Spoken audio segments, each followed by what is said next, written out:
biar bisa menghadapi segala kondisi. Mental baja. Berarti gue udah bisa jadi pahlawannya dong. Gue baru masuk aja, udah dapat Rookie of the Season. Sebagai anak baru, gue udah cukup hebat kan? Hebat kata lu, dalam hal apa? Kill banyak. Untuk bisa memberikan itu, perlu sosok pahlawan. Kalau sosok itu nggak ada, timmu nggak bisa apa-apa. Hah? Cut. Lani doang, hanya bikin mati konyol. Masa pahlawan kayak gitu? Kita juga harus bisa menjaga tempo agar semua bisa berjalan dengan lancar. Lah, talent gue kemana? Kak, cukup kak? Oke, thank you. Gagal lagi jadi pahlawan di MSC. Ah, iya ya. Keburu pensi nih. Tapi, setidaknya gue masih di atas lo.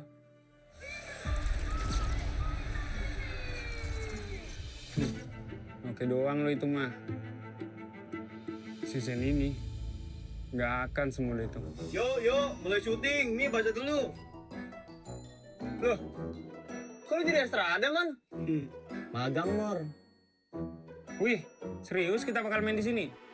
Yes, approve. Kalau emang di sini akan lebih pantas buat ngebuktiin siapa pahlawannya.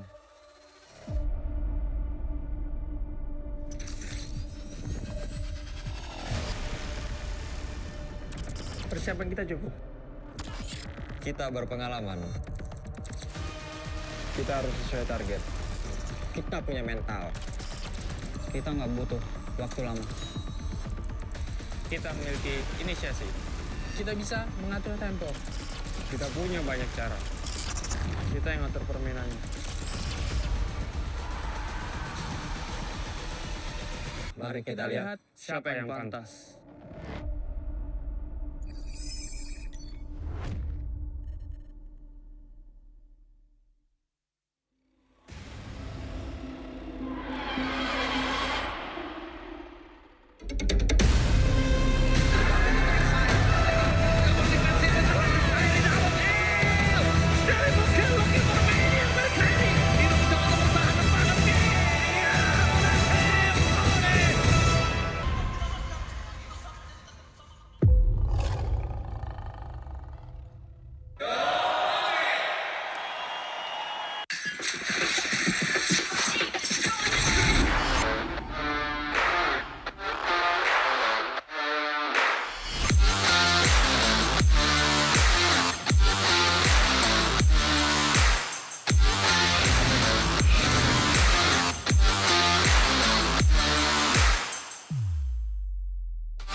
We own this, cultured by Todak.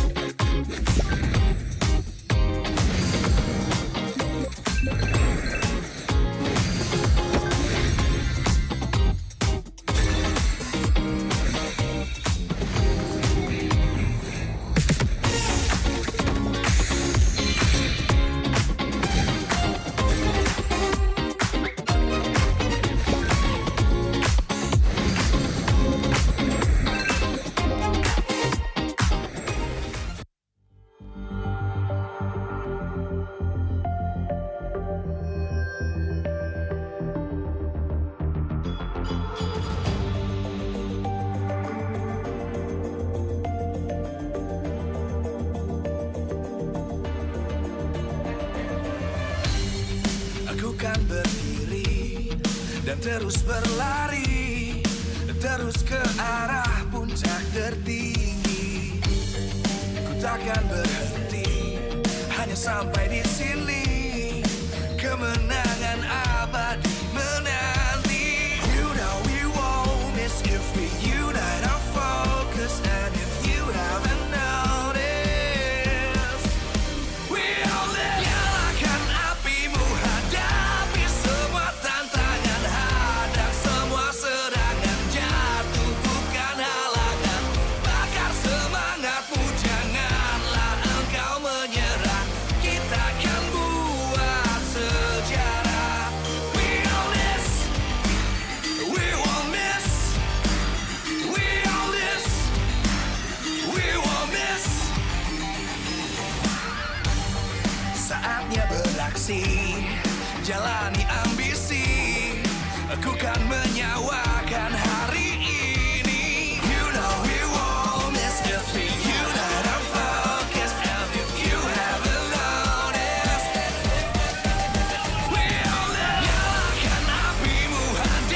Test.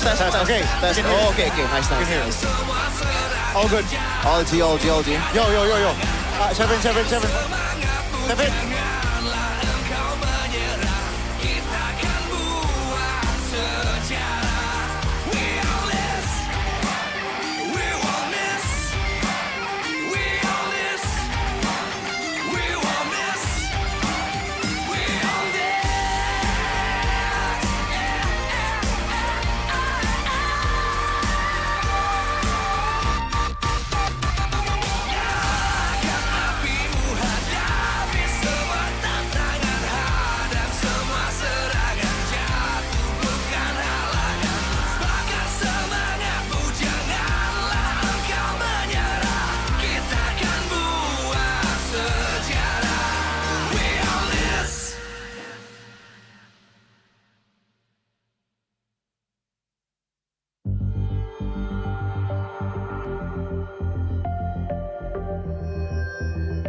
Aku kan berdiri dan terus berlari, terus ke arah puncak tertinggi.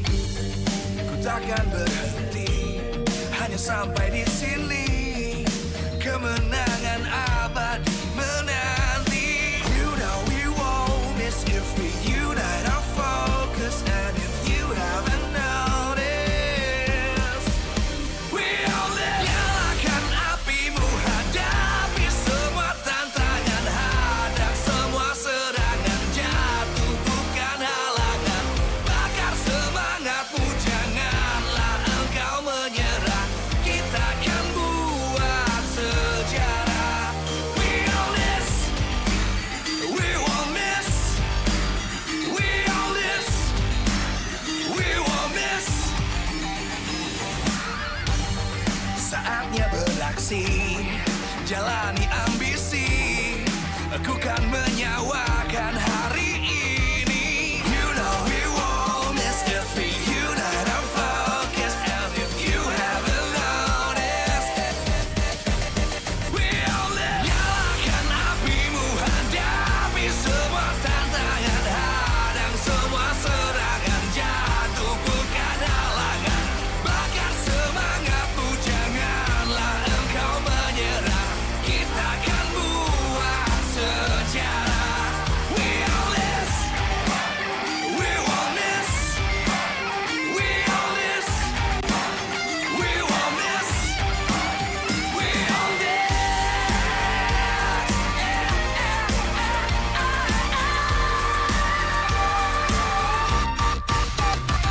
Nyalakan apimu, hadapi semua tantangan, hadang semua serangan.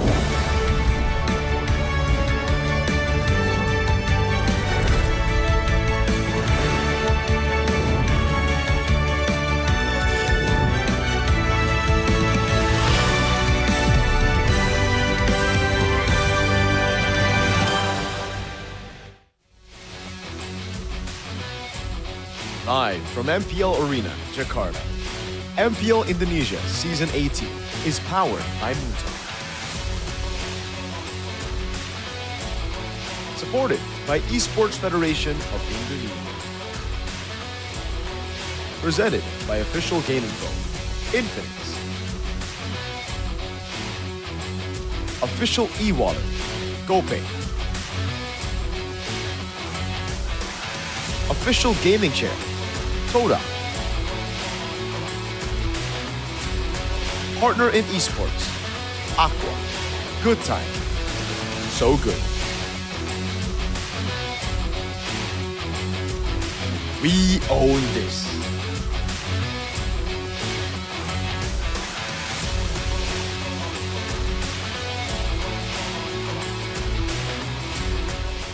Om, season 18 akhirnya mulai loh.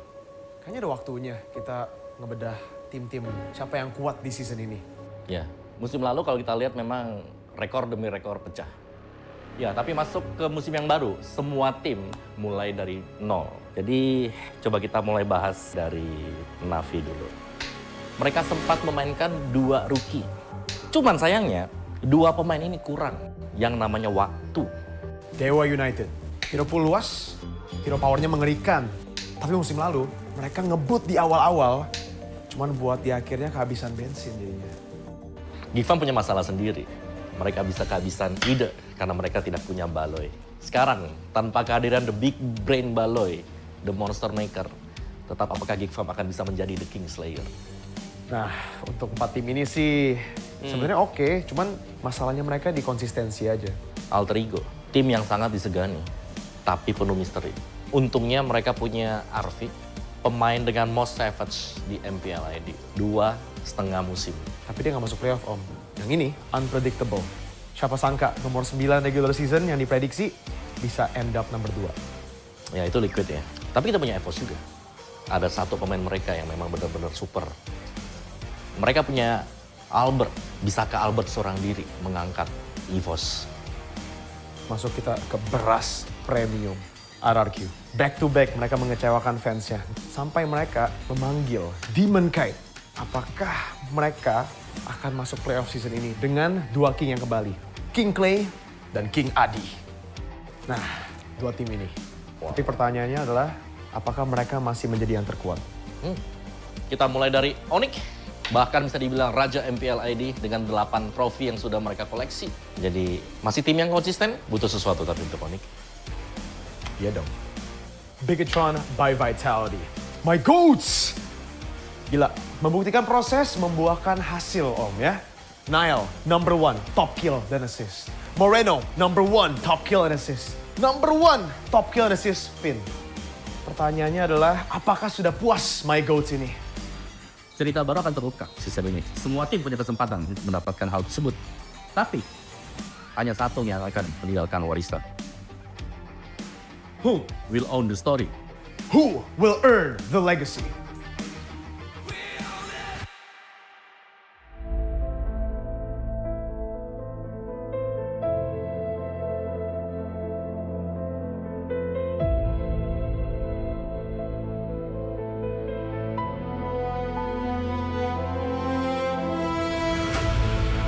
Di bulan kemerdekaan, 9 tim akan kembali berjuang dengan harapan, ambisi, dan tujuan untuk keluar sebagai pahlawan. Wajah baru, pengalaman, mental, dan strategi, semua diuji lagi dalam pertarungan panjang season ini.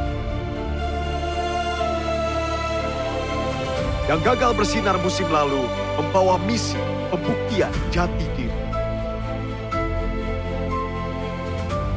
Yang kandas ke finish line, berjuang demi pembalasan.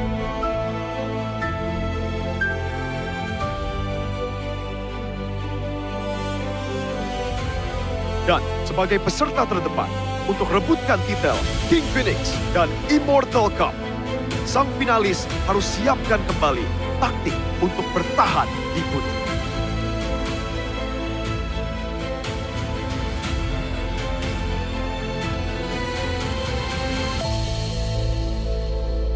Namun, setiap pahlawan tidak pernah berjuang sendirian.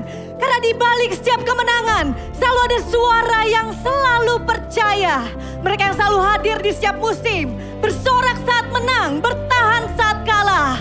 Karena perjalanan seorang pahlawan tak luput dari mereka yang setia.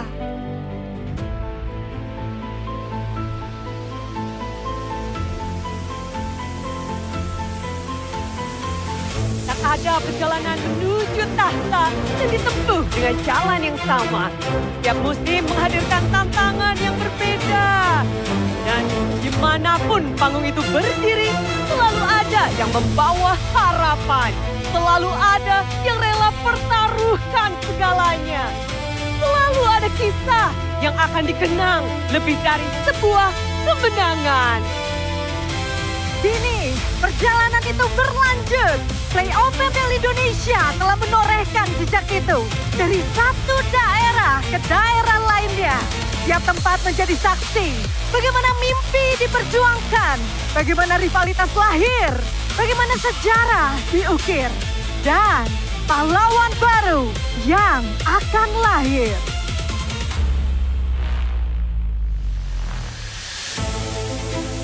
Perjalanan kita semua akan mendarat pada satu tujuan.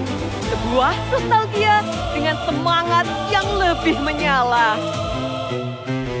Satu destinasi di mana para pahlawan lahir. Satu tempat yang akan jadi arena terakhir. Sejarah baru akan segera terukir di kota pahlawan. Iya kabarnya arek-arek Surabaya. Udah siap belum jalan-jalan? Playoffs MPL Indonesia Season 18 akan berlangsung di Surabaya. Sejarah yang pernah ditulis di kota ini akan dibuka kembali oleh sang legenda lama, Tuturu, Bapak Marksman Indonesia yang menjadi salah satu bagian roster juara MPL Indonesia Season 2 di Surabaya, membawa Immortal Cup dan mencari pemegang King Phoenix selanjutnya. On the story, earn the legacy. This is MPL Indonesia Season 18. We are this.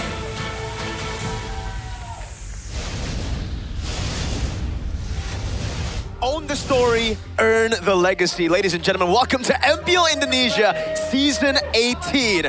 We open up today's show as a new chapter begins in Indonesia. It's your boy Mirko, joined here together with my boy Gani and our analyst for the day, Sheffin. How y'all doing? Folks, we've been waiting for MPLID for, honestly, not that long. MSC just ended, but it's been, I think, a very exciting start to the season so far. It's going to be very exciting indeed. We got a new champion, Season 17. Yep. The Red Robot here got the dub. Will a new story happen this season, Sheffin, is still up in the air. I think that's the preferable outcome, you know. We don't want any repeating champions, you know, unless you're a Pikachu fan, then that's probably the thing that you want the most. But aside from that, I think the best part about the start of the season right now is the meta. This is probably the best meta we've ever had in esports scene, in Mobile Legends scene. You can't really guess on what's going to be picked in the current meta.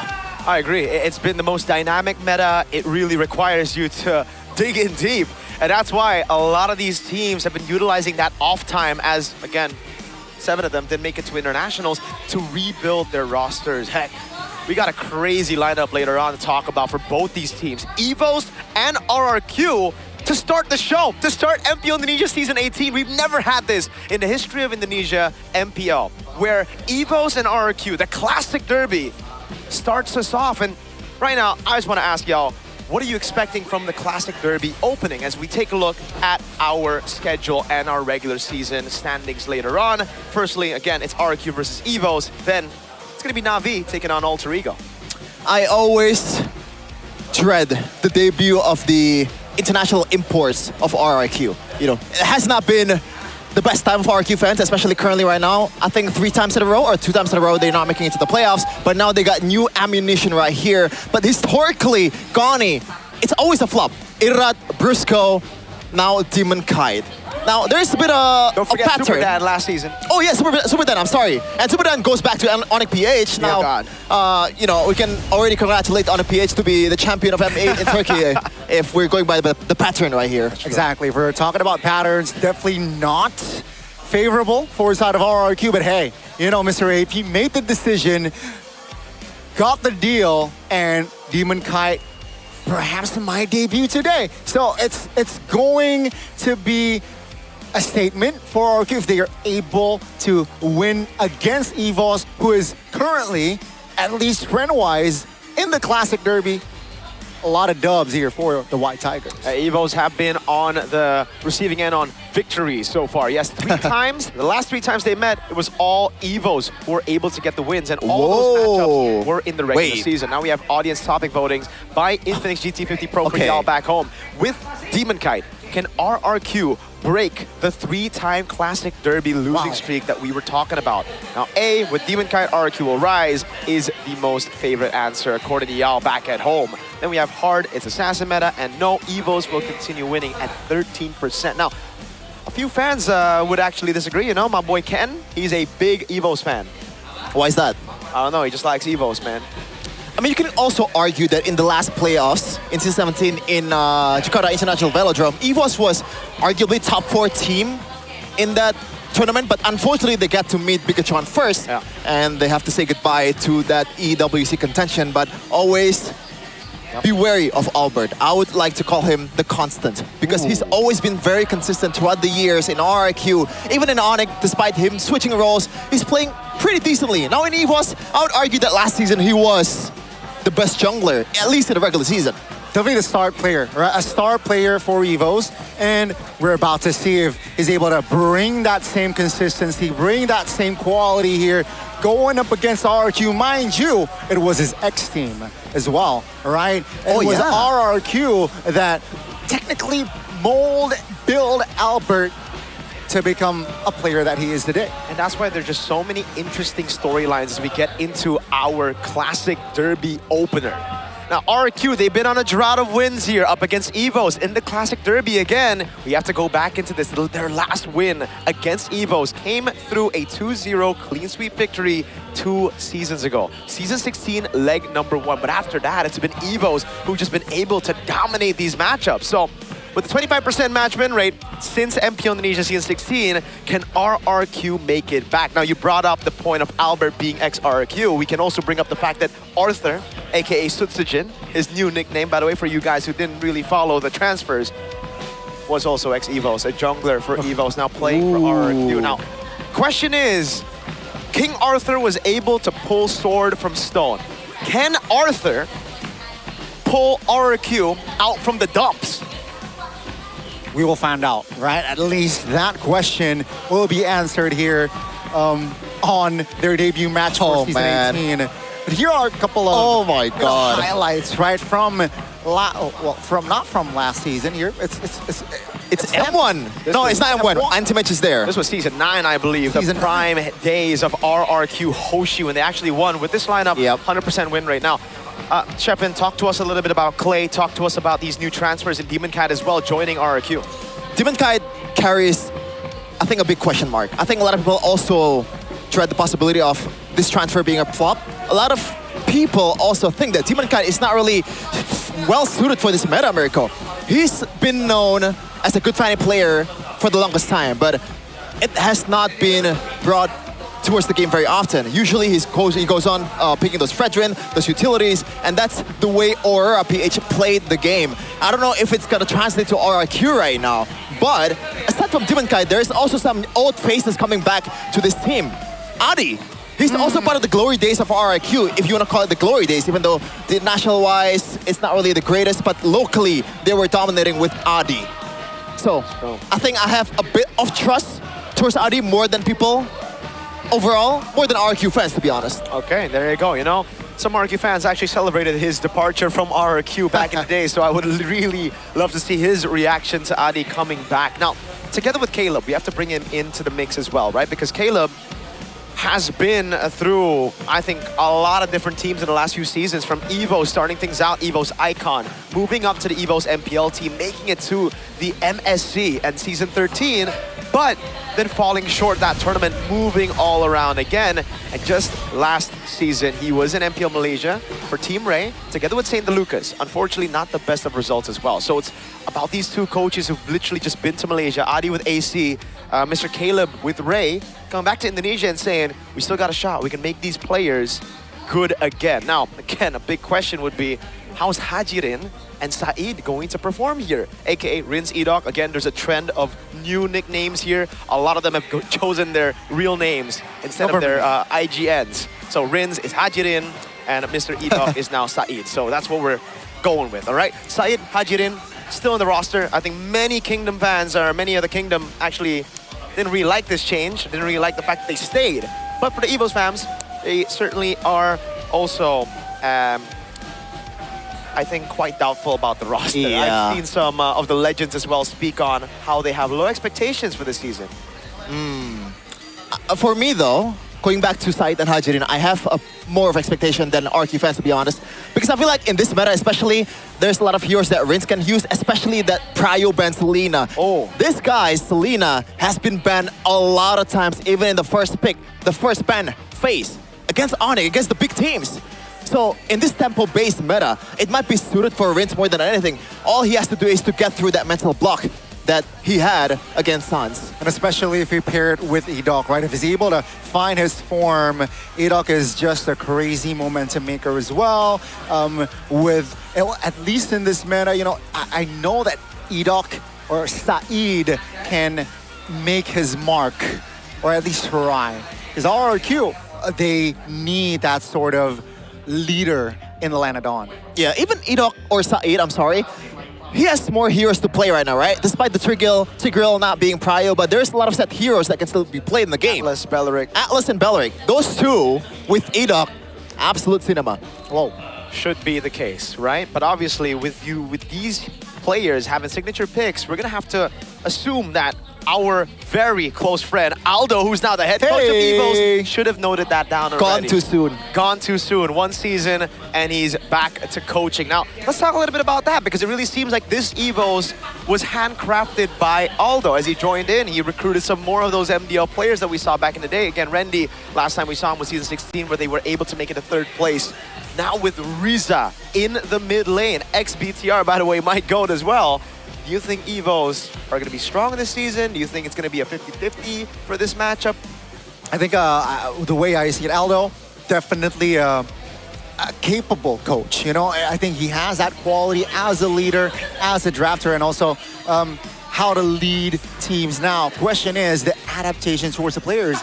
Can the players adapt quickly to his, you know, coaching style, which I feel like the players need to adapt. If they're able to adjust with the changes, quote unquote, that Aldo brings to the table, I think EVOS can definitely go far. You know, let's speak regular season, I think EVOS can make it, say, upper brackets if it all goes well. Yeah. Oh, again, Albert will always be good no matter what, you know, his the cards that he has dealt, or like he has on his hands.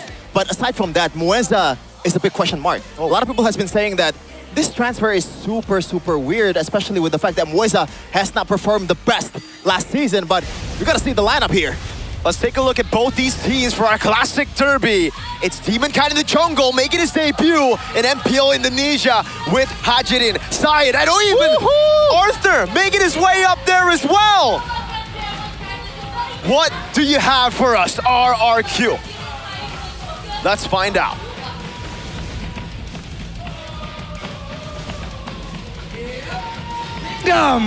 Lagi bahagia kalian ya, kedatangan jungler kelas dunia. Jadi langsung saja please welcome Demonkind.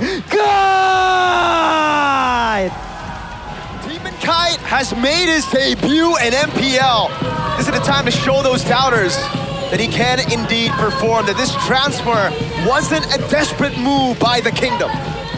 A new drip, a new hope, ladies and gentlemen. Please welcome, first time, season 18. This is RRQ Hoshi. A whole lot of veterancy in the background as well. Clay being the bench leaders of RRQ. Adi going back to the coaching staff. Can they do it again? The Kings are up against the White Tigers. And it's Rendy, Albert, oh, Tree on W, not Riza. Still Mueza in Rome, and my boy Erlan. EVOS, can they keep their winning streak alive up against the Kingdom? The White Tigers, they're ready to take on another positive trend in the Classic Derby. Can they do it with this lineup? Albert, the center of the stage, leading, waiting for his teammates. Will they be able to do it, ladies and gentlemen? Please welcome, this is Team EVOS!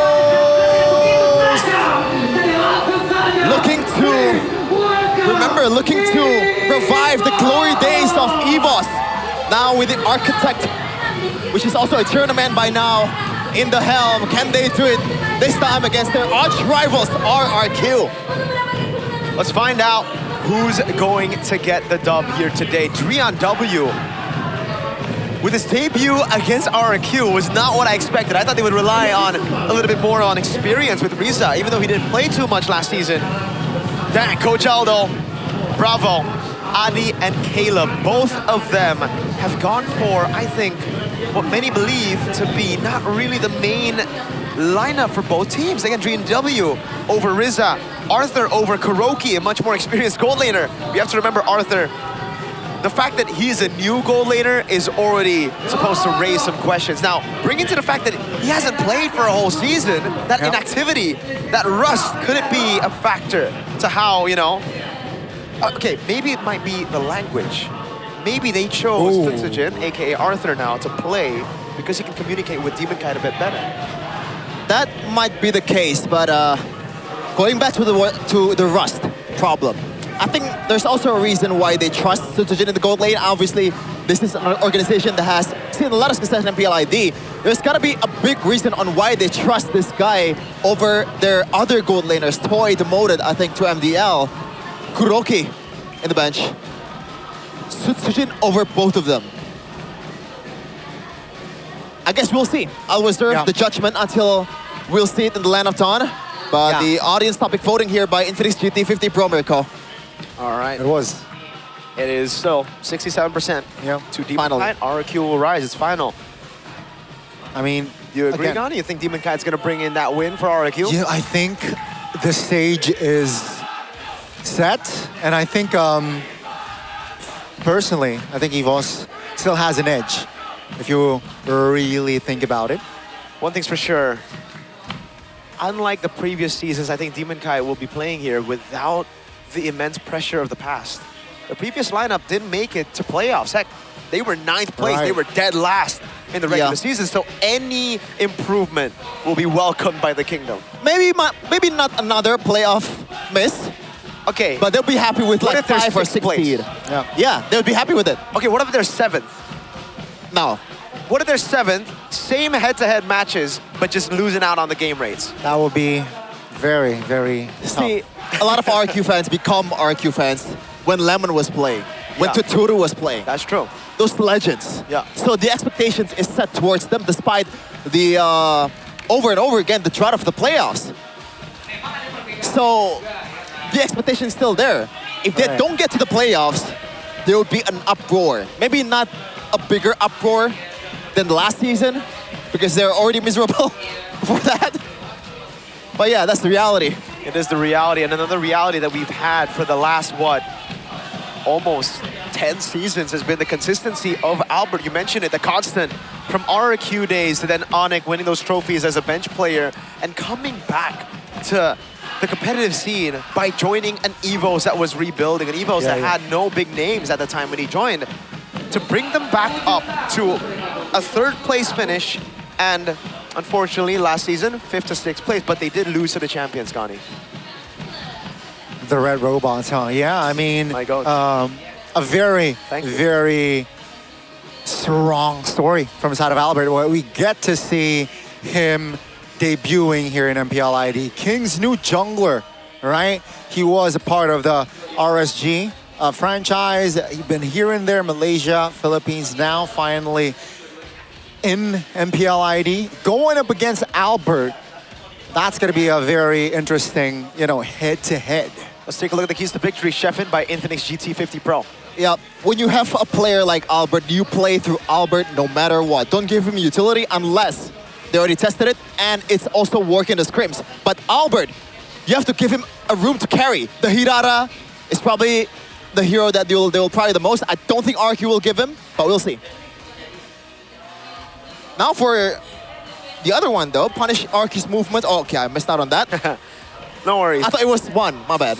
Same. It's all good, man, but I agree, you know? I think this roster as well really, it's I think, very good depiction of, all right, we're going to play for Albert. We're going to enable Albert. Now we look at RQ. Yep, keys to victory, play actively, not reactively. I think that's also the theme of the meta currently. You know, the one that gets the early game gets the most dominant mid game and late game as well. We can see Aura Turkey playing a really, really good early game with the Selenas, with the Atlas, the one that can force you to actually react And I feel like these two teams, or every team in MPL ID already knows that that is the agenda, that is the thing they need to do. Secure the early game before anything else. Here we go, folks. We're gonna play on broken walls for our first map, for our first match of Season 18. The Classic Derby starts, and it's an instant Melissa pickup for Evos. Something we have to talk about for Erlan is the fact that the Melissa was also a signature pick. It's been rising in popularity. And Gani, you've seen a lot of this in our ranked games. First pick Melissa. I've been telling you, man. Yeah, I mean, you have the vision, right? Ranked games, Melissa has been first pick. Now let's see the response here from the side of RRQ. Now, Melissa, even though, like, let's say he doesn't rock Purify, she's still just so independent. And bro, right? The push ability on this hero is just so insane. Yeah, it is. As expected, it is gonna be the Hirara. Everything is a debut pick now in a fresh season. But combined with that, it's gonna be the Esmeralda against the Melissa. It feels a bit counterintuitive, but maybe they have something going on here in the XP lane. I do think the Esmeralda is a bit underrated. It is underrated, but it's going to be very, very tough anyways. You know, we've seen a lot of teams struggle against with the Esmeralda against the Barats even. So Evos, wouldn't be too surprised if they go for the mid-prio combo right now, pick up a Glue and a Eudora, try to stop that Hirara. It's a known combo right now to beat the Hirara, but also they might have to actually pick up the Barats as well. Something that, again, is very crucial to have in this meta. Let's see. It's the Eudora, and I believe it is going to be the Paquito. Whoa. Wow. Interesting. And they don't go for the Glue here. Huh. The Paquito ain't even flex. Jungle. Go straight to the jungle. There's no way you put him in against the Esmeralda. Well, I mean, there's a chance, but it's a very, very low chance. Yeah. I agree. This for is the last pick, though. This is such a like a historical head-to-head as well, right? Coach Aldo going up against Coach Adi, and now with the Eudora, it's going to be, at least it adds pressure towards the lineup of RRQ. You cannot go in recklessly, but here comes Claude, right? A hero, again, a marksman that is independent in the gold lane. I mean, it's probably the only thing that worked well against a Melissa, especially in team fights. It's the only marksman that has a leeway to dive in and dive out, especially once you build that Winter Crown, you can bypass the damage, the incoming stunts from the Eudora as well, but it's easier said than done. So far, RQ is lacking a bit more, I guess, body up front, just to take up the damage against the Eudora and also Paquito at the same time, so expect those kind of bans, I guess, from EVOS. Yep. Right now, we have to take a look at the draft DNA, the draft identity as well. That's going to be the signature of Rendy taking out the Alice pickup. But also the Belleric, I think, should also be a choice for Aldo to ban right now. They ban out the Lilia as well, by the way. So still not really closing the doors for a possible Barats for Mr. Rendy in XP. Yeah. And it feels like it's probably the most optimal choice. A crazy pick would be a Tyroth with the Paquito as well, but I don't think they're gonna do that because they lack more bodies up front. Yeah. But maybe they want to do that. The glass cannon, the early game meta. The early game meta is gonna be crucial. Definitely will take tempo as well. But yeah, Saeed and Hajir, in case you guys don't know, it's Hidok and Rins, right? So no need to panic. That would have been it, Gani. The Glue with the Eudora, the Hirara would not play, right. But it is what it is. Aldo, Lilia, now what? Belleric, I think they just gotta get rid of the Belleric. Wow, the Belleric is definitely up and available. It probably works for both sides here, the Belleric. Yeah. It's gonna be a big contention. Ooh. But it looks like it's going to be... Oh, never mind. I thought it's already been picked. Yeah, I don't see anything else that triumphs over Belleric in this kind of situation. And the mid lane has already been picked from EVOS' side, so there's no rush for them to pick it. Yeah. So now what? The Belleric should just be the option for RRQ, but it almost feels like it's bait. The fact that EVOS didn't pick it up, I mean, didn't ban it either. They go for the Kadira of Hajirin. A debut pick, a pick that we haven't seen too much, but as a Melissa player, this is a very annoying pick to deal with. Yeah, it can bypass the go away just for a bit. But when you proc the ultimate, I think it goes slightly to the side. Yeah, the bush But- control as well, Yeah. right? Definitely can be annoying. EVOS again cannot, rotate recklessly.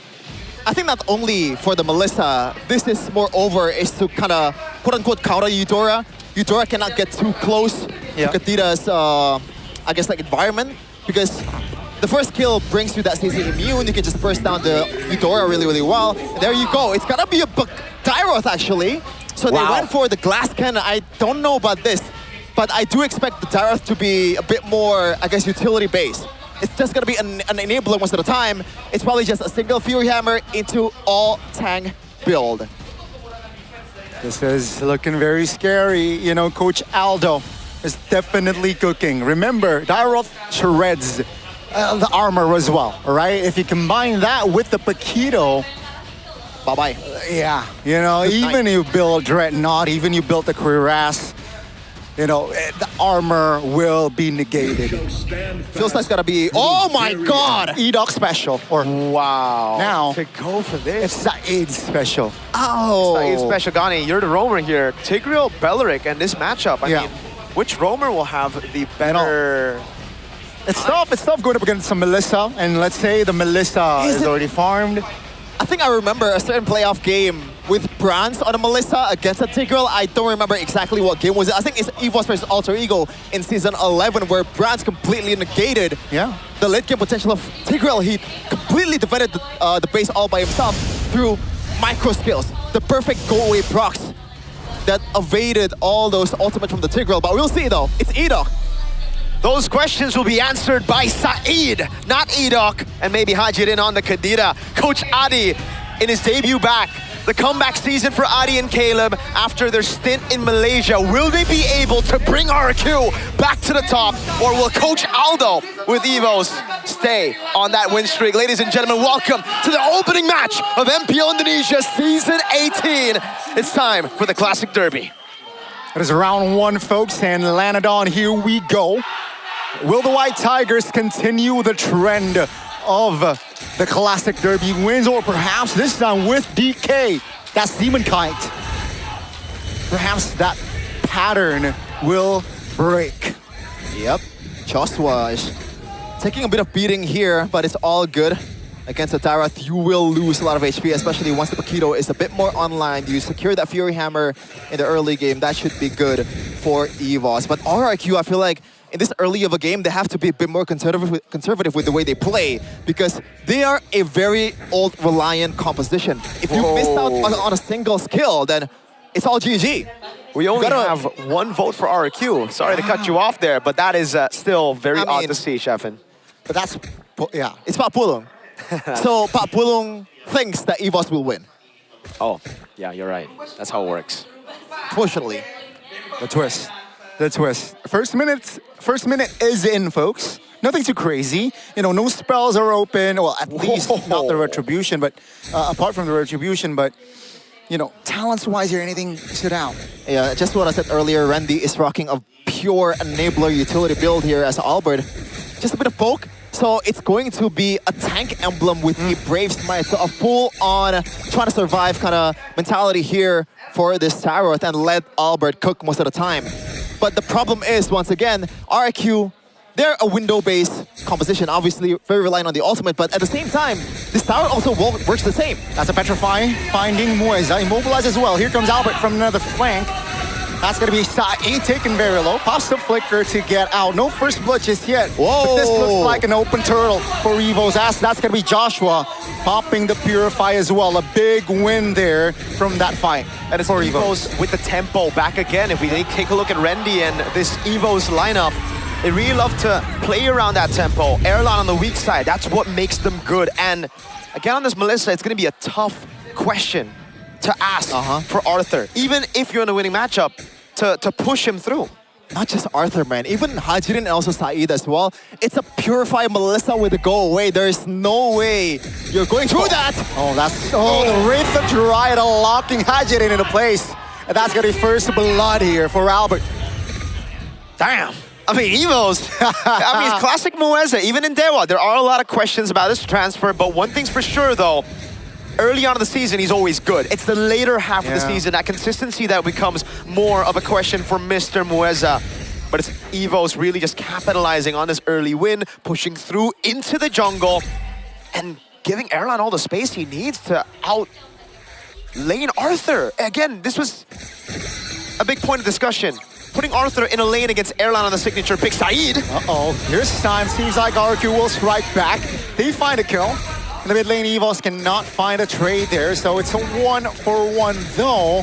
It's just the roamer from Evos, Mueza, who got taken down. But at least the timer works for RRQ because they can just cycle to the turtle. Find Arthur though, taking a lot of beating here. Yeah, the gold lane, but Popular right, Purify. That's going to be Albert though, looking for an engage. Doesn't find the connection. Erlan popped the ult. So again, it's just a trade of skills. I feel like it really depends on who strikes first here in this kind of composition for both sides. Oh man, Randy didn't even build the Fury Hammer. It's a full-on utility Tyrant here with the Silenced Robe. Aside from that, nothing too crazy from the looks of it. Yeah. And yeah, nothing too crazy. It took the keys to victory to heart. Play for Albert. Give him space. Enable him. The Dairoth pick was exactly what they wanted to go for. I mean, according to the keys to victory, right?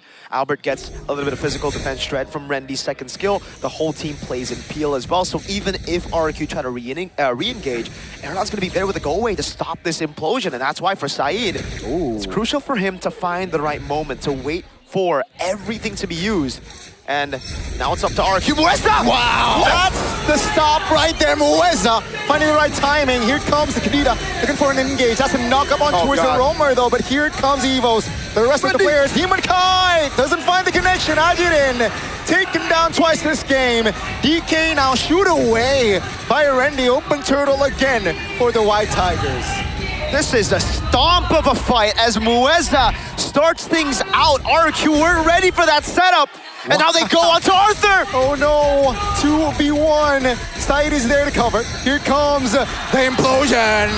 Finds two. Whoa. Arthur goes down regardless. It's a 2-for-1. Finally, a favorable trade for RQ. It's favorable, but I feel like it's still worth it for Evos. Look at the instant conversion from Albert up top, and it was Erlan who was able to stay alive. Yeah, not looking good at all for RQ right now. You cannot conceal out of the Wrath of the Dryad, man. Mueza has been very trigger happy, and for a good reason. Whoever strikes first will almost guarantee the victory, and unless you mess up on the engage. This is a Tigreal versus a Belleric matchup, a roam off in this classic derby.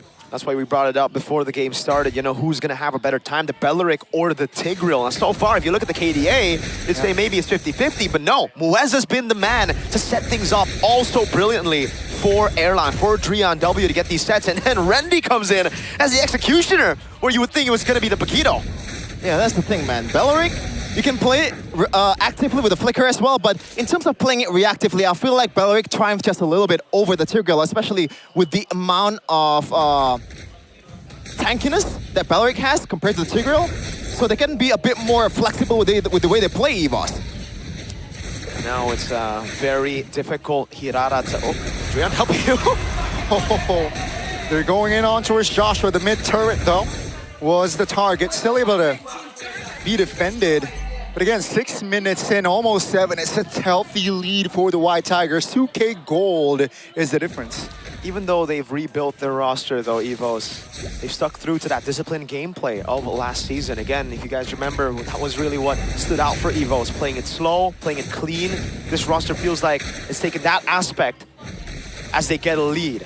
At the start of the game, they're willing to take these risks. They're willing to push in, and now they're holding the turtle hostage. RQ, they don't know what to do. They send Arthur down below, and Rendy's gonna open up. Yeah, finds Saeed and Joshua. Hajirin looking to find a repositions here. Oh, the jump from the Dairoth here. Rendy looking to provide damage. Again, it's a perfect turtle for the White Tigers. Joshua looking to find space, gets away, no casualty, but it's just another objective win for Evos.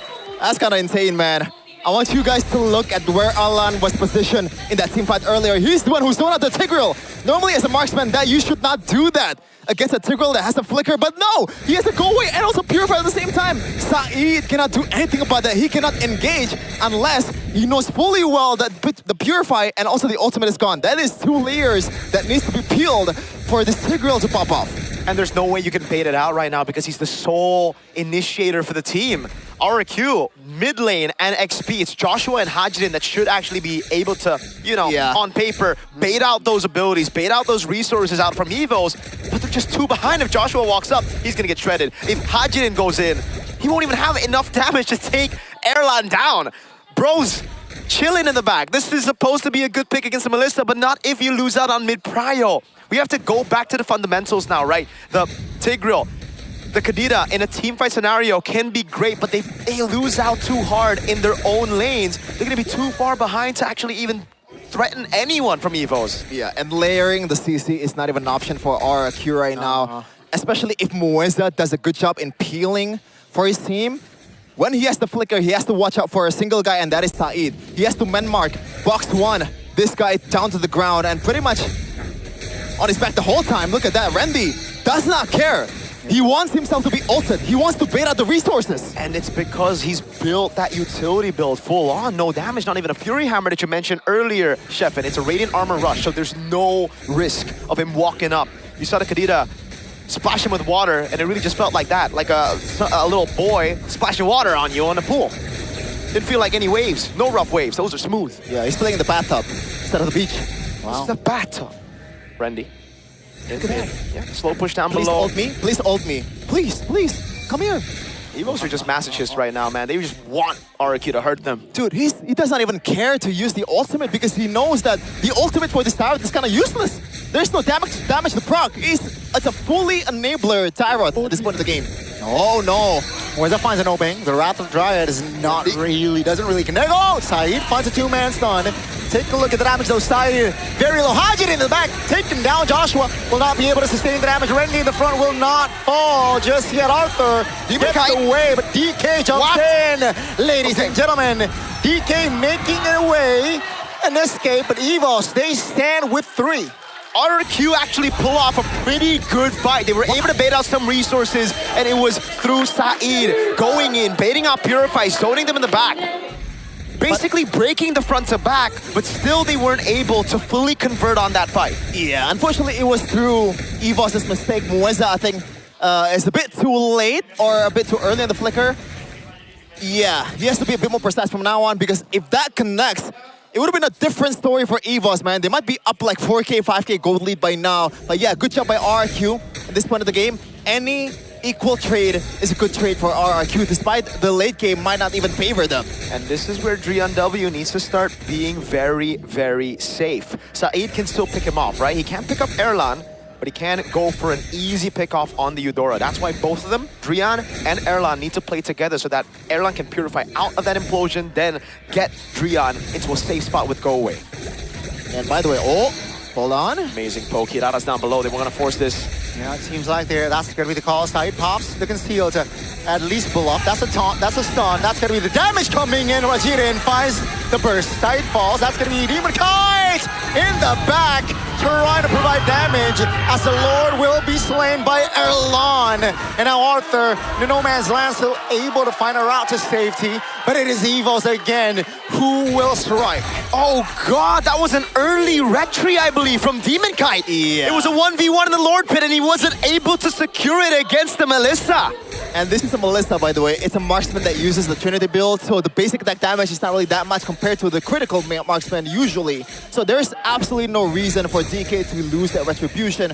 Maybe it's the jitters of MPL ID, but I don't think so. The way he played M7, he played in a much bigger stage. There's no room for jitters, even if you're debuting in MPL ID. Yep. I mean, to play devil's advocate, it was on utility junglers. It was on more of a comfort pick now. As he has to play the Hirata, it might be different. In a crazy brawl, chaotic server, it's going to be much more difficult, man. Erlan walking up now, trying to siege that turret down in the mid lane as they have a Lord down below. Taking it slow, though. Again, classic Evos from Season 17. Let's see, it's going to be the first Lord rushing on towards the bottom lane. RRQ, though, will find composure and defend it. It seems like Evo says, you know what? Let's not force anything. No opening. Let's back off. Rinse and a reset for EVOS right now. Not the biggest gold lead. Not that big of a gold lead, to be honest. Nope. From the way I feel like RRQ is playing this game, but now Side getting spotted up. Whoa. Thunder's Wrath even used up down in the bottom lane. Hajidin! Again, the spacing from Erlan has been amazing. Here comes the jump from Evos. Two-man dive there. Arthur, here comes the blazing duet with Arthur popping the alt Evos. Now backs away. Finds the turret, though it is not the far lane turret. So that's a small dub, but take a look at the gold lead Evos. They're healthy, 5,000 gold lead. That's a lot. Oh, God. Randy even walking up, asking the orange buff take by Albert. They want more, wait! They're gonna base turret down below, they want the 4 lane, Gani! Yeah, it seems like they will siege the turret. They will gladly take it, and RRQ, they have nothing to defend that far lane turret. So it is just the mid lane turret that is left standing here for the base of RRQ. And now it gets frustrating for RRQ because it almost seems like they've had, all this time to scale up, but some of their heroes just don't do that, right? I mean, you have the Claude in the scaling department, but everybody else there kind of falls off. And even the Esmeralda, I think, kind of falls off against this shred comp of Evos. By the way, I love the boots pick here from Drian W. W, indeed. A tough boots against a Kadira is always a must if you're playing solo rank. But in this case, as long as you don't die, you can still flicker out of a Petrify. So it's super easy for him to get out as well. The only thing that can actually kill him is probably Arthur, but in this case as well, let's take a look at the item from Arthur. He has not secured a Wind of Nature, or like a Rose Gold Meteor, or even a Winter Crown. Saeed. Yeah, looking for an opening, has immortality. That's a Petrify! Finding the burst damage. The mid laner from Evos is out. That's gonna be RQ now with the men up. Can they convert? Seems like the damage from Erlan is still significant. Even with 4, they have the equipment to just shoo away the members of RRQ. And as that old duo, the 2 pillars of RRQ that they've trusted time and time again, all the way from Season 14, Rins and Edok, who were able to make that play to open it up for Drian W. Now for him, it was just unfortunate, man. He had to flicker out of Saeed's conceal, and then it was Hajin with the instant punish with the Petrifies. Now they go for the Lord Dash, but the wave up top is good. It's going to be Erlan. Tricky here. Calm down. Erlan providing damage. That's going to be Joshua taking very low. RRQ now repositioning. Saeed is just sandbagging the damage here. Randy, great peel there from DK. Wow. And RRQ, they still stand with 5. Slow and steady wins the race. They know that RRQ, even with a man advantage, couldn't go for the Lord. They have no damage to burst it down. So they just wait for Drian W to come back up. They rely on the Melissa and they play around Erlan. Yeah. It feels very upfront and honest here. RRQ, the only thing they can do is wait out for the mistakes, wait out for the resource to burn by itself, which is really not good in this stage of the game, man. You cannot build a winning composition through that 5k gold lead for EVOS, and this just might be the last load of the game. 16 minutes has elapsed. They have all the gold in the world and also all the items. Everybody's stacked up, probably except for Mueza. Look at this, Randy. All in. Crowd control onto his red, and he survives! Take a look at Albert. The Paquito is providing hell of damage. DK looks for an angle, doesn't find the connection to take him down. That's a taunt by Mueza, locking DK down. And here comes Evos with a full-on Lord, marching on towards the base.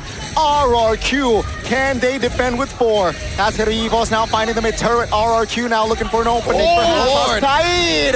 The burst damage from Evos is just too good. And ladies and gentlemen, in round 1, the White Tigers will drew first blood. The win streak looks to be continuing, but it is a full best of 3 in MPL Indonesia. Evo strikes first blood against RRQ. This rebuild also came with a rebuild in drafts, it seems. A very different approach to the old Keskute and NMM strat. I like that the way that they are sticking to what works in their glory days with Edok and Rinse. But unfortunately, it feels a bit too optimistic with this kind of composition. You give out the Melissa and you pick out these heroes that does terrible against Melissa, especially with the Purify as well. That is just tough, man, for RRQ. Not the greatest of a debut from DK, especially with the missed retry as well. Man, oh man. But EVOS fams, a lot of things to look forward to. Despite the coaching staff being changed, the identity is still there. They're still very disciplined, waiting for the right moment to strike. I feel like with the identity of the past, Evo should have stuck to these kind of drafts, you know? Drafts that just keeps it simple. You look at the prio picks, you pick it up instantly. Simple is better. And we've had those conversations multiple times with the coach of Evos right now. Last season, it was all about that in the panel when we talked to him about keeping things simple, and that's what they did. They see the Melissa open, they pick it up. They go for these prio picks. The Belleric as well open, they pick it up again. It's all about punishing. It's all about waiting for RQ to leave themselves vulnerable so that Evos can capitalize.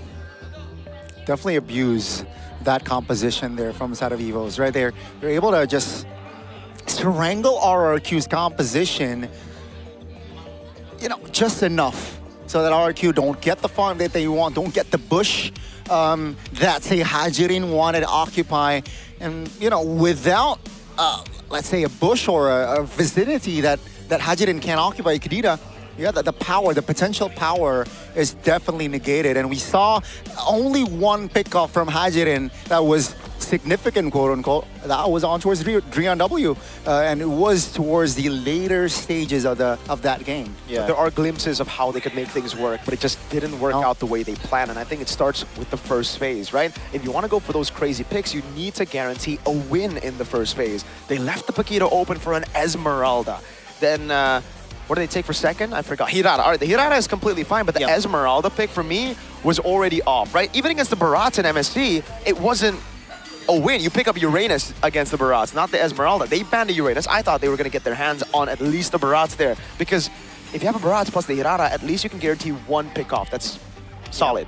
And also you can bypass easily the threat of the Eudora, right? You can just flicker forward, getting the Eudora before it has the chance to actually be useful in a team fight. Unfortunately for RRQ, again, I feel like it's way too optimistic the way they play.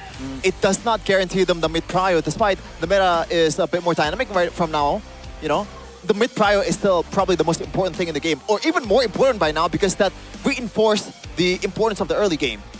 Yeah, and again, at least now, we saw Coach Aldo versus Coach Adi, at least first game, it was Coach Aldo who got the dub. Coach Adi, can you bounce back? And again, the answer we got is that DK's debut, a forgettable one, I gotta say. So far. It could still be a comeback, could be a reverse sweep, but I agree that first game, I think it left a lot to be expected later on. And we're going to take a look at our MVP by Infinix GT50 Pro, the man who was sent down to MDL last season, coming back to MPL, getting a straight-up MVP on the Dairoth. Now, did y'all vote for Mr. Rendy? Yep, I personally did. For Rendy. I think that the zoning, right? Who did you vote for?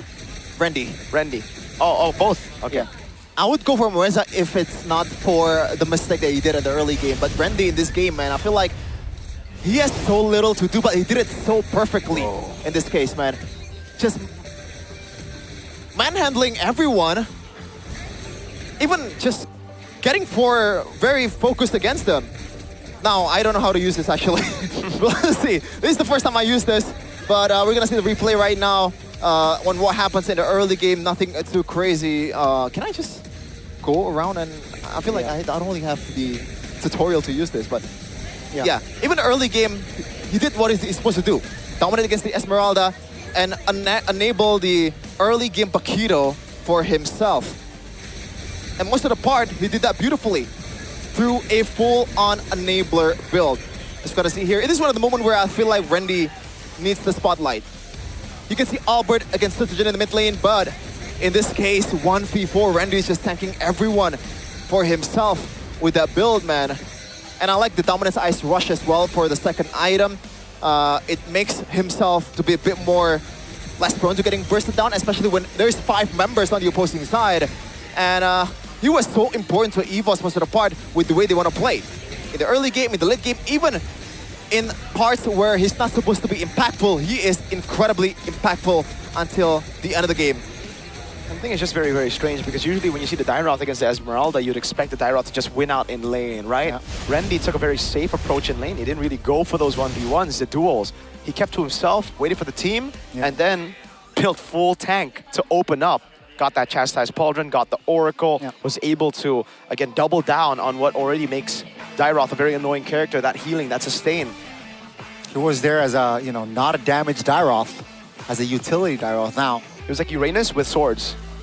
Which, with the passive as well, right? Like, with that armor shred is definitely still there. So again, Randy played an intelligent way of this Dairoth, and it works for Evos, maintaining that lead against RRQ. Their pickoffs is very, very annoying. Kadita, the crowd control with the Tigreal. Don't forget about the Hirara. But, 17 minutes almost of game time. They weren't able to find an opening to at least equalize here from side of RRQ. Despite the 70-minute game time, it looks like it went a bit more faster, or it looks that way for me, because EVOS was, for most part, they didn't let the control over to RRQ, and I feel like that's also because of the draft as well. Look at Erlan, very on brand with his nickname, the Forgotten Tiger, 007. He's not looking for the kills, man. He's just there trying to survive and deal most of the damage. And he is topping the damage chart as well, doubling literally everyone on EVOS' side. He's not taking the last blow, though. Melissa first pick, by the way. I think there's no pick that can really beat it as long as you have proper drafts on the other side of the map, The only way the Melissa completely loses out is if the Melissa just dies solo, right, 1v1, or enemy team's able to roam everywhere and just constantly gank the Melissa. Then it's cooked. It's pretty much a better Mia, I gotta say. You have the, survivability with the go away and also the purify as well, especially if you pair it with the fighter emblem, you are more tanky. Yeah. And Melissa procs basic attack to multiple targets, right? So that procs to multiple targets as well. Your lifesteal becomes even more dangerous. Yeah. Now that's a big trouble for RRQ. Sandbag is gonna be Joshua, very much expected. Albert, as always, the rich guy. Always give Albert room to farm. They did it in that game as well, right? Their checklist. I just can't believe they let go of the Beleric. The Beleric. That would have stopped the Paquito and the Eudora. That's the thing. Wait, what's their fourth? They picked up Kadita Red 4. Kadita Red 4 Yeah. for Hajirin. And Interesting. I said earlier, there's no rush to pick the mid laner. The opposing side already has the mid laner. Yeah. I don't get it. I really don't get it. Policy though. Yeah, let's just throw it over to Eterna, our side reporter. I believe she has a few things for us. Dude, I've never used this before. Yeah, that's not on you. That's on.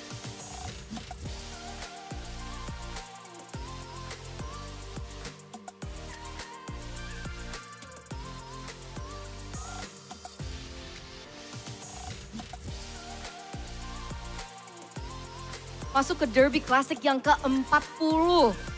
Gimana perasaannya? Dari Derby Classic 40 tapi sekarang kelihatannya 1-0 nih untuk EVOS. Perasaannya sih seneng banget bisa jadi match pembuka hari ini, jadi Derby Classic ke-40. Semoga RRQ nanti bisa reverse sweep 2-1. Amin. Dan jadi kemenangan RRQ yang pertama kali di season ini. Untuk debut teman-teman ya. Iya benar. Soalnya kan kita lihat sekarang RRQ membawa roster yang berubah ya. Dari season lalu mungkin ada beberapa familiar faces tapi mereka ganti nama. Jadi menurut aku berubah atau sama sih sebenarnya? Ini full rombak sih, karena berubah semua. Tiba-tiba ada Said, Iya. ada Hajirin. Sesuai permintaan Kingdom, jadi full rombak apa yang dibilang Pak Ape. Nice banget. Terima kasih Pak Ape. Tepuk tangan dulu dong buat Pak Ape. Tapi dari Kingdom sendiri puas nggak sih ngeliat roster untuk season ini?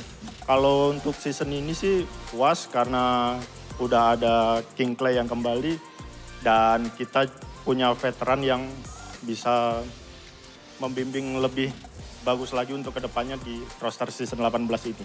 Pastinya, itu harapannya ya dari para Benar. Kingdom. Kalau ngeliat Coach Adi tiba-tiba kembali gimana tuh Coach Adi? Kalau Coach Adi seneng sih, Coach Adi dia bagus di drafting pace, in-game supportnya. Dia overall bagus untuk RRQ Hoshi di season ini. Oke, overall bagus untuk RRQ di season ini. Tapi kita coba tanya-tanya kepada EVOS fans juga. Gimana EVOS melihat roster yang cukup berubah juga dari season lalu? Apakah dari EVOS fans itu puas? Buat saat ini sih kita belum puas ya. Belum Karena ini puas. baru mulai. Bener juga sih. Kita lihat Randy yang balik nih. Buset. Itu keren banget sih Randy. Kita lihat tadi obrak-abrik Badland. Terus ada Albert yang tinju-tinju Arthur. Yang katanya mau bantai. Oh, Arthur bilang dia iya, mau bantai? katanya mau bantai pakai Gotland. Emang iya? Tunggu, minta konfirmasi dulu, konfirmasi. Bener kan? King Arthur bilang gitu, dia mau bantai. Iya aja. Oh iya aja, oke. Oke, gak apa-apa. Move on. Terus ya buat aku sih puas ya. Buat di game 1 ini, tapi nggak tahu ke depannya. Tapi semoga EVOS tetap konsisten, bahkan sampai ke internasional. Amin juga, amin. Tapi kita ngelihat kan udah ada sosok Albert di satu sisi. Terus kita ada ngelihat Demon Kite di sisi yang lain. Itu kita belum bahas Demon Kite loh.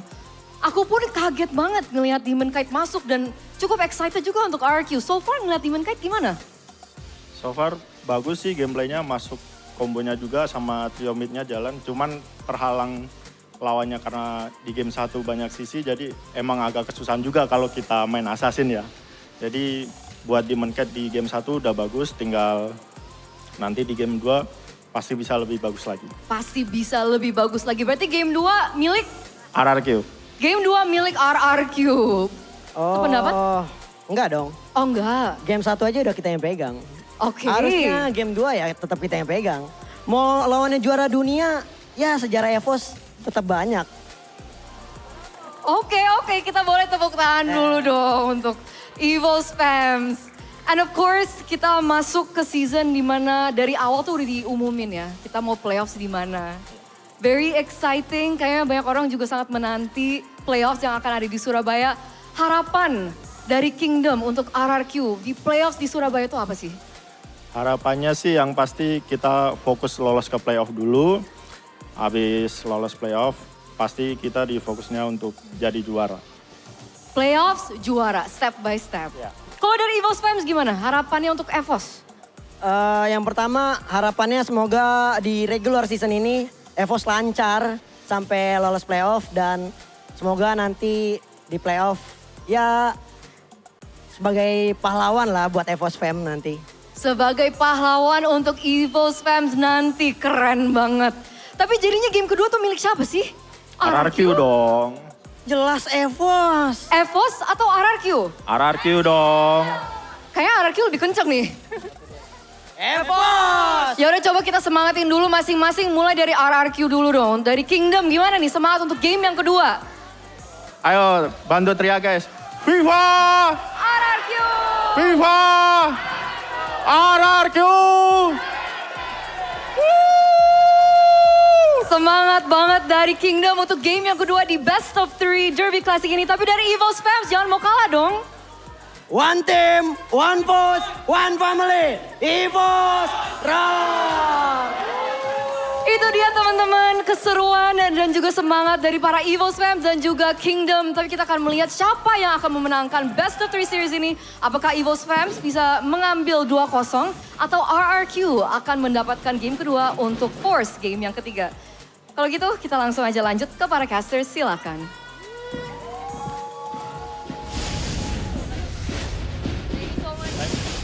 Hey, thank you so much, Eterna, with an interview with the Evo Spams and the Kingdom. The Kingdom believe it's going to be 1-1. They think it's going to be this game that Adi and Caleb lock in to give RRQ a proper draft to win game number 2. Do y'all concur? If they prioritize Belric, perhaps, right? I think that was one of the main factors on why EVOS got the win.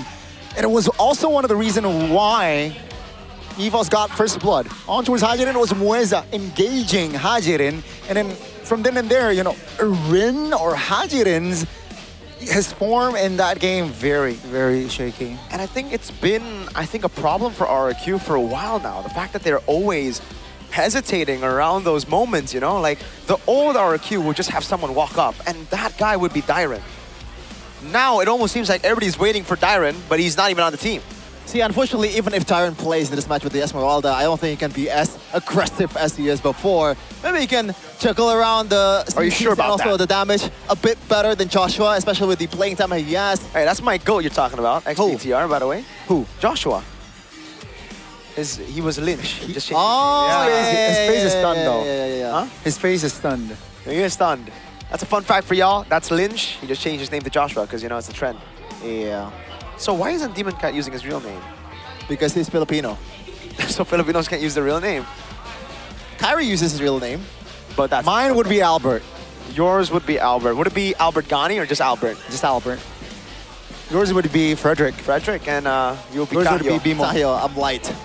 Oh, that's true, bro. Chahyo. You're right. I'm DK's ex-teammate. What about Arashi? You would be Bryden. Bryden. Imagine being named Bryden, bro. I can only imagine, because my name's Albert. Hey, do you want to name our child Brian or Brandon? No, let's go with Bryden. It's right in the middle, you know? It's balanced, as all things should be. He's not having a good time right now, though, as an RQ fan. Nope, and he hasn't been having a good time in the last 2 seasons either, so it's like, when will... I think for even the Kingdom right now, they're like, please. With the way We that need RQ this. is playing right now, I don't even think that Ed Sheeran is liking the shape of them. Well, no. Not just yet. Perhaps in this game, though, right? There's a potential that it's a 1-to-1, and then pull off a reverse sweep. Certainly not perfect the way they're playing. Definitely not. Albert, though, the Paquito, very objective-oriented, as per usual. As per usual. He's the constant. Now, again, questions for RRQ, for me. This coaching staff, they didn't really get, a coaching staff that are coming off of recent successes. They got a coaching staff coming off of one, no playoffs, and another knocked out and they won a playoffs in MPL Malaysia, where, again, it's really just SRG. Now, at least Adi has some experience in RQ, so maybe they want to rekindle, the glory days of RQ. But the ingredients are not the same. There's no R7, there's no Lemon, there's no Sin. It's very different when you don't have that ingredient, huh? And it's also not the Onyx lineup that he coached before, where he also was able to get down in the standings. Remember that, Gotti? They had a whole Tolong Yep segment. Yeah. That's crazy, y'all. But let's take a look at game number 2. Adi, now first pick. They ban out the Marcel and the Esmeralda. Wow. Whoa. Dude, have they just been like... Is this like actually the meta? Have they just been scrimming other teams? I don't know what it is. The Esmeralda, we haven't seen this prio in like a while. I remember this was like early MSC where Esmeralda was super prio. Hey, maybe there's some things happening in the scrims that we don't know, but so far, it's RQ the ones that prioing Esmeralda most of the time, and they're even afraid to go up against the Esmeralda as the first pick, by the way. They even ban out the Hirara, so I think they want to go first pick Atlas.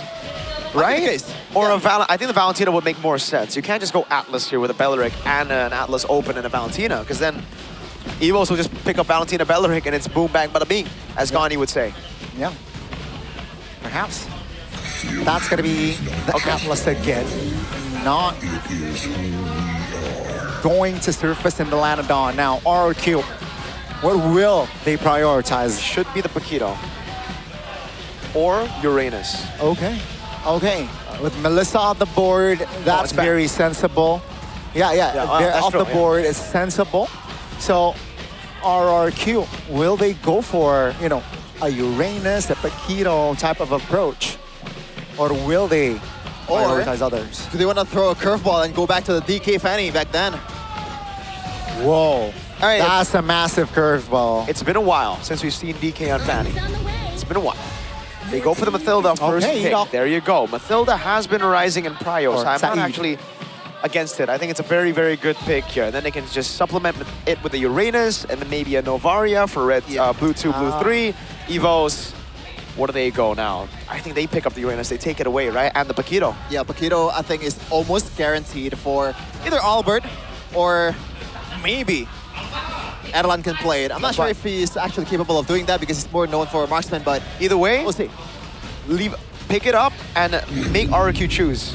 Yep. Right? There you go. That's Uranus. This should be the Paquito. Okay. Me and Aldo, man. We think alike. RQ. Where do they go? If they go Barats, now, this would be the perfect time for you to play an Esmeralda, but... Yeah, but they banned it. That's why I'm like, why is it so prio? Only RQ knows, man. Only RQ knows. But all right, it is what it is. They should go, I don't even know, like right now, what do they go? Yeah, that's a good question. There's nothing that I think stands out. Do they go Harley? Even then, Uranus and Paquito should do well against those. Or do you want to go Barat straight up? Not against Uranus, man. Like, that's why the Uranus pick, I thought was going to be first pick for Coach Adi. But it's not purely for the... Whoa! Mathilda Fredrin, this used to be a winning formula back then in Season 11, but unfortunately now it's Season 18. And even Three M4, and a half years since then. Yeah. That's crazy. That's crazy. Bringing it old school, I guess, right? Yep. And they can still go Guinevere here. Put the Paquito in gold lane, right? Unfortunately, if you pick the Paquito in the gold lane, you gotta play the early game most of the time, no? No, at this point, it don't matter, bro. Like, seriously, the Paquito gold is just that strong. As long as you go QC, you can play well. It really just comes down to how comfortable Airline is, right? The Spirit won it with that. Instead, they go for the sustain. And this is even more disgusting, I'd say. The Rafaela to match a Mathilda in sustain. And guess what? If you use all your resources, that whole cycle on one dude, just gets to respawn again. Yeah, they're pretty much going for ban here with the sustainability as well. But unfortunately, I think EVOS has a bit more say in the early game as well with the amount of damage that Paquito can deal. And they also have more flex to work with. This Rafaela is not necessarily a mid laner or a roamer. Same with the Paquito as well. The flexibility in the first phase is insane for the White Tigers. The Architect is doing work. Yeah, definitely a lot of questions is still up in the air for Adi to think about in the second phases of drafts. And there you go. There goes the Arlet. They don't want to go going up against an engaged tool, and that is the Arlet, right? Definitely can break the momentum, reposition you, displace you. All right. So now it's up to RRQ to try to limit some of those picks. But the thing is, what do you even ban, right? The jungle is still open for the Paquito. That's why they ban out the Eastern Shin. Yeah. And that's why it's going to be very confusing either way. They're going to have to choose what to ban here, and it's not going to be easy because Aldo can still flex this all over. I think RQ with the Yusin is trying to limit the flex here for the Paquito, but either way, it's still a possible flex. Yep. Yeah. Now, for EVOS currently, they can literally play any gold laner, no? They have the Rafaela, they have a lot of other damage to work with as well. You can still beef up with the sustainability of something like a Harith, by the way. Combine that with Rafaela, you get the healing, you get the shields. Yep. Yeah. And it's tough for you to lock down a Harith with a Purify, especially when there is no real damage currently for RIQ. And I like that respect, you know, even though the Barats gets countered by the Uranus, you Evos, they don't care, really. If it gets open all the way to the second phase, they're still going to ban it out. Now, RQ, they are lacking damage, man. There's no other way to put it. The XP lane needs to be a damage dealer, but what is it going to be with an Arla taken out? That's the Nolan as well, banned out by RRQ. I'm not a big fan of that Nolan ban. I really think the Guinevere is still a good pick here, and Evos can still flex the Rafaela to mid or to roam, right? Yeah, you can still have a bit more damage in the mid lane. God. Because Guinevere offers you a bit more sustainability as well, and also utility at the same time. Yeah, Evos can go a lot of ways here. Then this is what I like about today's meta. In the second phase, it's a bit hard for you to predict what's gonna happen. It's never a sure thing, right? It's never a sure thing. I expect them to open the mid though here, right? Perhaps I like a mid that can burst. There you go. That's gonna be Eudora. So they're delaying the jungler too. All brought to justice. The Brody. Whoa. Okay, so that Loki denies the Fanny pick. I'm a fan of the Sora though. Yep. For RIQ. I like the Sora too, but the Uranus should still be able to get prio over the Sora. Yes, but the Sora's job is definitely not to lane against Uranus, but Hanzo. Whoa, Hanzo? I'm not sure, brother. I think it's just gonna be a straight up something like a Guinevere here. Oh. Or do you want to go something like a... Nah, Harley is not there. Okay, so it's a Paquito jungler. Oh, the Clint against the Brody in lane as well. That should be a good lane for the Clint. Feels like a Joshua game if RQ wins this. Yeah, it's all about Joshua. Or Lynch. If he's able to find at least an opening, like 2 moments, definitely can create a significant outcome here for the side of RRQ. Can they force the game 3, ladies and gentlemen, in this classic derby? All right. Mid prio is still the name of the game here with the Mathilda Fredrin. If RQ puts more emphasis towards the fights more than the jungles, I think they should have a chance to get the early game. But Rafaela and Eudora is still a nasty, nasty combo, man. They sustain also the amount of peel and damage that you have the early game. But it feels like, or it looks like, RQ's draft rating triumphs over EVOS by a landslide. And I can see why. There's just so much CC on the left, and they'll be able to control it. Demon Kite as well, back to a signature pick. Even though it's not meta, it's what Demon Kite used to win a world championship. Ladies and gentlemen, welcome to game number 2. Will it be 1-1, RRQ equalizing, or will EVOS take RRQ down with a clean sweep? The trend of EVOS winning in this so-called classic derbies, will it continue here in the second game? Or perhaps RRQ have a say with Joshua again, a player to watch on the Sora in this game. Next BTR battle way, Mr. Lynch, now Joshua Albert with the control over Lethal Wanderer. I thought Randy was going to go for the cut there. Now, let's talk about this matchup though. Sora versus Uranus, Shepin. Will the Sora even have space to play around these skirmishes? Yeah, Sora is just going to be there to secure the lane most of the time, and he's going to be online when the turtle fight begins. Most of the time, he can really poke down the Uranus, and that's why, there you go, the Festival of Blood, and also that concussive flash has to put more emphasis towards the lane clear. Meanwhile, Arthur, King Arthur in the gold lane, getting dominated by the Forgotten Tiger. Yep. Looking at the other emblems as well, pull yourself together for the one dub. So it's gonna be a bit more safe with the amount of flickers that he has, and also possibly that Winter Crown that's gonna be available in the late game against heroes like Joshua. It should be an item that is non-negotiable. Yeah, and this is why I was talking about the lane matchup, right? I mean, if we're just talking about lane, everyone should have a very good time down below.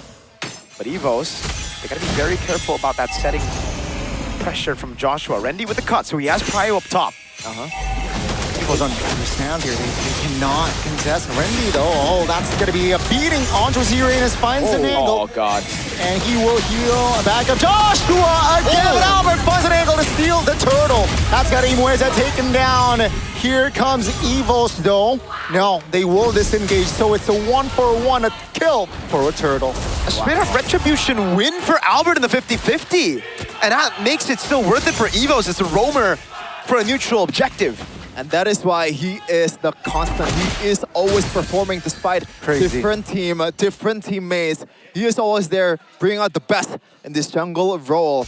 On this prediction though, by Gope, it looks like RQ's fans, the Kingdom is still triumphing over the EVOS fans. And look at Randy right now. There's no one that can stop him to cut lanes, especially with this Valentina and also utility-based mid lane trio for EVOS. So he has a bit more most of the time against this Sora. Another 50-50 win for Albert with the red tree.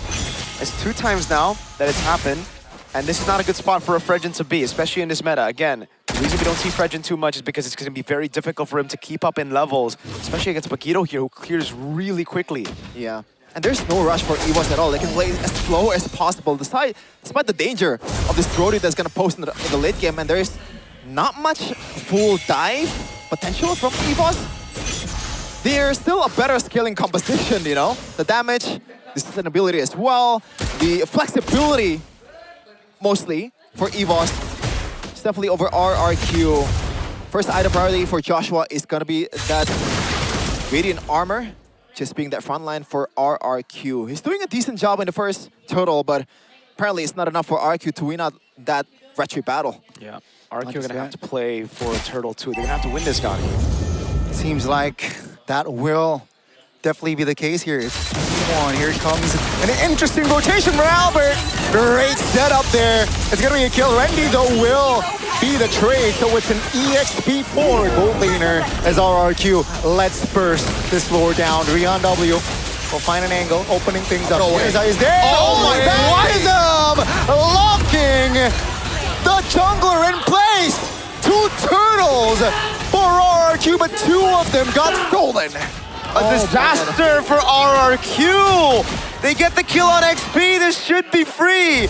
But everybody was just corralling over. I mean, dude, guys, you gotta zone the enemy jungle. That's one. But also you gotta land those red trees. That's quite possibly the worst case scenario Oh my for RRQ God. in that place. I was questioning the decision of Albert rotating over the tunnel despite them being, that's crazy. You know, RQ having the man advantage.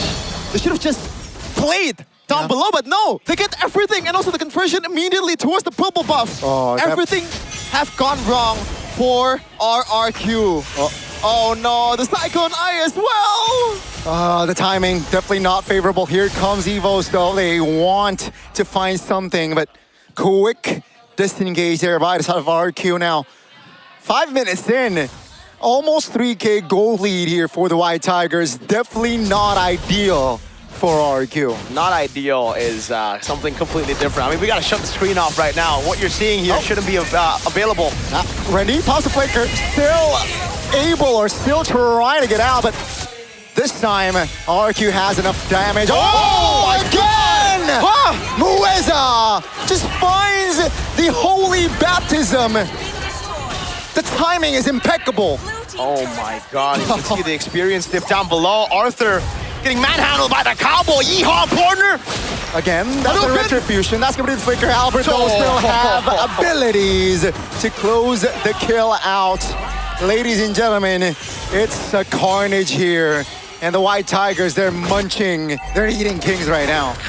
Dude. Not even a Barat's in the game, but that's true. Evos are munching on kings. The Rafaela always catches you off guard, man. This is a hero that's still not fully, you know, a lot of people are still not... Thank you, Midnight. I guess, like, yeah, thank you, Midnight, for that. Not really fully adapted to this hero. The potential for the stats are always catching you off guard. You think Rafaela is a sustain hero, and it is a sustain hero, but the stat potential, bro. Joshua might have to use the ultimate here, and there you go. That's a free turret for Erlan.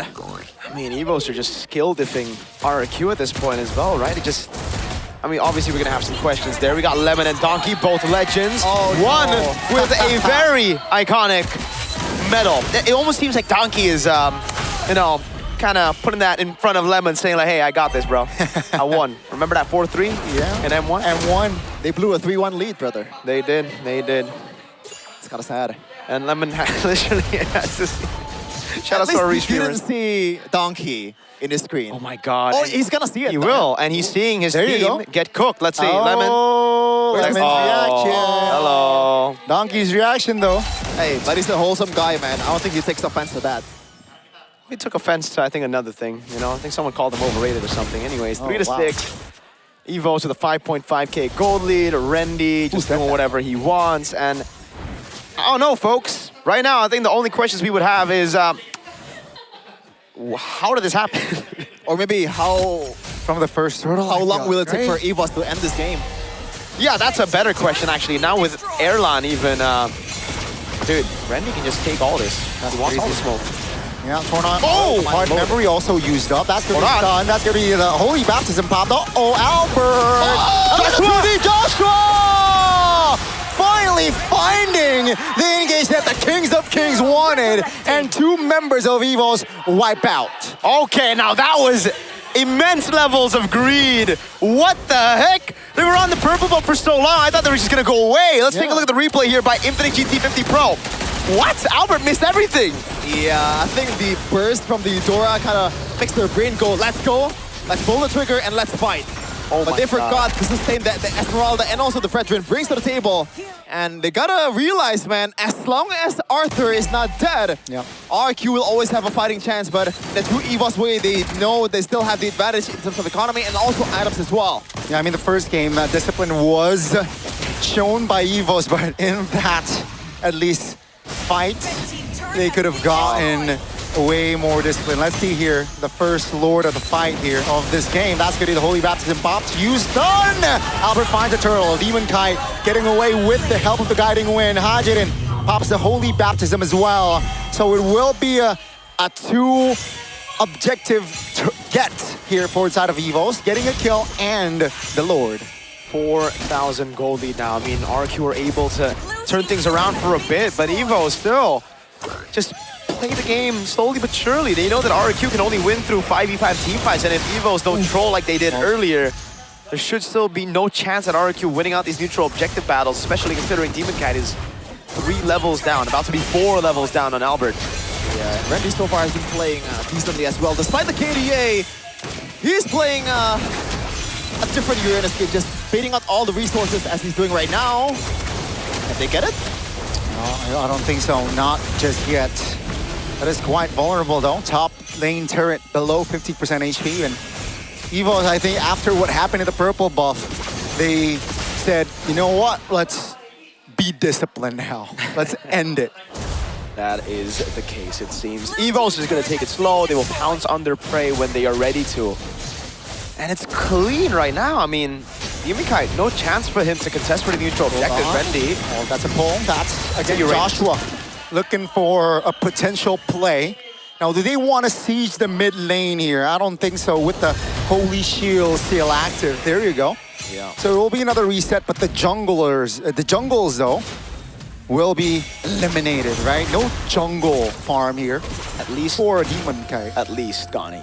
They won't lose to an Esmeralda. Yeah, oh man, don't look at it. The gold lead from Albert right there, that's 3K. Oh my goodness gracious. And that is why the utility junglers has not found success in EWC as well. Because when there's nothing is happening, then you really have to force out a fight. When you are behind, then what the hell do you do? Yeah. You can't really farm as well as Bakito, obviously. No. You need neutral objectives on and they utility didn't get jungle. it. And he's been losing the red trees all over the place. Not even a lethal wanderer, that's the thing, right? crazy. Even the lethal was stolen by Albert, so... Dude. First game, he lose out on a red tree against a Melissa. Second game, he lose out on a red tree on a Eudora. It's not a good show for sure for Demon Kite so far. As Gani mentioned, his debut has gone very south from what I think the Kingdom and a lot of even RRQ players expect. And I can't really just fully blame him though. That moment up top when they were on the neutral objective, Saida and Joshua were playing in the pit instead of zoning. I mean, it reminds me a lot of my teammates. Is that a shot at someone? Yesterday, yes. It wasn't with you two, though. It was what happened? A few bozos. Oh, man. We're just throwing people under the bus here. I mean, we're not dropping names, so it's all good. But right now, we are dropping names because I don't know how Joshua and Said play the same way. They're just not even zoning for their new utility man. Yeah, at this point, Joshua is hoping for a 5-man set. That's it. That's the only thing that can probably salvage this kind of situation. To the point where Moisa cannot even heal up the whole teammate, but... his flickers are there, and he's also rocking the tough boots, I believe. Oh no, he's actually a rapid boot, so maybe there's gonna be a CC lock potential here for RRQ. We'll see though. Since gold lead is definitely not low at all. Let's see if the Hail Mary play comes through. That's a 3-man ton and a stun though. DK eliminated off.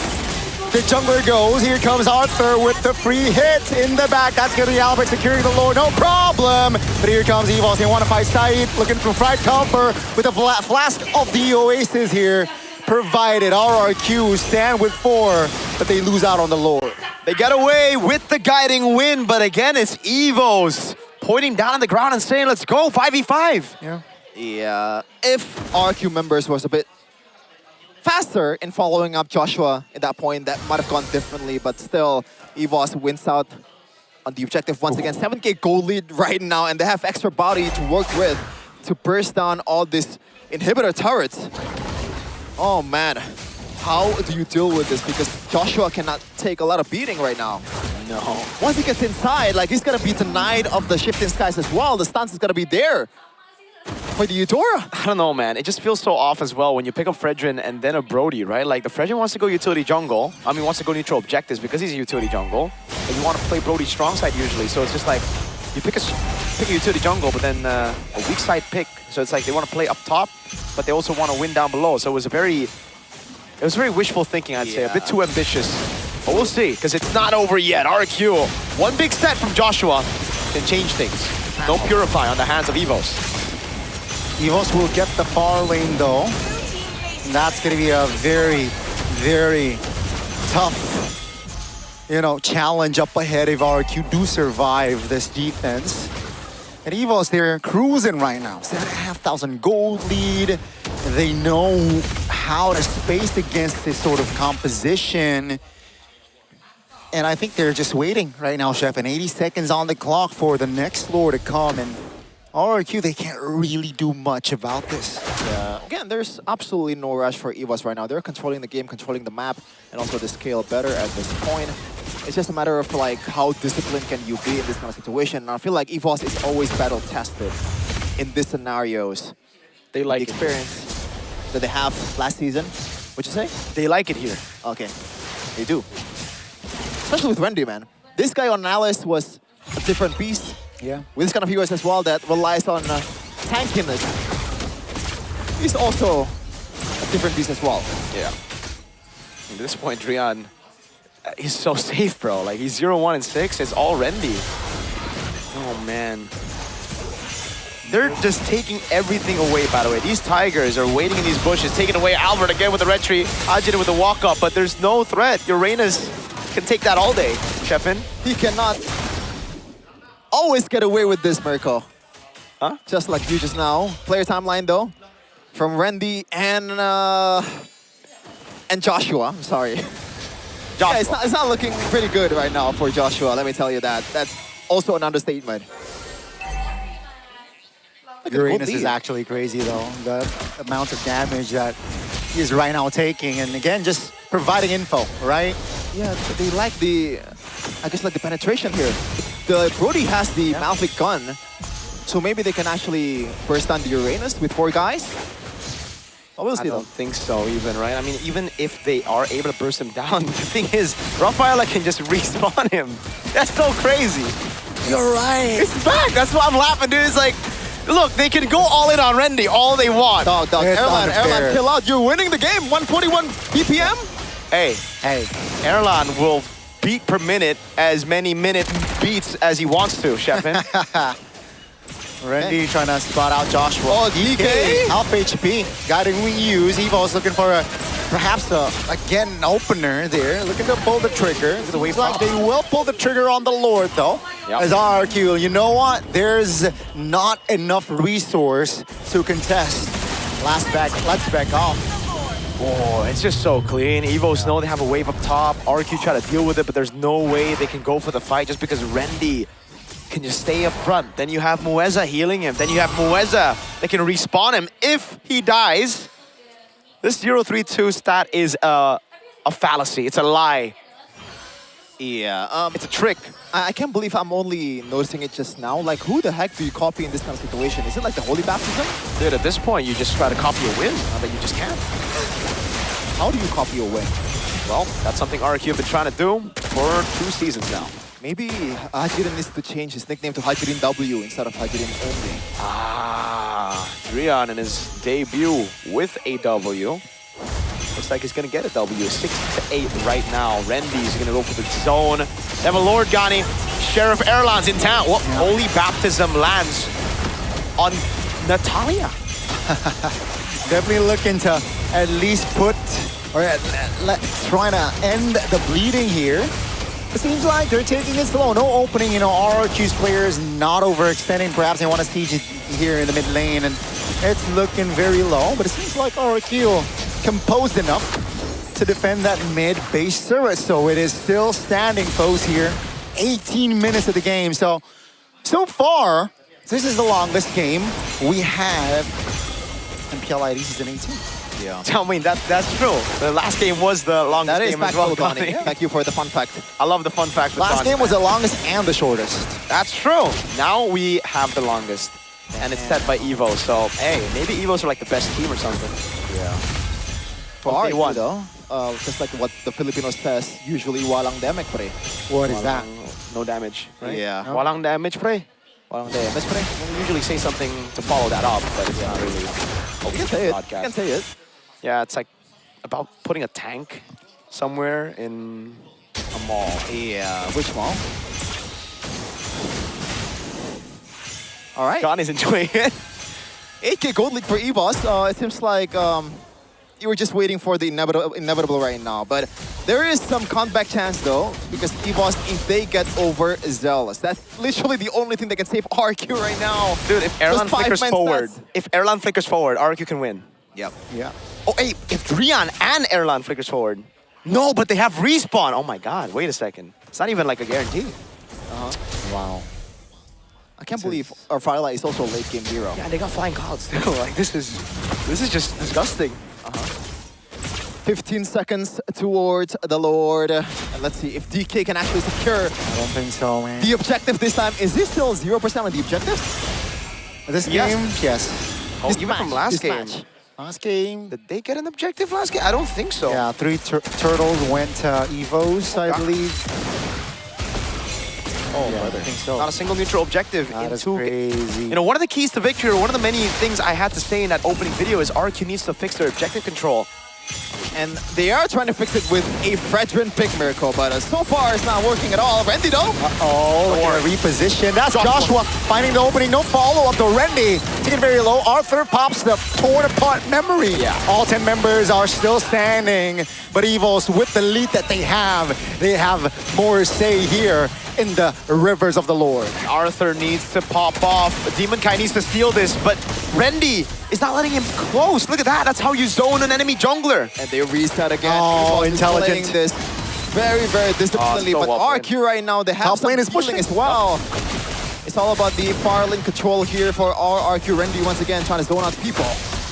Yeah, seems like Rendy again just it's so beautiful. providing the scout information. Demon Kai RQ. is used to seeing this situation, but I don't think the rest of the team is. Oh. In the Philippines, you just Lord Dance all the way. Yeah. Oh, now But it's RQ, the 94. rest of the team, they don't know. They don't know what to do right now. Hajirin show, so this is going to be, again, Evo's just pulling the trigger on the Lord. There you go.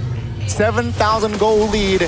It's an evolved Lord, ladies and gentlemen. So it might be, you know, the nail in the coffin here. Yeah, I can imagine Aldo is giggling right now with the way this team has performed so far. Man, Imagine oh man. what he would say on broadcast. What? If he was watching right now. I don't think you can say anything too crazy, you know. On broadcast? Maybe the backstage. Oh, that's true. Let's take a look at it though. Evolved Lord with the Uranus and Rafaela. They got a turn in the mid lane. Rendy's walking up. He's zoning. That's a terrifying on towards the Uranus, bro. Torn apart memories. Oh my God. Doesn't deal Walang damage, pre. Definitely walang damage, pre.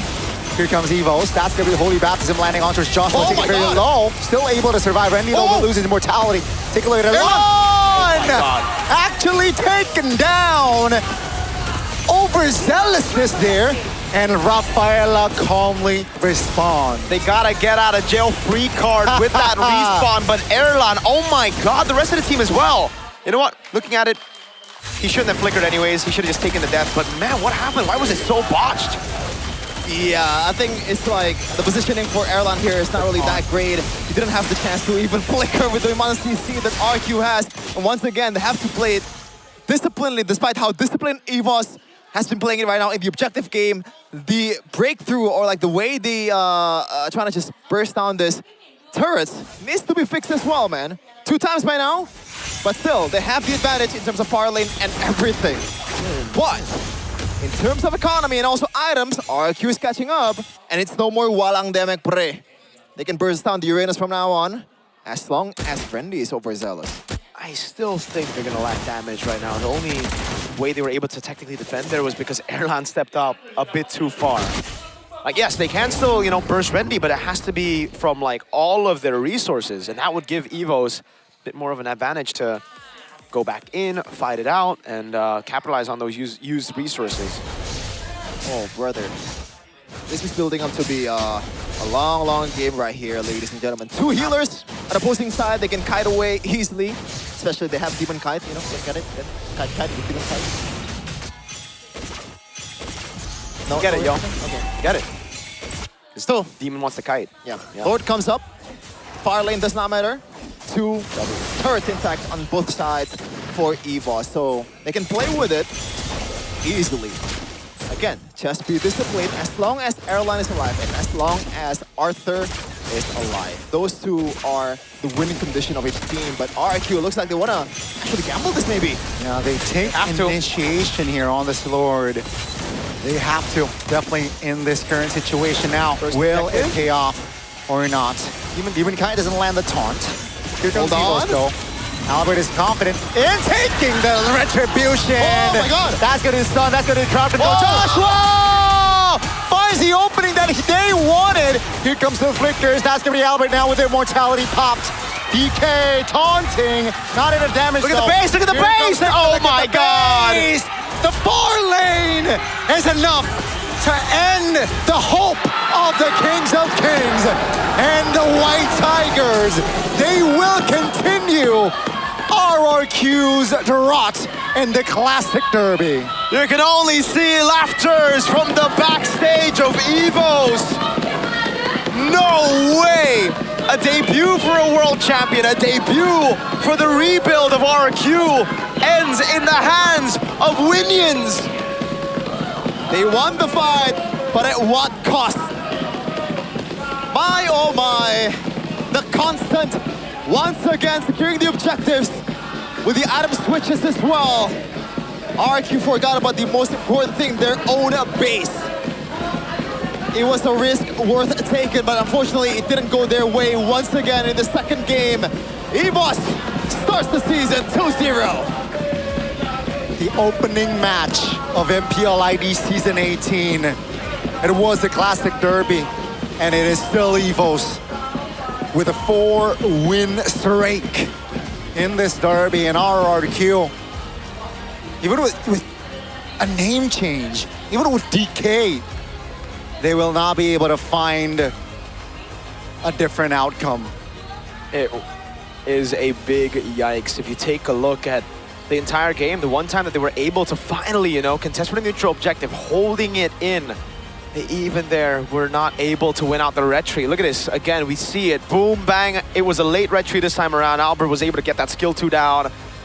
Absolute Winion. Absolute cinema. We're going to throw it over to the stage for a winner interview with our boys, EVOS.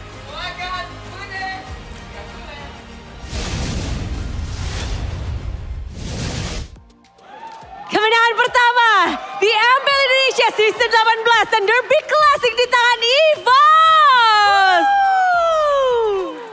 Wah, menorehkan kemenangan langsung di match perdana. Langsung aja nggak sih? Welcome Drian W.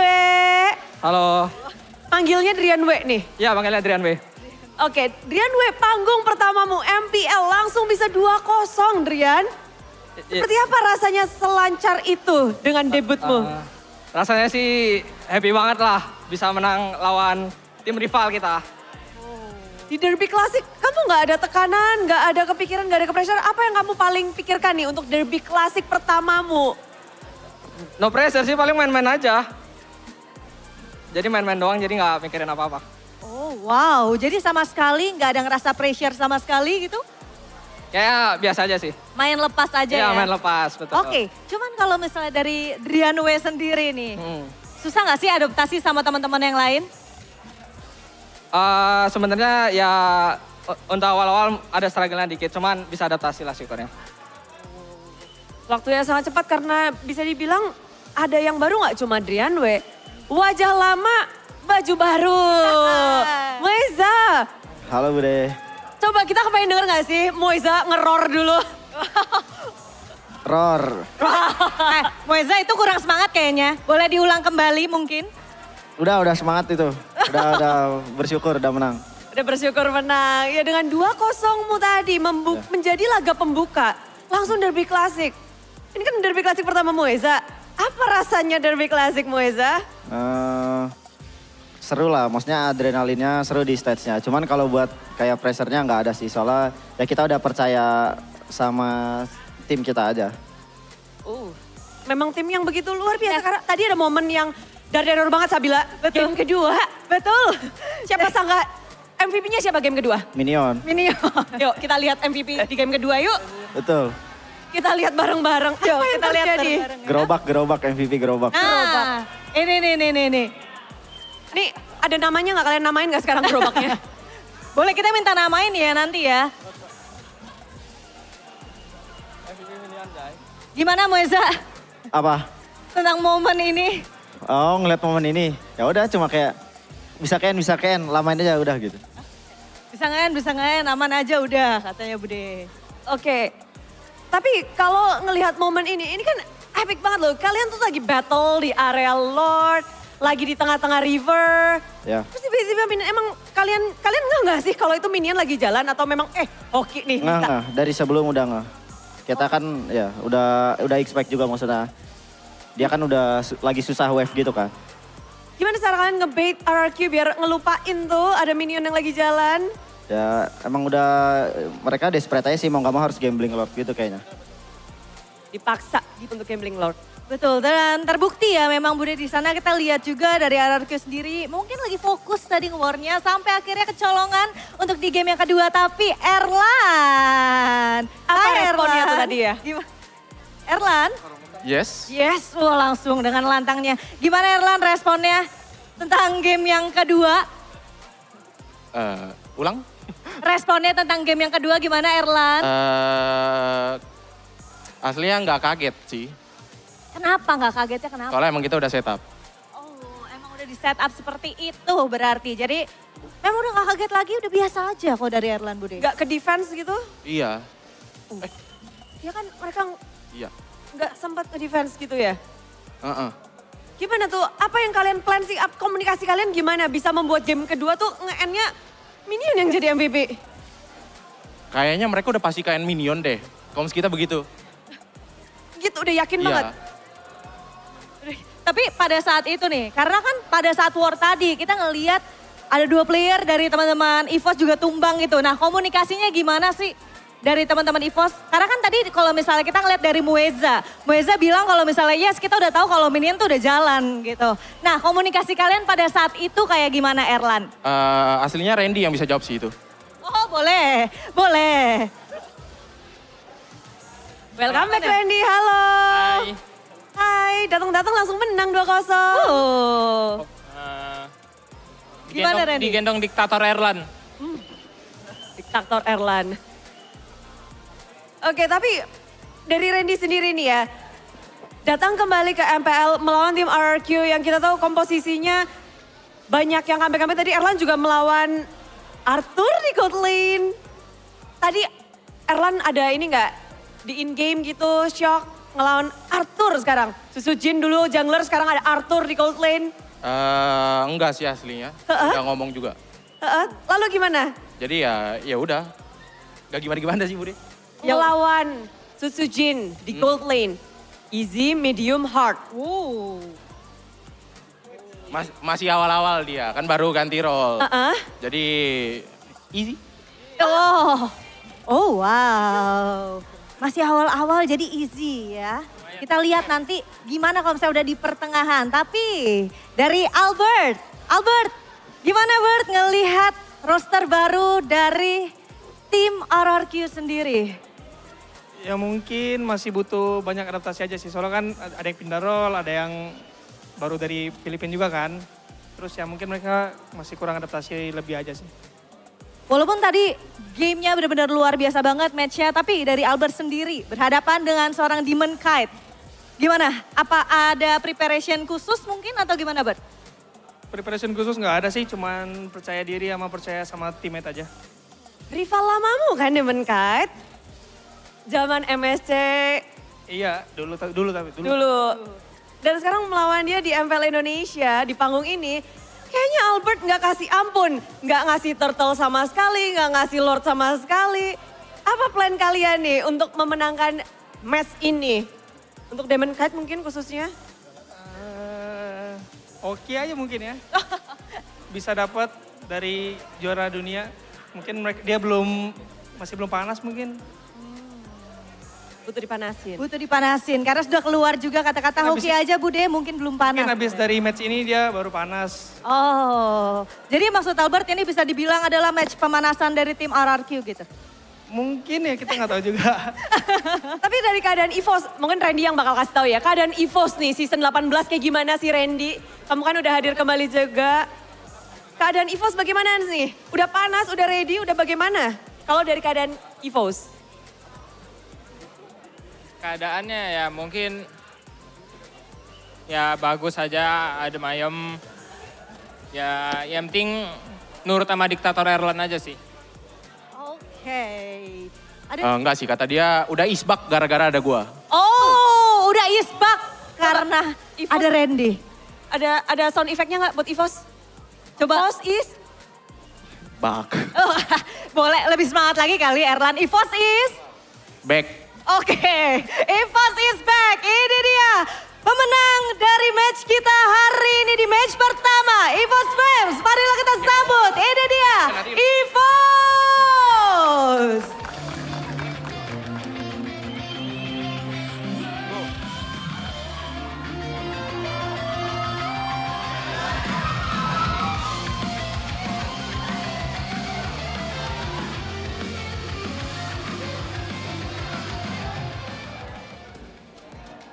Begitu meriah pembukaan match MPL Indonesia Season 18, namun tak akan berhenti di situ karena Sabila kita punya yang spesial ya. Yes, betul sekali karena kita akan ada bagi-bagi hadiah di GoPay Hadiah GG. Benar-benar, Season 18 ini season yang spesial, jadi kalian pastikan udah download GoPay dan caranya tuh gampang banget dan ini juga spesial Bill. Ya, karena akan lebih banyak. Oh, dengan Season 18 ini angkanya juga makin besar. Oh wow, jadi makin besar. Nah Bude, ini kalau misalnya aku nggak salah ya, katanya hadiahnya itu 18 juta ya Bude ya?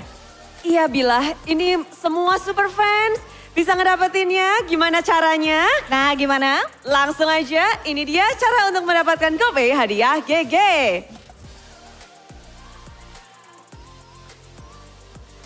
Pertama-tama pastikan kalian udah pada download kan? Udah. Kalau udah download nanti siapkan layar kamera kalian ke depan. Putih-putih itu nanti bakal ada QR yang muncul. Setelah itu klik buka hadiah dan otomatis kalau kalian udah klik GoPay kalian akan bertambah.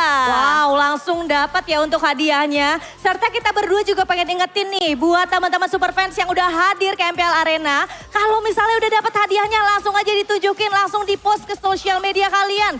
Tag MPL dan juga tag GoPay biar yang lain juga gak sabar pengen datang juga Bude. Bener, dan pastinya semua superfans udah gak sabar, inilah dia GoPay Hadiah GG. Yeay, langsung aja di-scan sekarang juga dan ditunjukin ya. Pamerin, ayo Langsung pamerin. Kingdom, ayo EVOS Fans. Pamerin, Super fans pamerin. semuanya.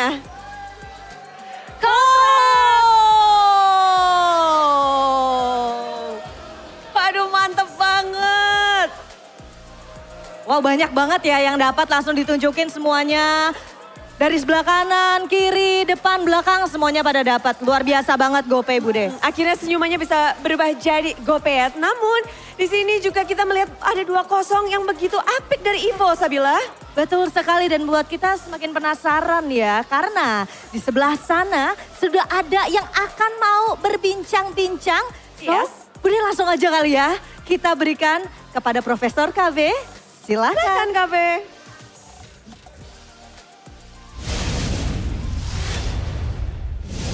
Nah, Macan emang gak makan telur, tapi Albert makan telur. Makan protein. Gimana Bob? Habis makan protein 2-0? Kenyang banget rasanya. Kenyang. Enak banget. Enggak, kita ngomong spesifik aja. Game 1. Hey, we got no translation. We got Season 10 champ, Season 8 champ. With Onyx. Coached in Alter Ego, coached in Bigatron, my GOAT as well. And his biggest achievement by far, Season 17 English analyst. Hey, yo. But we got Aldo. Aldo, how you doing, bro? Thank you so much, boys. I'm so excited. Miss you guys. I miss you too, man. Miss you guys. So, how you feeling after, a very sweet victory to start Season 18? I feel like it's a good debut for the team, especially Drian W. His rookie season, I mean, we have like some kind of struggle with him, like in the early stage. But look at him, just using the Eudora, just doing things. And yeah, it's good, very good. It's very good. I mean, if you compare the opponent, right? Marin's Hajirin, definitely a shaky start of MPL Season 18. But again, with this win, how confident are you, Coach? Taking the upper brackets. Let's just. Clip baiting. Come on. Wow. Straight to the point. I'm always gonna be confident. Like, okay. If you're coaching a team, you need to be confident, right? You want to take the upper bracket so that you have the more life in the playoffs. So yeah, I'm very confident. There you go. Well, I got a follow-up question to that, though, although I think a lot of people had questions coming into this as well as to who would be starting in the lineup, right? Rizza or Drian W. So what went through, your mind to make that decision that Drian would be playing instead of Rizza? Actually, Rizza can't be played this week because he was still in your Fidelity roster during MSC. So there are some kind of, So next week we might see a change. Yeah, might be. Yeah. So let's see. It's up in the air. You got a question, Shevin? Yeah, I'm gonna try to get you clipped, by the way. Now, looking at the matchup here, Albert versus Demon Kite, how would you rate Demon Kite's debut here compared to Albert's masterclass today? Oh. I mean, I haven't seen Fredin for so long. Yeah. So, but it's a good draft, though. It's a good draft. The way they, play with the support. But again, though, this is MPL Indo, right? I think he needs to adapt fast. Need to take up the, the Harley, the Nolan. Yeah. So because the Fredin here, if you get out tempoed like today, we kind of messed up a little bit during the purple buff fight. That's why they have slight chance to come back. But if it didn't happen, I think it's just a straight snowball. Yeah, I agree, and I think I can follow that up with. I think you outdrafted Coach Adi and Caleb with Bravo, both games. Now you played around those flex picks, right? Yeah. Was it just for you pre-planned? Did you have those drafts written down, or was it like improv? How do you draft up on stage? Actually, I kind of, because this is the first match, right? First match, so we're just gonna look up from the EWC and also the GOTF. We see what's good, what's the meta, what's the prio picks and everything. And from there, we also, and this guy, right here, so good. With the Pakiro 2 games in a row. Even the first game was very hard for him with the P-Grill, the Kadita. But man, this guy still showed up. Amazing. That's why it was the flex pick that you used to really bait out even the Nolan ban in game number 2, right? So I think another question that I have would be, what do you think about the Esmeralda prio for RIQ? Because that was a big discussion point here on the desk for us. I was kind of confused because I was expecting a Uranus or a Barat. Same here. In which is more meta in GOTF, and teams are struggling to face, especially with having the Matilda already. Probably the second game why the Esme was banned because they want to first pick the Matilda, so they want to protect so the Esme can't be killed in the early game. But for the first game, it was kind of, I was seriously thought it's gonna be Barat. Right, so it was even a curveball for you. Yes. Again, last pick value, they went TIG as well. So it was, I guess in that draft, it wasn't ideal. Maybe it wasn't the normal, quote unquote, in this current meta. You got the dub. Second game, team is feeling confident, of course, with after that first game. Was it an overzealous, or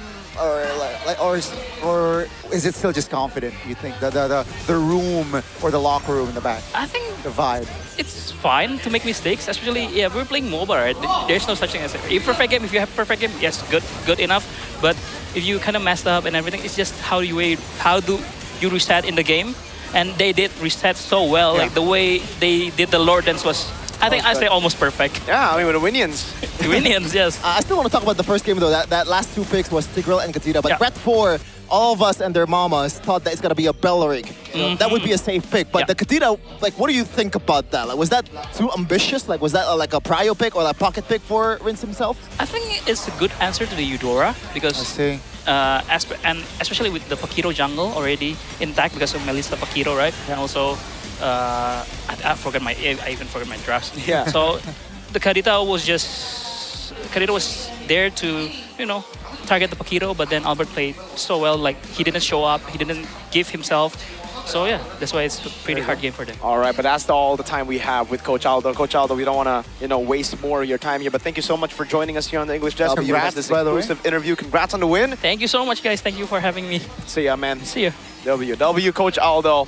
Folks, Aldo's still going to have to sit down, unfortunately. So you're still going to have to be here, For y'all, don't forget to support Mr. Man Aldo and Evos tomorrow, because it's going to be a 2-match week for Evos. Yeah. Against Navi tomorrow. So let's take a look about. Ladies and gentlemen, again, it's officially the longest game of this season with 24 minutes, almost 25 minutes of game time here. Total kill-wise, though, it's equal 9-9. I expected to end a little bit sooner, to be quite honest. Give RRQ props though. Yeah, You know, they were I did able not to expect defend. that. They were able to actually prolong the game for quite a while. I think even in game number 1, there were glimpses of what RRQ can do. They were still able to make some plays happen. It's just they realized that a bit too late in game number 1. And I honestly feel like the draft as well were lopsided, I guess, you know, to put it. Yeah, Aldo really did well. And again, on this Fredrin, you need to control those neutral objectives. And that's something that Demoncat wasn't able to do. I think it was a mix of a skill issue from his side and also an awareness issue from the rest of the team, because the rest of the team didn't even try to zone Albert. Yeah, it's tough. It's tough. It's a question though, because they're not lacking of CC, right? They should have been able to somehow contain Albert in the early game. Even in the late game, it becomes even a bit more easier because you have more items to play with. You're more sustainable with the Matilda as well. You can just bail out with the guiding wind, and to some extent, they did it quite beautifully. I said it before the match, or like before the game, it would be a Joshua game if RQ wins, and it was almost a Joshua game. There were some sets which we can kind of see the potential of this composition being brought out by RQ, but unfortunately, EVOS is too ahead at the point, you know, the Winians and all that. They could have played a more equal game had they had more turrets. Yes. But had is the word here. They would have had more turrets if they had gotten some neutral objectives. Yeah. It's 8-0 in this 8-0 game. There is were kinda 5 Lords. And a few of those neutral objectives were... It really looked like it was Should be a 100-0. Yeah, like the one where I think Drian W was able to get his hands on. That one's kind of crazy. And in game number 1, the Lord against Melissa. Yeah. So that was wild. Yeah, a lot of questionable things here for RQ that they're gonna have to fix. I think even Arthur in the gold lane, I don't know, it's the lack of experience maybe, right, on the MPL stage as a gold laner. But he walked up against the Clint to try to get farm, even though it was already a freeze, and Erlan was clearly trying to bait him in to a Paquito. Yeah, shout out to Randy, by the way. KDA-wise, he's not playing a good game, you know, by the untrained eye, but even we had some conversation with Aldo before the whole segment that Randy is an amazing Uranus player, especially these tanky kind of heroes, which I was kind of like questioning why Luke was there in the first place in season 17 when they have Randy. It's not to say that Luke was a bad player, but Randy, if you can play like this, why would you get Luke? Oh, that's a very good question, and maybe we'll get the answer to in this mic check.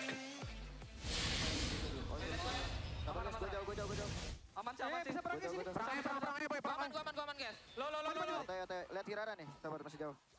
Aman gua. Aman Asbob.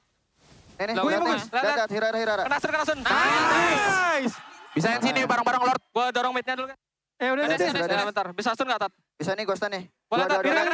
Sara. Dapat. Lihat kejarannya tipis, guys. Bawa. Santai. Masih Dia mau Lord. Maju yuk. Nice, Aman. Aman kalian? Gua coba aman. Balikin, jangan kasih rem, jangan kasih balik. Boleh. Bisa lagi, Atat. Nice. Bisa pelan-pelan. Jangan kasih balik. Jangan kasih balik.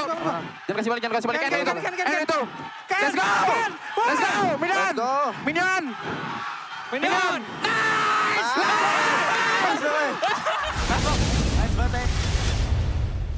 You can definitely still see and feel the passion. Even though there's been, what, a billion classic derbies, it's still a matchup that everybody wants to see. It's still a matchup that every player wants to play. EVOS versus RQ, it ends up 2-0 to EVOS. RQ didn't even stand a chance in game 1. We're able to pull it through in game 2 all the way to 24 minutes, but unfortunately, the Minions had a different story in mind. It's tough. Tough to be RQ, man. Yeah. First loss in the first game, opening season 18. Arashi! It's all Arashi's fault?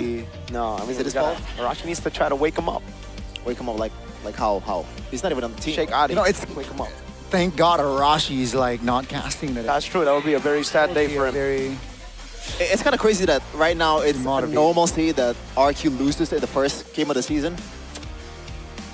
That's true. Back in the day, it's like almost a guarantee that they would win their first match of the season. Well, at least we still have one thing that's always guaranteed. It's our Infinix GT50 Pro that is always there for you, right? Because if you play rank and you use those on the phones, usually it gets hot, especially during intense team fights and strats. Don't get used. It starts frame dropping, That used to be all of us before Infinix. But then we were helped out because we have upgraded to the Infinix GT50 Pro, the official gaming phone of MPLID and MDLID. It's equipped with Hydro Flow. Now, Hydro Flow. You can literally see it here. Like when we turn it on, it just starts boom, boom, boom, boom. The water inside that Hydro Flow is going everywhere to ensure you guys stay cool when you play. So pro players are playing with it. If you guys want to have a chance to actually play like the pro players or playing on stage with this phone, go get your Infinix GT50 Pro by scanning the QR code right there and unleash the liquid cooling beast yourself. Get it, all right? It's all available, all in Infinix official stores, perhaps e-commerce platforms available to you. Check it out because you can be cool with it. Yeah, like Shepin. Shepin's cool. I like the hydro cooling feature though, because it feels like you're having a PC in your pocket all the time. It's that powerful. Seems like you're gonna have a good time with that beast in your pocket with good time, even if you lose out in game. Unfortunately, RQ didn't really have the best of times, but they can still try to compensate for that bad time with good time. It's just good time, man. You gotta. Have you tried good time though, Mirko? I have. I actually always just eat good time here on desk. We also have a lot of snacks in the town room, so don't worry. For just 2,000 IDR, you get a chance to win millions of MLBB diamonds. It's easy. Scan the QR code down below and check it out because the diamonds is gonna come to you real quick, real soon. This is such an old school snack though. Like every time Old there's school? a field Is trip, it old? like a study trip, thank you for telling me that. A 30-year-old, thank me that. Glass house is love. Yeah, good time makes everything better. Your field trip, when you're after you swim with your friends and all of that, just bring a good time and it's gonna be even a better time. That's true. When you play, I mean, we literally, while playing MLBB, usually we snack on good time. You, while watching MPLID, should snack good time as well. This snack has been around since the Paleozoic era. I don't know if that's the right term. Well, I have no idea either of what you are talking about, but maybe Arashi does. So maybe it's time for us to go back to the town room, take a break, and talk to Arashi about the times. Yeah. Because we need to give him good time desperately. Bro's having a really bad time, Gani. Definitely. One more match though. It's Na'Vi taking on Alter Ego. We'll take a quick one. I don't think it's gonna be quick, but it is a break. That's true. That's fair.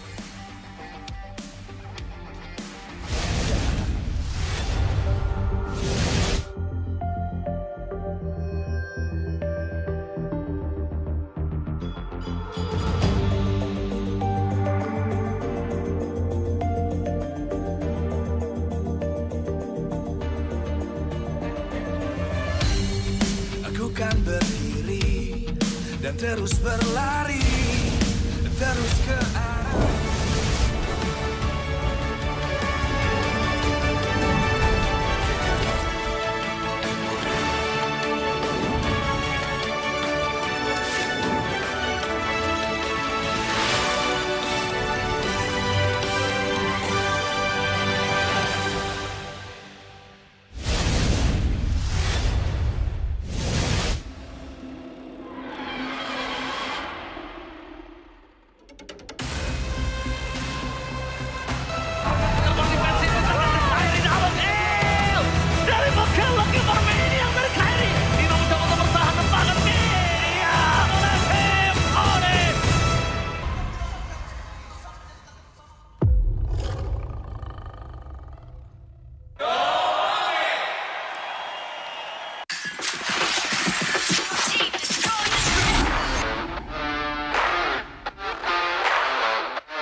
We own this, cultured by Todak.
Di tim yang paling susah itu nyatuin semua di tengah perubahan yang nggak ada habisnya. Kami bukan lemah, kami cuma belum searah.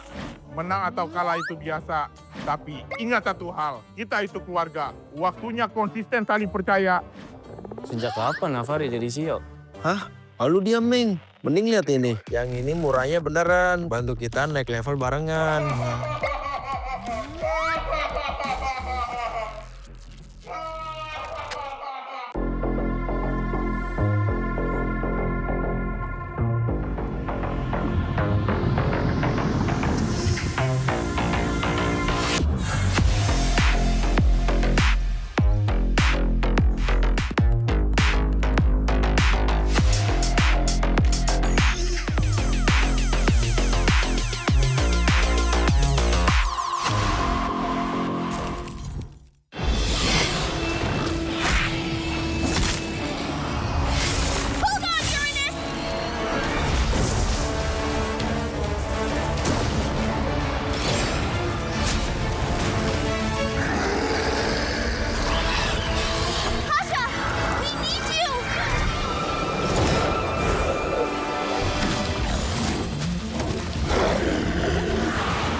Divine judgment! Witness the power of pure lightning!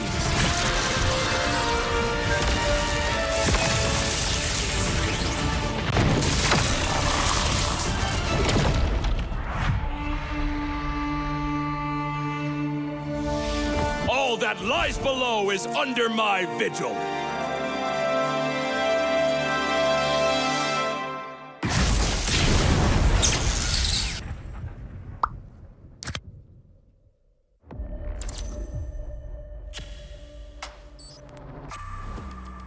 Semua perjalanan mempunyai cerita.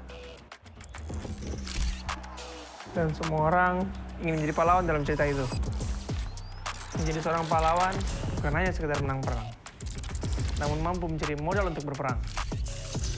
Oke. Hanya modal gold. Pet sekarang modal gold gampang kena comeback. Pahlawan itu butuh pengalaman. Pengalaman berseason-season adalah hal paling berharga. Alah, pemain tua, mekanik tua, masih main raja-rajaan. Orang bilang gue jadi pahlawan cuma karena hoki. Gak gitu, bro. Masihkah hoki? Hoki, faktanya gimana? Untuk menjadi pahlawan, harus bermental baja biar bisa menghadapi segala kondisi. Mental baja?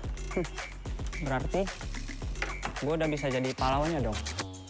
Gue baru masuk aja, udah dapat Rookie of the Season. Sebagai anak baru, gue udah cukup hebat kan? Hebat kata lu, dalam hal apa? Kill banyak. Untuk bisa memberikan itu, perlu sosok pahlawan. Kalau sosok itu nggak ada, tim lu nggak bisa apa-apa. Hah? Cut. Rani doang, hanya bikin mati konyol. Masa pahlawan kayak gitu? Kita juga harus bisa menjaga tempo, agar semua bisa berjalan dengan lancar. Lah, talent gue kemana? Kak, cukup kak? Oke, thank you. Gagal lagi jadi pahlawan di MSC. Ah, iya ya. Keburu pengen sini. Tapi, setidaknya gue masih di atas lo.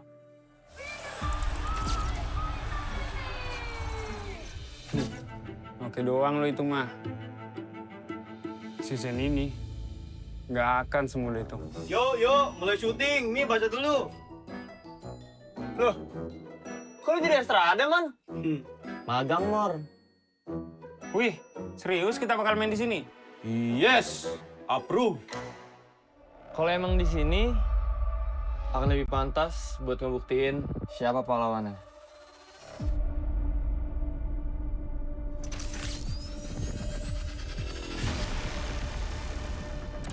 Persiapan kita cukup. Kita berpengalaman. Kita harus sesuai target. Kita punya mental. Kita nggak butuh waktu lama. Kita memiliki inisiasi. Kita bisa mengatur tempo. Kita punya banyak cara. Kita yang ngatur permainannya. Mari kita lihat siapa yang pantas.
We own this, cultured by Todak.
Di tim yang paling susah itu nyatuin semua di tengah perubahan yang nggak ada habisnya. Kami bukan lemah, kami cuma belum searah. Menang atau kalah itu biasa, tapi ingat satu hal, kita itu keluarga. Waktunya konsisten saling percaya. Sejak kapan Navari jadi CEO? Hah?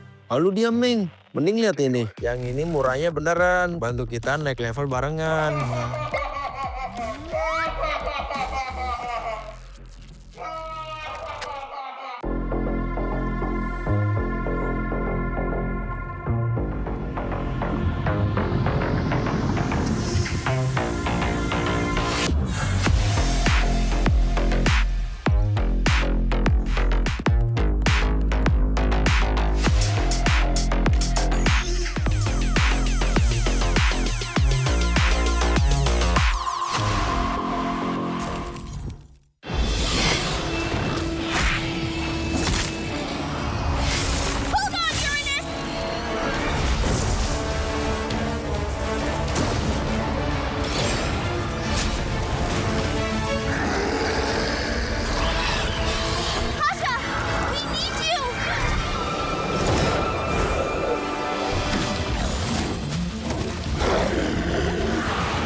Divine judgment! Witness the power of pure lightning!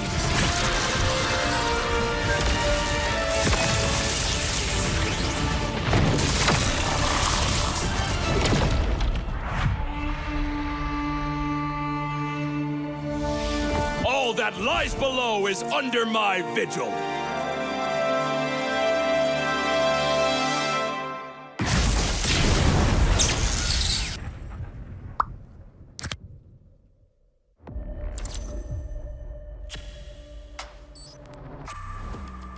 Semua perjalanan mempunyai cerita. Dan semua orang ingin menjadi pahlawan dalam cerita itu. Menjadi seorang pahlawan bukan hanya sekedar menang perang, namun mampu mencari modal untuk berperang. Oke.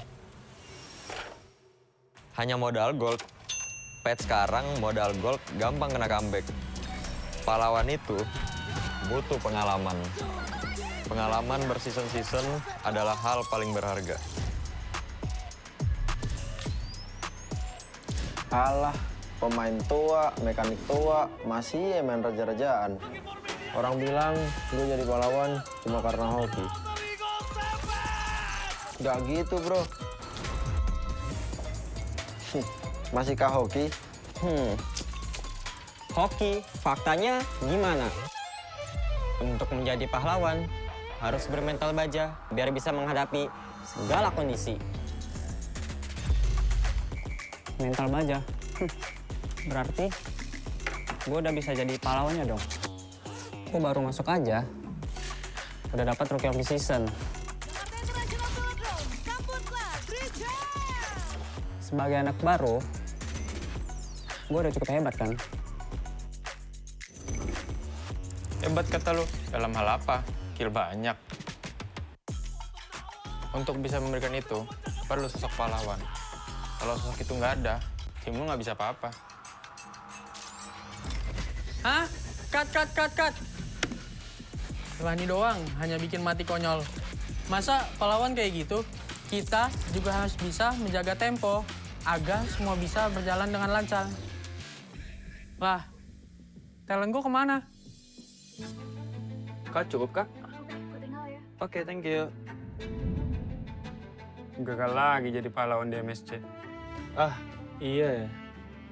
Keburu pensi nih. Tapi, setidaknya gue masih di atas lo.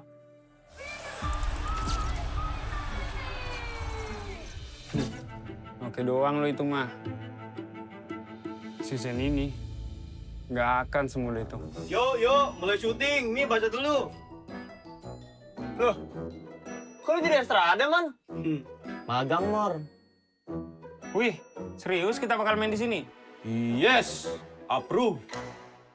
Kalau emang di sini, akan lebih pantas buat ngebuktiin siapa pahlawannya.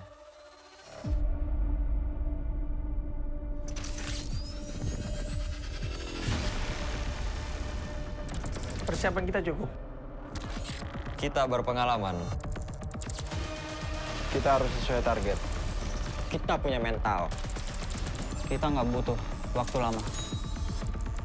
Kita memiliki inisiasi. Kita bisa mengatur tempo. Kita punya banyak cara. Kita yang ngatur permainannya. Mari kita lihat siapa yang pantas.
This, cultured by Todak.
Di tim yang paling susah itu nyatuin semua di tengah perubahan yang nggak ada habisnya. Kami bukan lemah, kami cuma belum searah.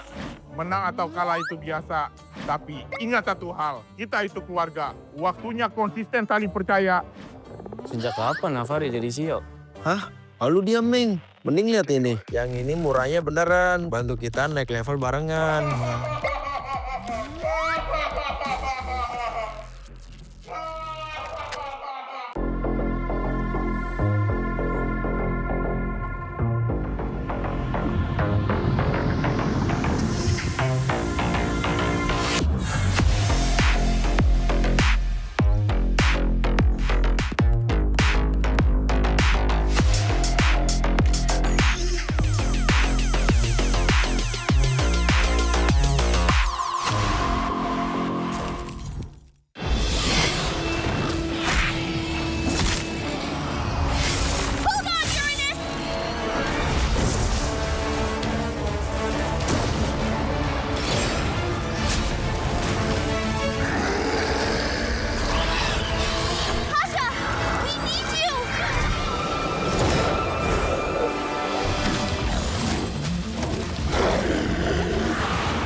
Divine judgment!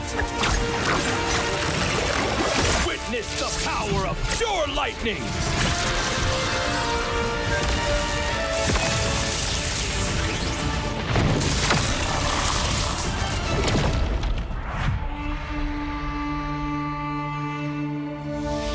All that lies below is under my vigil.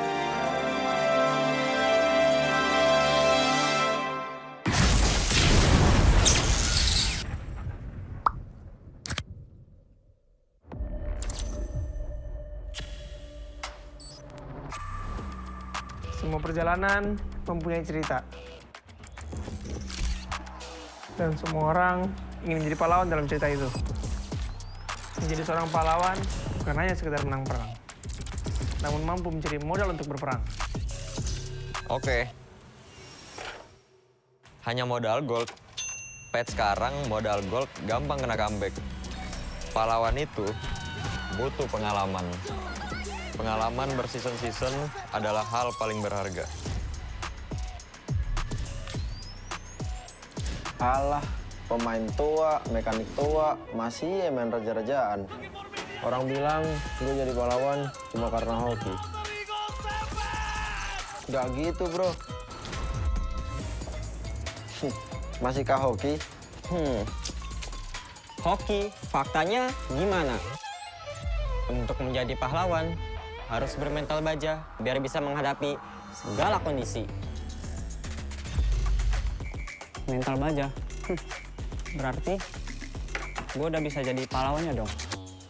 Gue baru masuk aja, udah dapat Rookie of the Season. Sebagai anak baru, gue udah cukup hebat kan? Hebat kata lu, dalam hal apa? Kill banyak. Untuk bisa memberikan itu, perlu sosok pahlawan.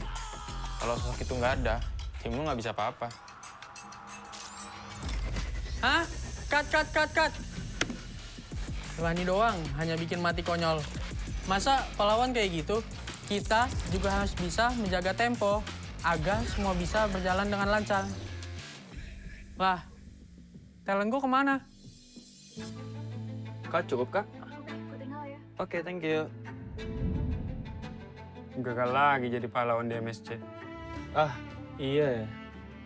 Keburu pensi nih. Tapi, setidaknya gue masih di atas lo.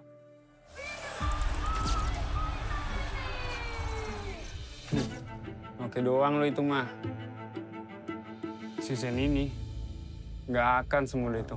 Yuk, mulai syuting. Mi, baca dulu. Loh, kok lu jadi Estrada, Man? Magang, Mor. Wih, serius kita bakal main di sini? Yes, approve. Kalau emang di sini, akan lebih pantas buat ngebuktiin siapa pahlawannya.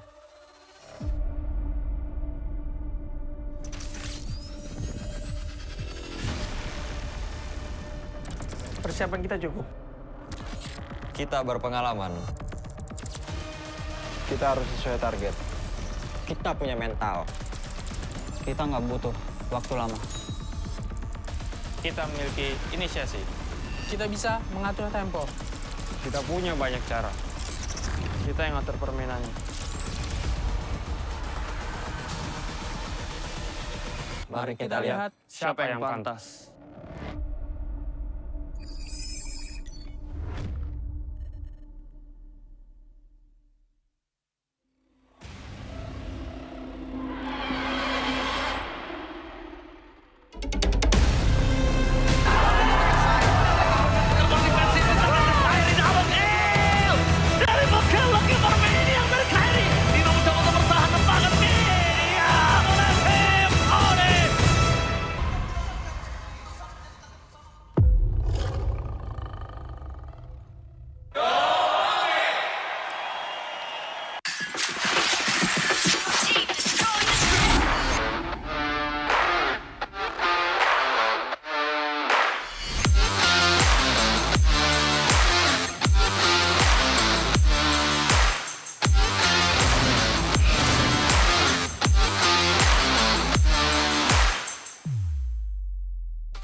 We own this, cultured by Todak.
Di tim yang paling susah itu nyatuin semua di tengah perubahan yang nggak ada habisnya. Kami bukan lemah, kami cuma belum searah. Menang atau kalah itu biasa, tapi ingat satu hal, kita itu keluarga. Waktunya konsisten saling percaya. Sejak kapan Navari jadi CEO? Hah? Lalu dia Meng. Mending lihat ini. Yang ini murahnya beneran. Bantu kita naik level barengan.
Divine judgment!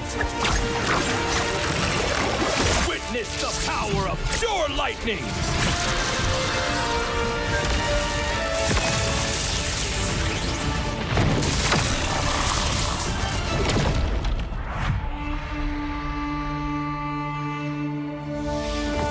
that lies below is under my vigil.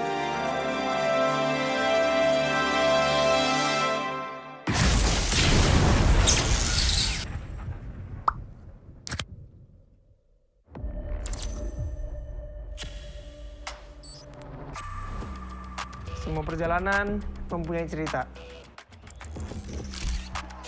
Dan semua orang ingin menjadi pahlawan dalam cerita itu. Menjadi seorang pahlawan bukan hanya sekedar menang perang, namun mampu mencari modal untuk berperang. Oke. Hanya modal gold. Patch sekarang modal gold gampang kena comeback. Pahlawan itu butuh pengalaman. Pengalaman berseason-season adalah hal paling berharga. Alah, pemain tua, mekanik tua, masih main raja-rajaan. Orang bilang gue jadi pahlawan cuma karena hoki. Gak gitu, bro. Masihkah hoki? Hoki, faktanya gimana? Untuk menjadi pahlawan, harus bermental baja biar bisa menghadapi segala kondisi. Mental baja? Berarti gue udah bisa jadi pahlawannya dong. Gue baru masuk aja, udah dapat Rookie of the Season. Sebagai anak baru, gue udah cukup hebat kan? Hebat kata lu, dalam hal apa? Kill banyak. Untuk bisa memberikan itu, perlu sosok pahlawan. Kalau sosok itu nggak ada, tim lu nggak bisa apa-apa. Hah? Cut. Rani doang, hanya bikin mati konyol. Masa pahlawan kayak gitu? Kita juga harus bisa menjaga tempo agar semua bisa berjalan dengan lancar. Lah, talent gue kemana? Kak, cukup kak? Oke, thank you. Gagal lagi jadi pahlawan di MSC. Ah, iya ya. Keburu pensi nih. Tapi, setidaknya gue masih di atas lo.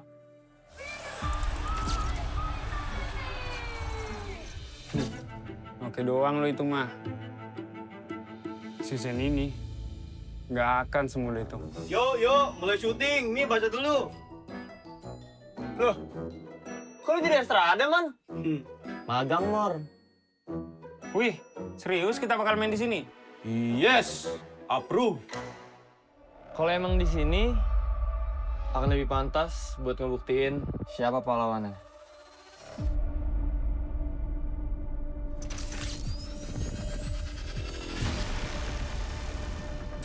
Persiapan kita cukup. Kita berpengalaman. Kita harus sesuai target. Kita punya mental. Kita nggak butuh waktu lama. Kita memiliki inisiasi. Kita bisa mengatur tempo. Kita punya banyak cara. Kita yang ngatur permainannya. Mari kita lihat siapa yang pantas.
This, cultured by Todak.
Di tim yang paling susah itu nyatuin semua di tengah perubahan yang nggak ada habisnya. Kami bukan lemah, kami cuma belum searah. Menang atau kalah itu biasa, tapi ingat satu hal, kita itu keluarga. Waktunya konsisten saling percaya. Sejak kapan Navari jadi CEO? Hah? Lalu dia Meng. Mending lihat ini. Yang ini murahnya beneran. Bantu kita naik level barengan.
Divine judgment! Witness the power of pure lightning!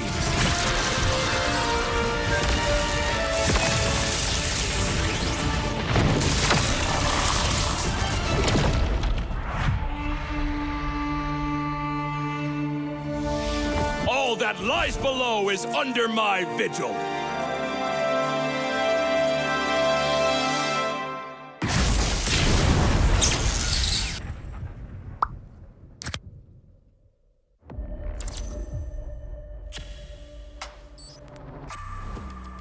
Semua perjalanan mempunyai cerita. Dan semua orang ingin menjadi pahlawan dalam cerita itu. Menjadi seorang pahlawan bukan hanya sekedar menang perang, namun mampu mencari modal untuk berperang. Oke. Hanya modal gold. Pet sekarang modal gold gampang kena comeback. Pahlawan itu butuh pengalaman. Pengalaman berseason-season adalah hal paling berharga. Alah, pemain tua, mekanik tua, masih ya main raja-rajaan. Orang bilang gue jadi pahlawan cuma karena hoki. Gak gitu, bro. Masihkah hoki? Hoki, faktanya gimana? Untuk menjadi pahlawan, harus bermental baja biar bisa menghadapi segala kondisi. Mental baja? Berarti gue udah bisa jadi pahlawannya dong. Gue baru masuk aja, udah dapat Rookie of the Season. Sebagai anak baru, gue udah cukup hebat kan? Hebat kata lu, dalam hal apa? Kill banyak. Untuk bisa memberikan itu, perlu sosok pahlawan. Kalau sosok itu nggak ada, tim lu nggak bisa apa-apa. Hah? Cut. Rani doang, hanya bikin mati konyol. Masa pahlawan kayak gitu? Kita juga harus bisa menjaga tempo agar semua bisa berjalan dengan lancar. Lah, talent gue kemana? Kak, cukup kak? Oke, thank you. Gagal lagi jadi pahlawan di MSC. Ah, iya ya. Keburu pensi nih. Tapi, setidaknya gue masih di atas lo.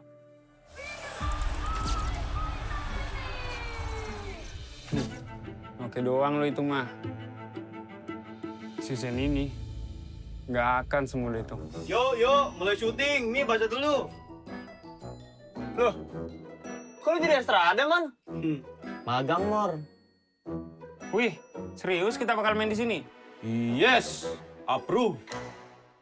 Kalau emang di sini, akan lebih pantas buat ngebuktiin siapa pahlawannya.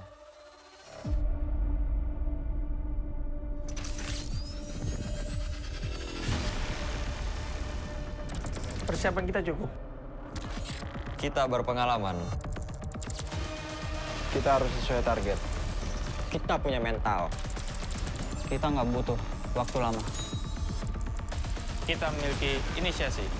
Kita bisa mengatur tempo. Kita punya banyak cara. Kita yang ngatur permainannya.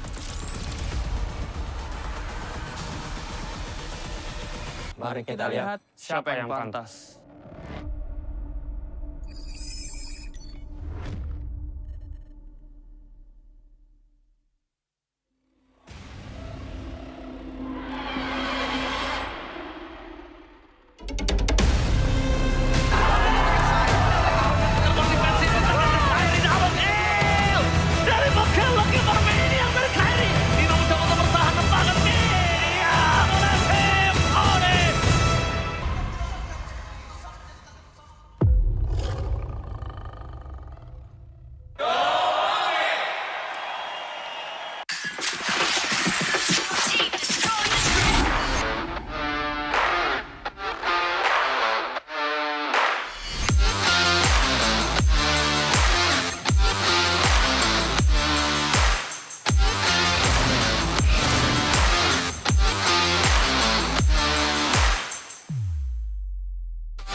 We own this, cultured by Todak.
Di tim yang paling susah itu nyatuin semua di tengah perubahan yang nggak ada habisnya. Kami bukan lemah, kami cuma belum searah. Menang atau kalah itu biasa, tapi ingat satu hal, kita itu keluarga. Waktunya konsisten saling percaya. Sejak kapan Navari jadi CEO? Hah? Lalu dia Ming. Mending lihat ini. Yang ini murahnya beneran. Bantu kita naik level barengan.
Divine judgment!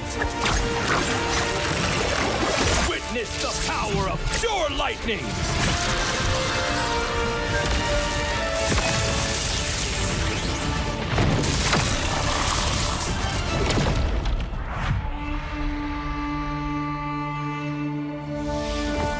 that lies below is under my vigil.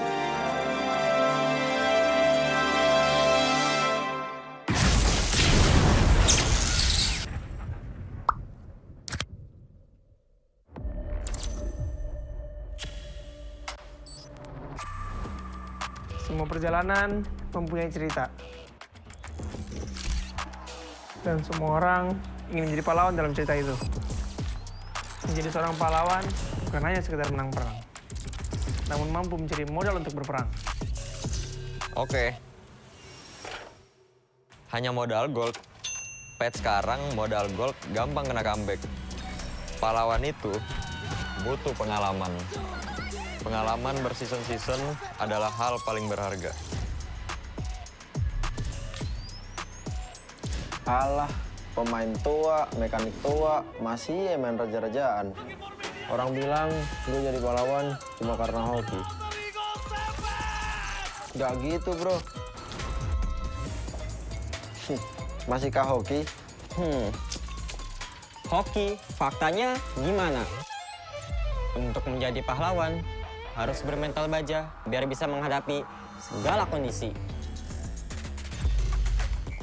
Mental baja? Berarti gue udah bisa jadi pahlawannya dong.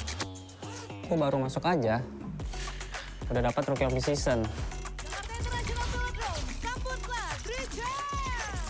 Sebagai anak baru, gue udah cukup hebat kan?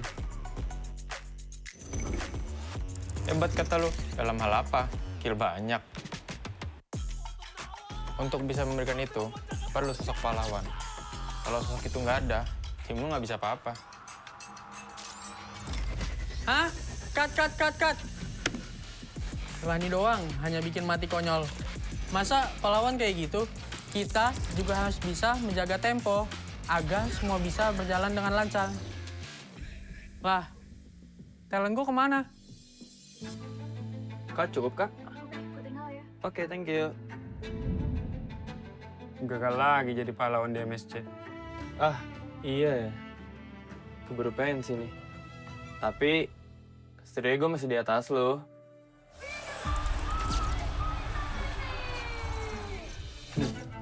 Oke doang lo itu mah. Season ini nggak akan semudah itu. Yo, mulai syuting. Nih, baca dulu. Loh, kok lu jadi Estrada, Man? Magang, Mor. Wih, serius kita bakal main di sini? Yes, approve. Kalau emang di sini akan lebih pantas buat ngebuktiin siapa pahlawannya.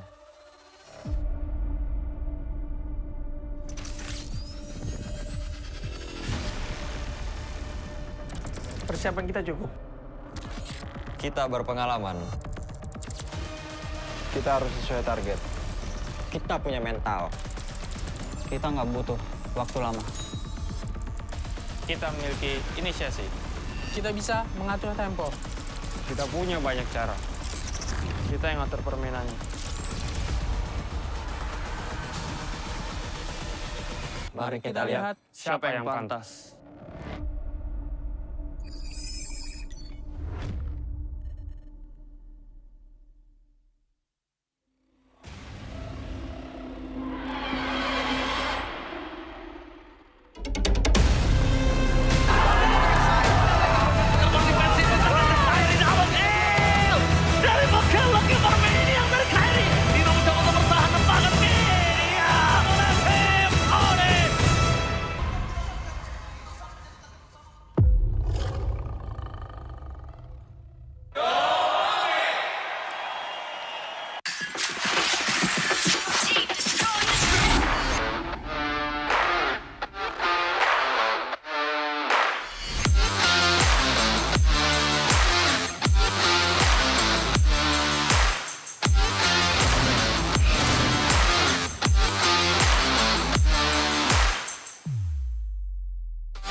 Cultured by Todak.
Di tim yang paling susah itu nyatuin semua di tengah perubahan yang nggak ada habisnya. Kami bukan lemah, kami cuma belum searah.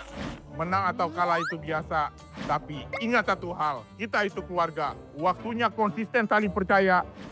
Sejak kapan Navari jadi CEO? Hah? Lalu dia Meng. Mending lihat ini. Yang ini murahnya beneran. Bantu kita naik level barengan.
Divine judgment!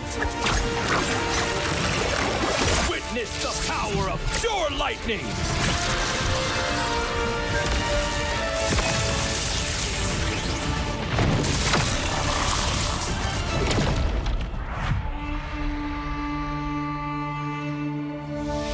All that lies below is under my vigil.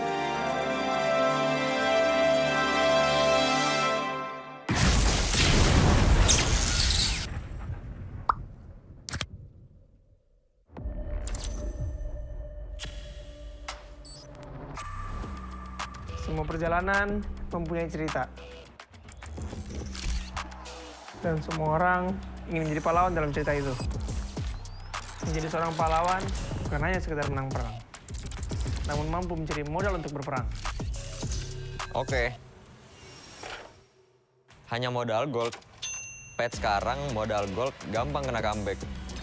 Pahlawan itu butuh pengalaman. Pengalaman berseason-season adalah hal paling berharga. Alah, pemain tua, mekanik tua, masih ya main raja-rajaan. Orang bilang gue jadi pahlawan cuma karena hoki. Gak gitu, bro. Masihkah hoki? Hoki, faktanya gimana? Untuk menjadi pahlawan, harus bermental baja biar bisa menghadapi segala kondisi. Mental baja? Berarti gue udah bisa jadi pahlawannya dong. Gue baru masuk aja, udah dapat Rookie of the Season. Sebagai anak baru, gue udah cukup hebat kan?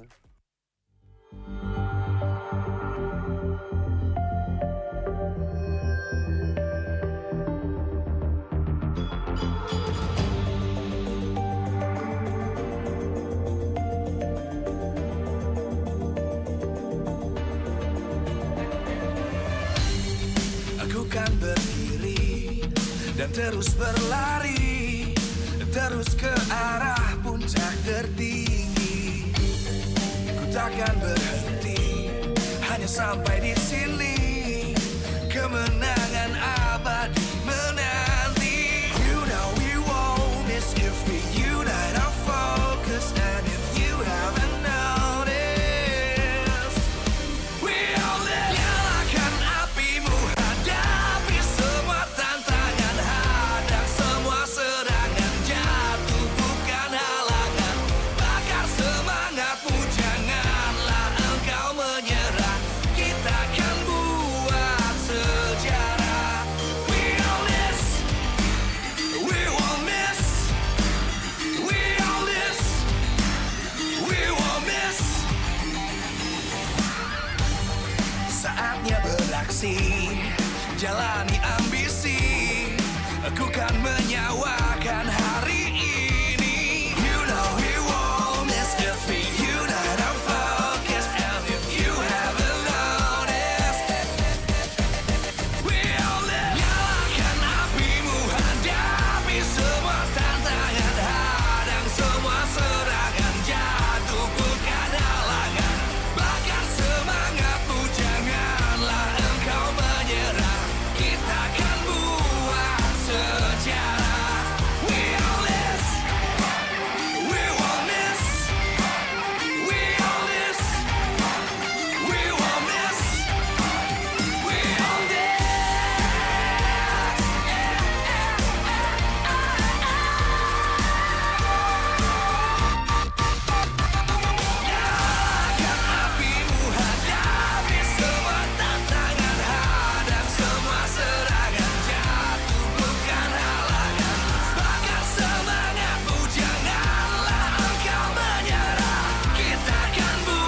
terus berlari, terus ke arah puncak tertinggi. Ku takkan berhenti, hanya sampai di sini.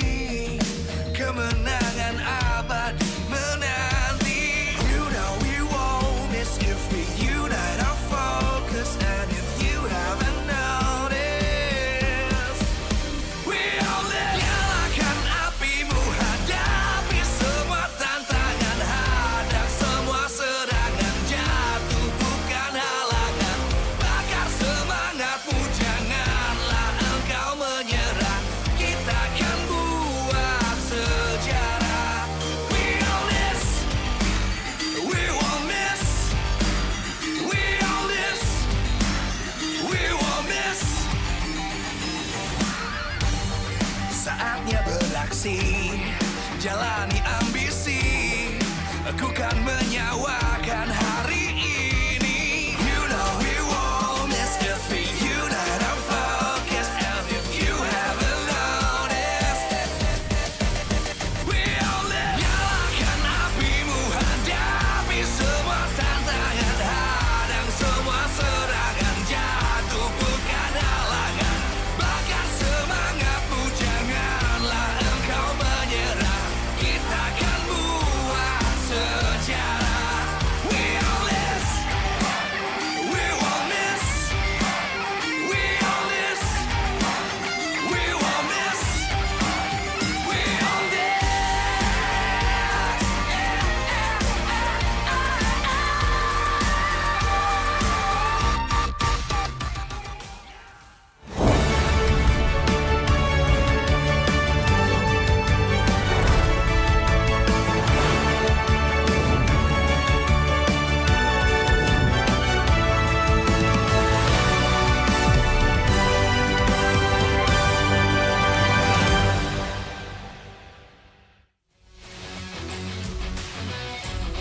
Live from MPL Arena, Jakarta. MPL Indonesia Season 18 is powered by Muto. Supported by Esports Federation of Indonesia. Presented by official gaming phone, Infinix. Official e-wallet, GoPay. Official gaming chair, Toda. Partner in esports, Aqua. Good time. So good. We own this.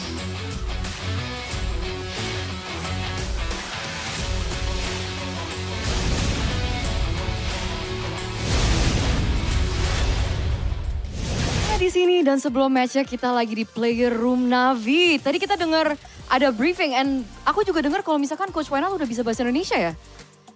Dikit. Dikit. Little. Oke Coach, apa kabar? Bagus.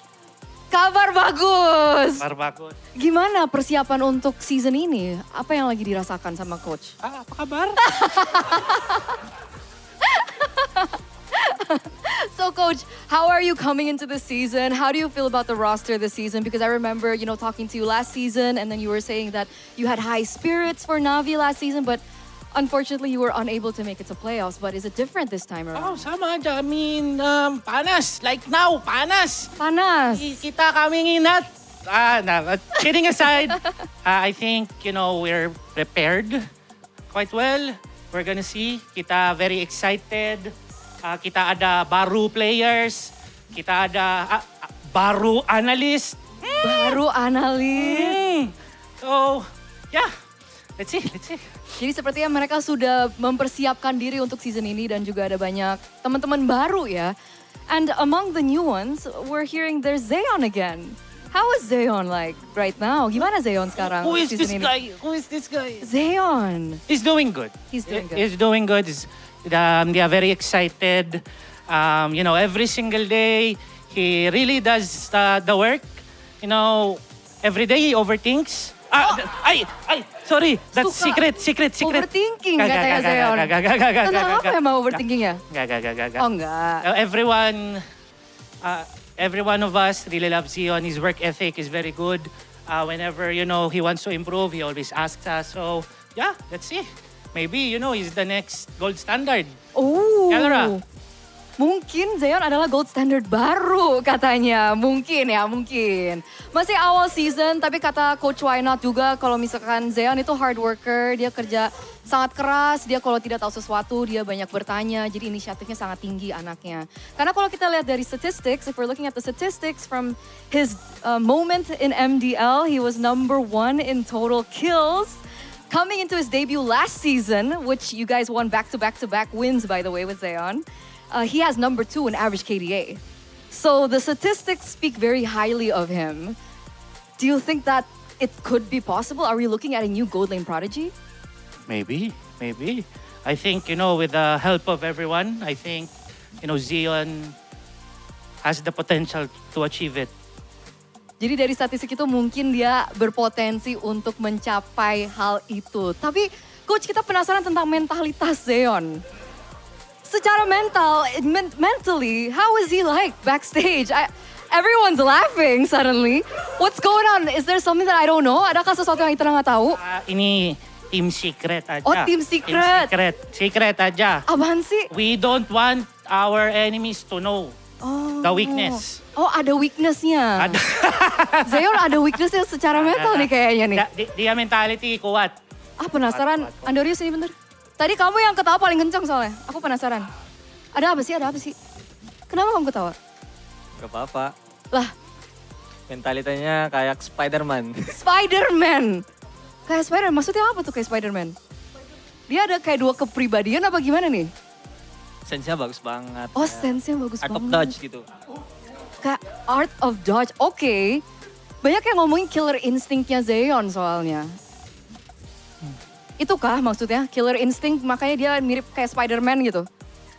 Bukan killer instinct sih. Oh bukan? Duitnya kalau ini ada minion gitu. Di sini. Oh gitu. Dia. Oh Duit langsung. instinct, bukan killer instinct. Oh duit instinct. Gak apa-apa, bagus. Ya kan sebagai gold laner. Ya udah gak apa-apa, Andoriu. Silakan duduk lagi. So before this, was there something that you shared to everyone before your match? Really just, sama-sama just, have fun. Kita make sure we play as a team. We're gonna have problems in game, but that's the beauty of the game. What's important, kita ngomongin, kita just make sure we connect and that, there's respect with the enemy, but still there's trust and there's confidence in each other. Jadi aku tanya tadi sebelum match, soalnya tadi kan Aetherna nunggu di luar. Terus Aetherna sempat dengar sedikit tentang apa yang Coach Wynot sharing ke teman-teman. Dan pokoknya Coach Wynot bilang harusnya fokusnya mereka tetap have fun, saling percaya juga satu sama lain. Jaga komunikasi antara satu sama lain dan juga jaga confidence juga untuk satu sama lain. So before this match, how confident are we against Alter Ego? Oi! Confident gak? I am pretty sure my team will do everything they can. That's how we like it. Are you guys confident as well? Yeah. Tanya Budi. Mana siapa? Oh, itu nama aslinya apa? Oh, oke. Gimana Zion? Final words. Kata-kata terakhir sebelum match lawan Alter Ego. Good luck, Evan. Yang lain dong. Masa kayak gitu tuh dimarahin Coach Wynot? Gak apa-apa, latihan. Kan mau jadi next star, harus latihan. Jangan main body tolong. Jangan main Brody, tolong. Oke, thank you so much Zion. Kita akan langsung lempar kepada match yang kedua hari ini between Navi dan juga Alter Ego.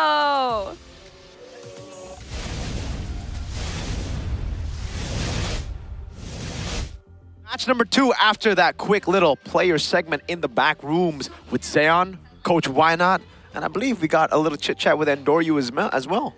You forgot the Turner. Well, she's there. She was there. But the main dudes were the players. Just like us here, we're just side characters bringing in your show. And who are we? If you guys don't know, it's Fred, Albie, and CB. BMO. CB. CB. Call me CB. Yeah, because his name is Charlton Bobby. Charlton Bob? Endrick's favorite player. Oh, okay. Anyways, we're bringing you Alter Ego versus Na'Vi. We're going to take a look at these two teams. First, an audience topic voting by Infinite GT50 Pro. Take a look at this. Facing RP, can Zeon lead Na'Vi to stop the 4 losing streak over Alter Ego? So, analyst man, what do you think? Can Zeon lead Na'Vi to a victory against Alter Ego's RP? My question is, who the hell is Arfi? That's what I'm thinking. There's no Arfi anymore in season 18. It's Dingarai. It's Dalvin. It's Alexander. And also it's Shalky. It's Alexander. No, it's Nino. That's the only guy who didn't change his name. Wow. Nino is not... Ain't he the captain? Shalky. Anyways, It's not Shalky. actual question. Okay, it's gone. What was the question again? Question is, can Dingarai Yeah? lead... Oh, sorry, can Zeon lead Na'Vi to a victory against Dingarai?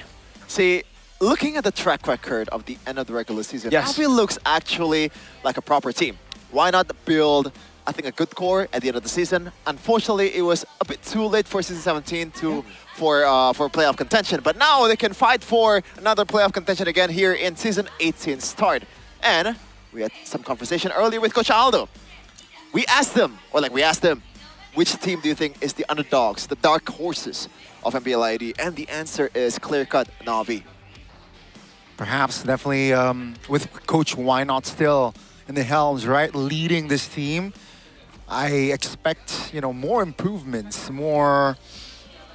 more improvements from the side of Na'Vi. Perhaps, again, an appearance in playoffs is definitely their goal. And what a crazy contrast from match number 2 to match number 1. If you look at match number 1, it was a battle of two teams who tried to rebuild their entire lineup, right? So many changes everywhere, even the coaching staff. Now here, for Na'Vi and Alter Ego, both have really just stuck to the lineup that unfortunately didn't make it to playoffs last season, but they think they still have the tools to make it work. Especially with the current meta, it really feels like this is Andoryu, Yazuke, Nino's meta as well. So take a look at this. The Gold Lane Prodigy, 3.58 average kill. Now, he was number 2 just last season, yes? Very low data pool. To be fair, he only played like, 4 or 5 matches. But still, it was very impressive in those 4 or 5 matches. Yeah, a glimpse of brilliance. Zeon and Jize has brought a new color, I think, to Na'Vi's gameplay. There's very... what happens? No, Yuzuki was doing the little trend. Okay. Yeah, but unfortunately, the track record for Na'Vi in the regular season, season 17, is not really that great. Yeah, Zeon, I think, is... I'm not sure if Prodigy is the right term for him just yet. We have to see a bit more. Yeah, he is promising. We have to see a bit more for him to be called the Prodigy. But the numbers does not lie. From MDL, 8.25 average kill. It's actually pretty crazy. That's a lot. Despite it being an MDL, it's still something that needs to be considered when you're trying to upgrade your player from MDL to MPL.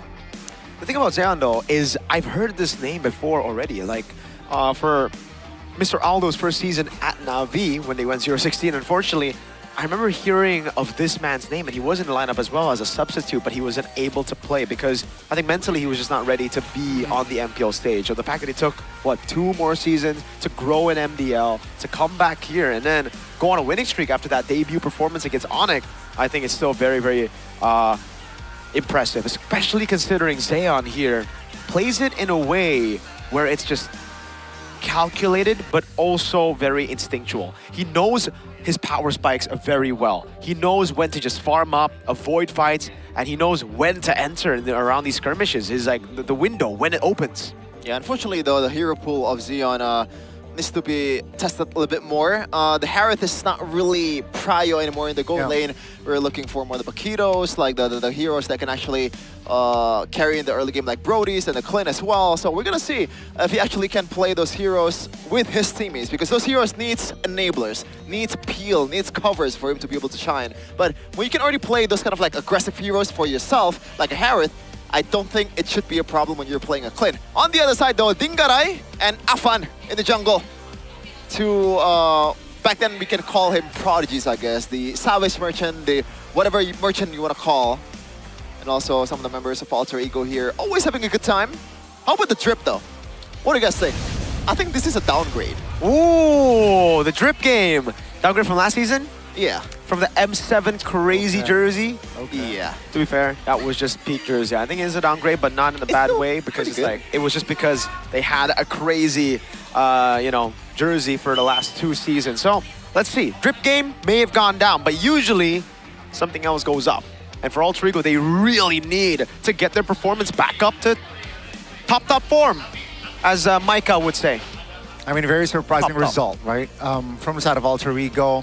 Got the runner-up of, you know, M Series. Got the runner-up from MPL ID Season 16, but Season 17, out of form. Again, now to start here, day 1, week 1, definitely a lot of questions here. This team as well, Alter Ego. How is Zephyr gonna lead this team this season? And again, guys, check out the phones. It's amazing. Look at the quads, the slow motion. It's amazing. Yeah. It's so amazing. By the way, Alter Ego also played amazing in AFK Masters Cup, winning it out against first time, winning it out against Aura Gaming PH, which is not really on their prime form, but you can still consider them to be one of the top dogs based on the M7 result.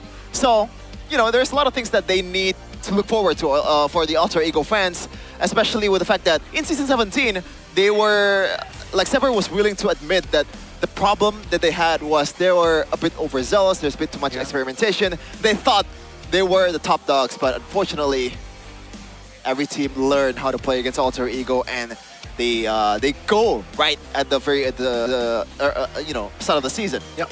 I think they were one of the top dogs for sure, right? Unfortunately, they just took that, and they took that for granted for sure. Because like the way that they were playing, they were really just experimenting every single time instead of utilizing what made them special at M7, right? It was the Freya in the gold lane, it was all these crazy picks. They went back to try to play the normal meta, play it fast with the Nolan. And actually, now it's the time to do that. So I hope they don't go back to the M7 form, as we see now a very dynamic meta. We need to see some of those crazy picks this time, Coach Zephyr and Coach Styx. Let's take a look at the lineups though for both the teams, starting obviously with Alter Ego. It is Nino, it is Afan, no changes. It's Dalvin here as well with Alexander and Dingarai.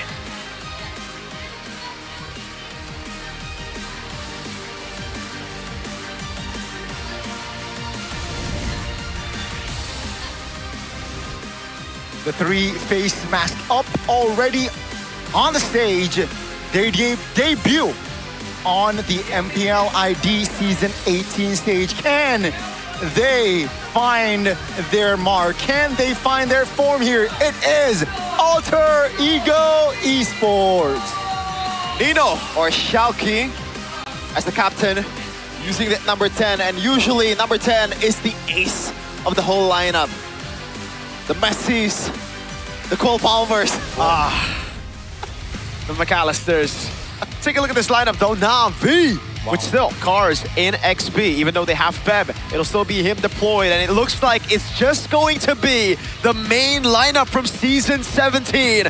Trusting in the process, can Na'Vi finally make it back to the playoff stage? With a Born to Win in their name this season, they look to find that rhythm, that form. Again, the promising Xeon, and of course, Afro. Looking on the camera is Cars. And we got the players of Na'Vi just ready to focus with Andoryu as well. Can they find their winning form here on day 1? Just what Evos did earlier. Ladies and gentlemen, this is Na'Vi! They did not make it to the playoffs last season, just a tad bit too short. But good news, Na'Vi Nation, the only way is up for your team right now. And they'll only get better from now on with Why Not Tutelage in Season 18. They were so good towards the end, but it was just too late. So now they're starting things out straight up with their main lineup. Coach Zephyr, Coach Styx as well doing the same though. It's 2 coaches having to deal with similar problems, trusting into the process and trying to build upon the lineup that did not make it to playoffs last season. One thing I can say about Why Not is It really feels like this is his meta. If we take a look back at his stint with Onyx Philippines and MPL Philippines in 14, it was King Kong on Assassins, it was Kirk on an Enabler, it was Prince on those Salinas, on those crazy picks, and it really seems like that's the story of this meta. If definitely he is able to tap the potential of like Xeon, of Endoryu, Cars as well. I think he's gonna struggle. You know, Aldo said, it's an underdog team now. Why not? Needs to press the right buttons here, Sheffin, if he wants to, bring this team far. I think the other members that needs to be studied for the opposing teams is Apro. He's been brilliant too in certain moments last season, especially some of the heroes that he played. It's currently meta. Beloric was, I think, the first hero that, at least in the first match against RRQ in Season 17, that Why Not brought to the table that really shocked us. Now it's in the meta. We're gonna see the top audience topic voting though by Infinity GT50 Pro. Facing Arvik and Xeon leads Na'Vi to stop 4 times losing streak over Alter Ego. Yes, Xeon has potential. And by the way, this is a very neutral, I guess, like voting in a way, because we have a lot of Filipino fans out there. They don't really have a lot of info on Xeon, so they trust him a lot, I guess. And I would trust him as well, based on the current form. Oh, would you trust him, Gani? Do you think this man is the man to bring Na'Vi back to the playoffs? I am hopeful. I'm hopeful. He's also part of this, technically, do we call it rebuild? I don't think it technically is a rebuild. They rebuilt early because they knew they wouldn't make it a playoff, so they, I mean, they fought all the way to the end, but they kind of knew. They were trying to rebuild already from last season to have a head start over the other teams. Do you think it's easier to actually rebuild or to stick with the same lineup 2 seasons in a row like Alter Ego and try to fix those problems?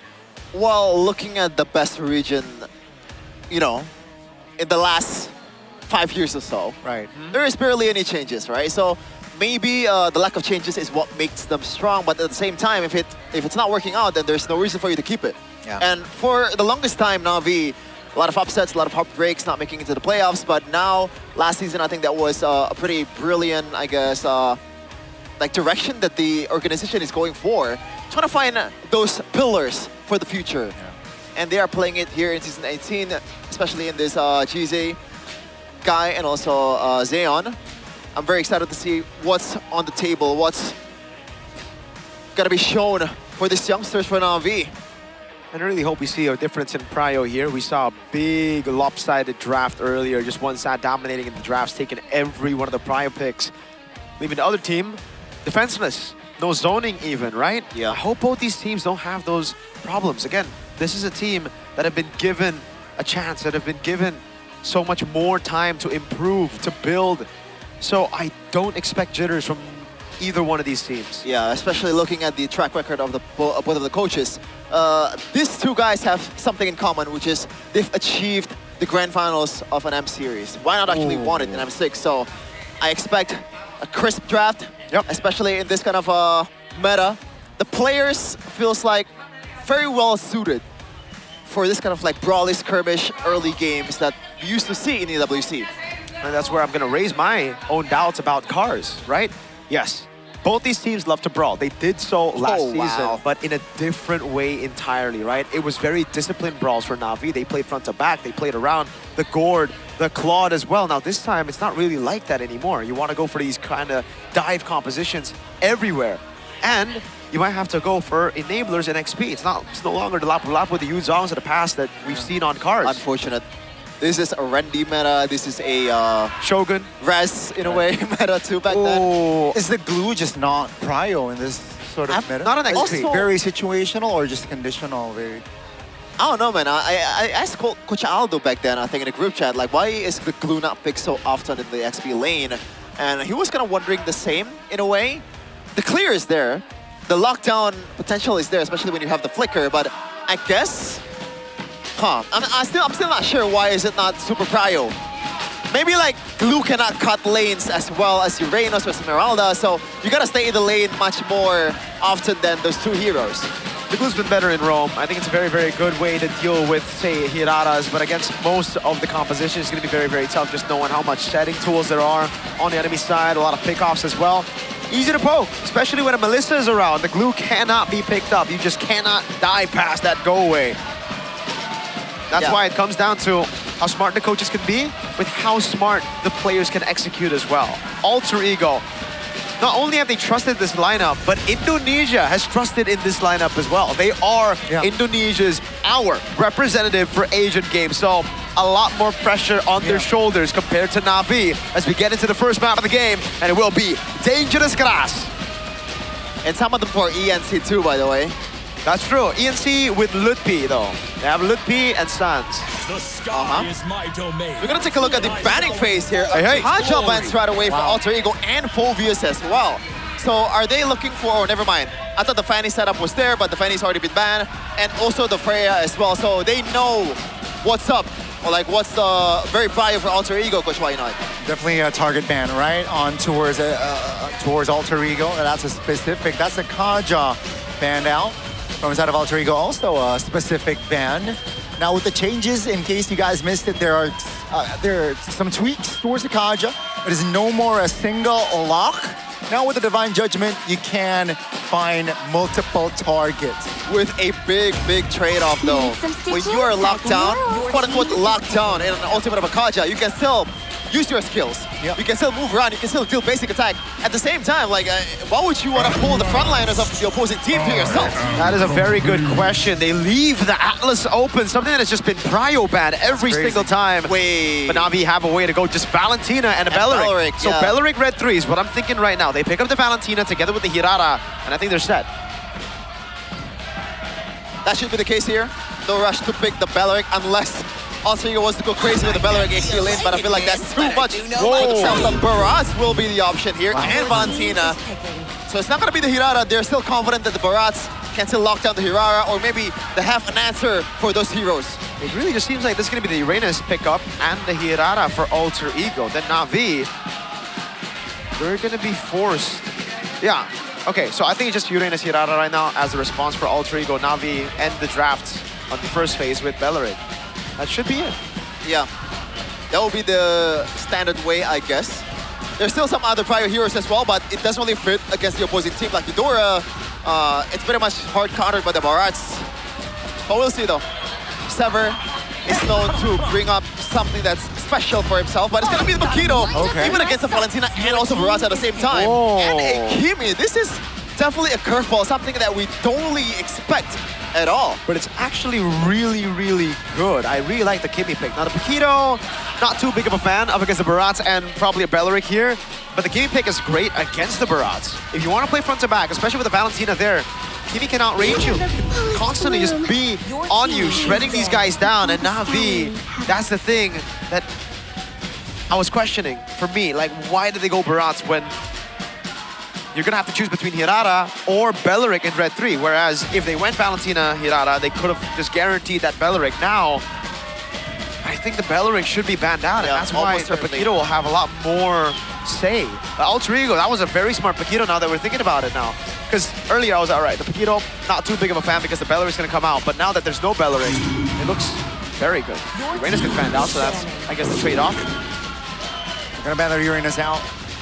You know, I think there's a possibility that the Rafaela can be banned as well for the side of Alter Ego. It's going to be the Beleric first. You mentioned it. Beleric should be, you know, picked up here from side of Na'Vi, and Alter Ego says, yeah, let's ban it away. You know, target the roamers. Now the Atlas can move quite freely here in the opening game of this match.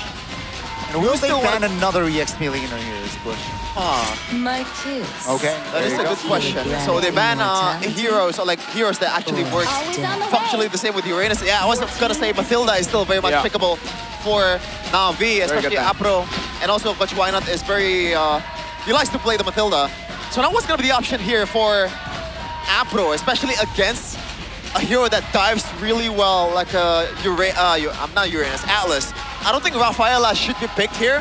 You don't want to clump up against an Atlas and also keep it at the same time. I think the best choice might be the Cho, but they got baited into the Claude, I feel. The Paquito's going to go gold now, and they're picking up a jungler. I think someone that can clear really fast could be good. Something like a Nolan, but if they want to go for brawls, the Harley is a solid choice. I don't think they need YSS. They already have a Kimi in mid anyways. They got range. They go for an XP lane that can deal with the Barats. That's one. Now, what is that?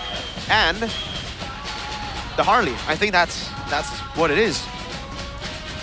Don't think there is any clear option to go against the Barat unless you want to go something for like a glue, which we mentioned earlier. It does decent, I guess, against them, but they're hovering towards the Moskov here, looking for that long lane presence, but they're gonna lock the Esmeralda, which is, in a way, still a decent answer to the Barats, but we've seen it in EWC.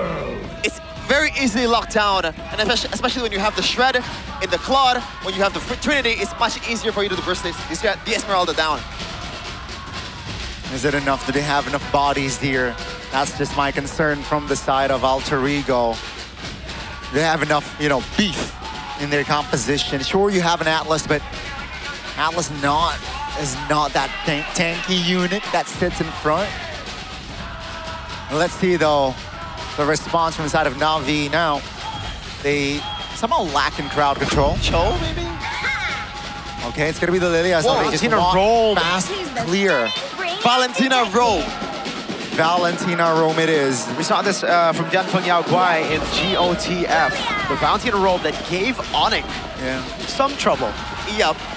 Now, obviously it brings you that Fatal Links and you are most likely more tanky with the way you're building the Valentina, but there's a big difference between the Atlas and the Valentina. The Atlas can dive easily with the perfect match, but Valentina is a bit more, I guess, like, how do I explain it? If you compare the mobility for Atlas to go inside. I think the idea is we just want to lock the Paquito down. That's the thing. And Valentina provides something that the Atlas doesn't early on. Level 1 to 3, you're much stronger. You're able to actually have a little bit more map pressure, whereas the Atlas is very reliant on the ultimate. So Na'Vi trying to double down on that level 1 to 3, try to win it out, especially with the Lilia. We thought the Kimi was going to be a winning matchup against the Valentina. Not when you have Valentina and Lilia. This will certainly be a Na'Vi mid-prio situation, and it just all falls in place to Coach Why Not's plan. Let's see if Alter Ego can beat Na'Vi, or if Na'Vi takes this game 1. Let's see, ladies and gentlemen, is Coach Why Not cooking, or is he cooked for the first game here?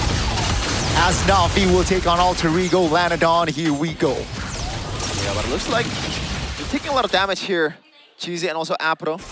Both sides already proccing that healing, but it's just gonna be mostly a non-lane in the XP lane as we gotta take a look at the emblems. So tenacity for the Esmeralda, contrary to some people that chooses to go for Festival of Blood.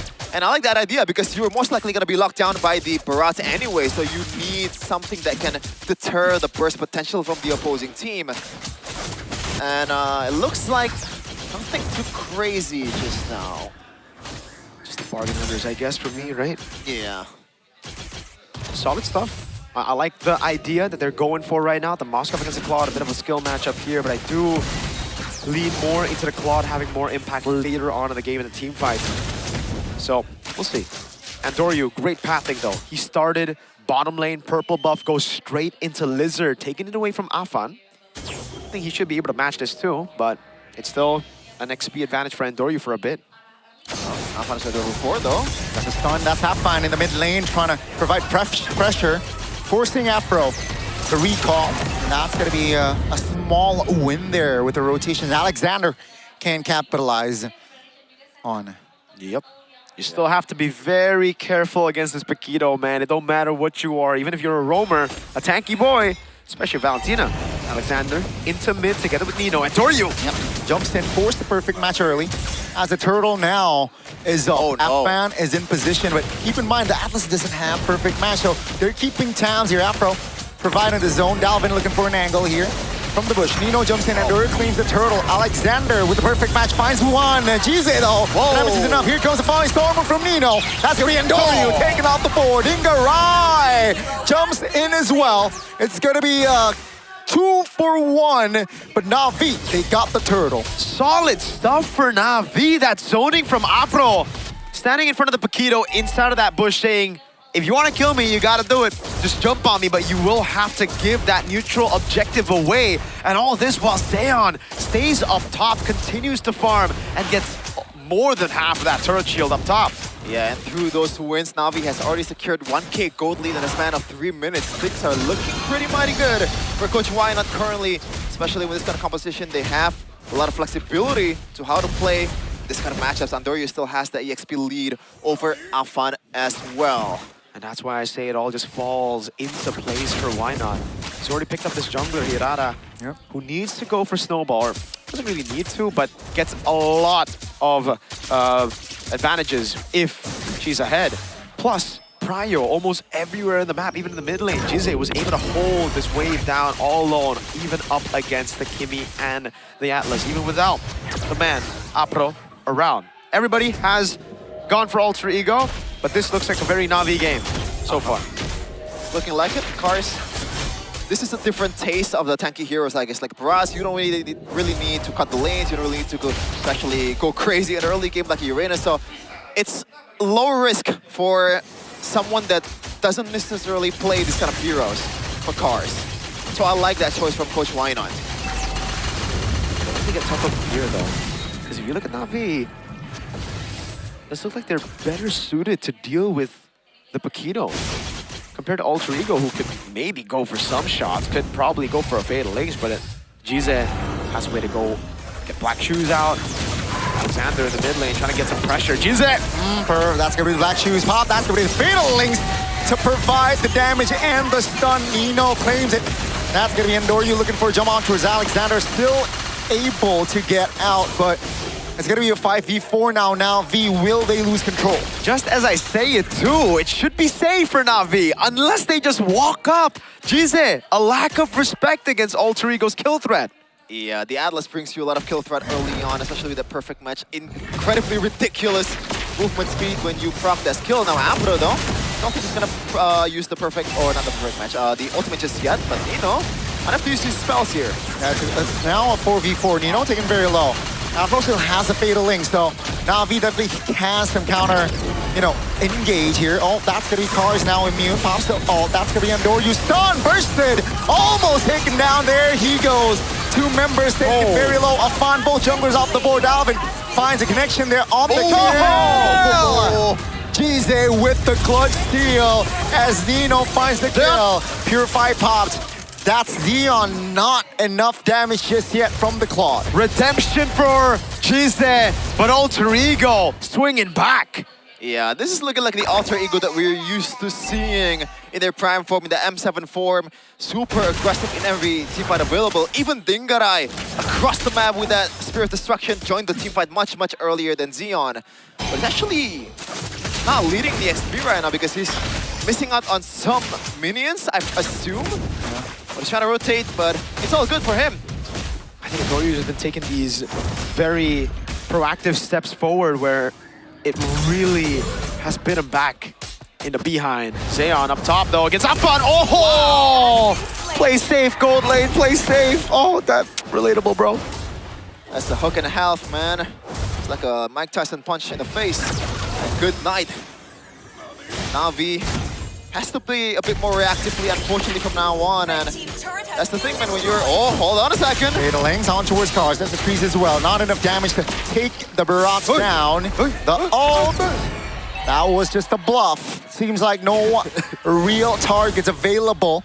But the lead that Na'Vi had, which was 1,000 gold lead, 2 minutes ago, neutralized. And even it's gone to Alter Ego's side. Yeah, this goes to show you how much pressure Alter Ego can put on the map when they have a Paquito in the jungle. That one-shot power. Again, a reason why the Claude is a lot tougher to utilize in this meta is that boxer right there. Someone got to check his gloves. He's padding those gloves with metal or something.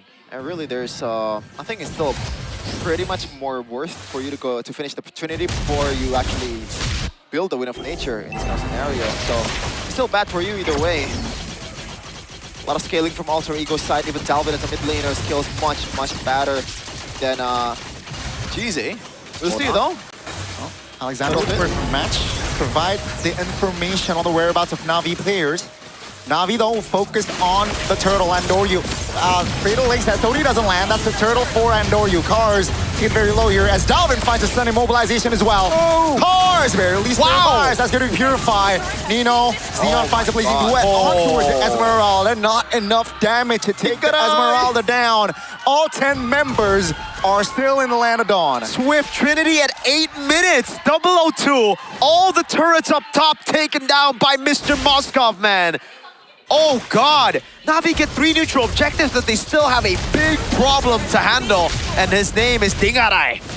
Is it Dingarai? Who knows? But all that's important is farming up a storm right now. GZ might be in trouble. Oh, that's Alexander forcing GZ to pop the black shoes flicker from GZ to safety. Here comes Afro! That's going to adore you now, saying thank you. Finding a kill, though Afro will be taken down. That's going to adore you now, providing pressure. Oh, great on target by GZ. No resource for him to get to safety. Oh, from the Barat. That's the stun. That's the fun. Saying good night. Okay, maybe it was too soon to call Dingarai a problem. He just skill 1 forward into Na'Vi trying to chase Jizze, and he got baited. The master himself, Jizze, baiting everybody into that skirmish. And Doryu, Cars, and Zeon with crazy cleanup. Yeah, sometimes the problem works on both sides, man, when you're making those kind of errors. And now Doryu is just converting that towards a purple buff take. Na'Vi gets back the gold lead economy. They are leading currently, not by a lot, but it's still something. It's not much, but it's honest work. And now we see kind of the question mark that we've always placed on the Esmeralda, even from the first match. Even if you're ahead, which has been the case for Nino, can't really do much. Right? You're just there, dancing. And you don't have the regen like Uranus, so you're not even as sustainable. Zeon is able to shred you down later on in the game, and now that advantage that Dingarai has gone for himself because of the Bargain Hunter, because he's been able to farm up, is gone. Swift Trinity completed as well by Zeon. And Mans didn't even need Bargain Hunter. That's gonna be much harder from Nino from now on. Now Alexander gotta find a crazy set here. Hold on. Perfect match SOD. Landing on towards Cars. That's a knock-up from the Lord. That's a big dino. Mobilized. That's gonna be Cars taken down by Dingarai. It's a 5v4 now. The Lord though is not reset. Afan again. I'll adore you. Punch a clutch retry. Afan taken down. GZ now will be the trade. Take a look at the Moskov. Dingarai will not survive as Zeon will find the double. That was insane. Zeon got away. I thought for sure he would be cooked. And also amazing job from Apro looking down Afan, so it's not a 50-50 anymore. Doryu has a say on which jungler wins the retribution at a time. Na'Vi has the Lord. I don't know if they can convert this one to a lot of turrets right now. Got the wave clear here. Look at the damage. That was Doryu testing the waters, and it seems like Dalvin felt it. That's, again, a tower for Na'Vi. If they're able to maintain this sort of, you know, quality, man, Na'Vi, they're scary. They are certainly scary. That tempo all around the map and the fact they build up towards this point. We've been trying to say all this game that Alter Ego need to be able to kind of match that from Na'Vi, but they haven't been able to, right? Even though they were able to get some openings here and there in the early game, it wasn't enough to get a massive lead. And now Na'Vi, with this composition, they kind of scaled up to become threats. Afan on the Paquito. You need to snowball. You need to get those shots in. But the thing is, that Atlas Fatal Link steal, that ultimate for Apro has just stopped Afan every single time. I mean, it's not just that. I think a lot of targets here from Na'Vi. It's not really ideal, too, for Afan to abuse, man. Cheesy has a flicker and also the black shoes. The Valentina is pretty much a roamer. You can't really target him. Zeon now already secured that win of nature, I believe. Oh, he hasn't, actually. Wow. But he is surely... On his way. He's good. Yeah. He's surely shifty enough to actually dodge those punches from now on, as long as he's careful. And also Cars in front of you. Like, playing this kind of assassin against a Barats, it's always a nightmare. This is a great game right now for Na'Vi, man. They know how to play it slow. They don't get too hasty, overzealous, as we've seen from them in previous seasons. And it's all about trying to suffocate your opponents inside of the base. Nobody on Alter Ego can really get free farm. There's always something to trade it back for. You see the Moscow. Oh, this could be it. Oh, wait. Finds it. Oi! Got it. Not enough damage to burst Doryu down. That's a fun showing that you cannot get. You cannot get too guess, what, 3? Like, move, you gotta stay focused. And now 20 seconds on the clock for the first or the second Lord of the game here. And again, it's all about, for Na'Vi, forcing Alter Ego to make a move whenever they want to farm up. And it's so difficult here. Dingarai, if he walks up, he's going to get chunked. If his Purify's down, boom, GG for Na'Vi. Apro gets another free ultimate on. There's too much, I guess, like the CC threat from Na'Vi to be able to dodge by Dingarai. He has to pick his moments. Gotta play a bit more safely, but at the same time, Alexander has to use this Fatal Links to the utmost potential. There's still some Purifies too from Na'Vi. It's only on Zeon, but gotta see. That's a great traction pulse after the amount punch. Oh, under the turn, and Norio claims another red objective. That's it. And Zeon taken down. Alter Ego, they lose out on the Lord, but they find 2.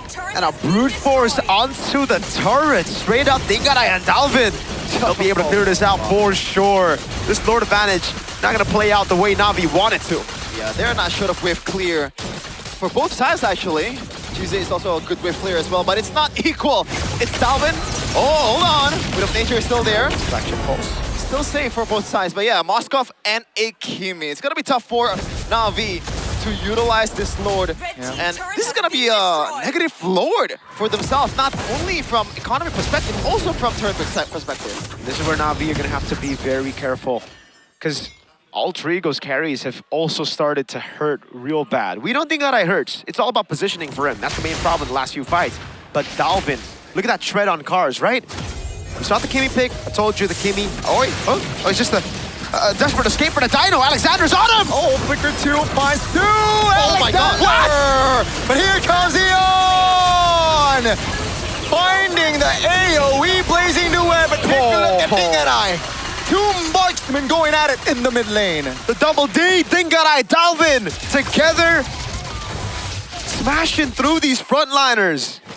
Also the double Fatal Links as well. Apro with a beautiful reaction over the Fatal Links from Alexander here with the flicker as well. GZ does not want to purify, but look at Apro, bro!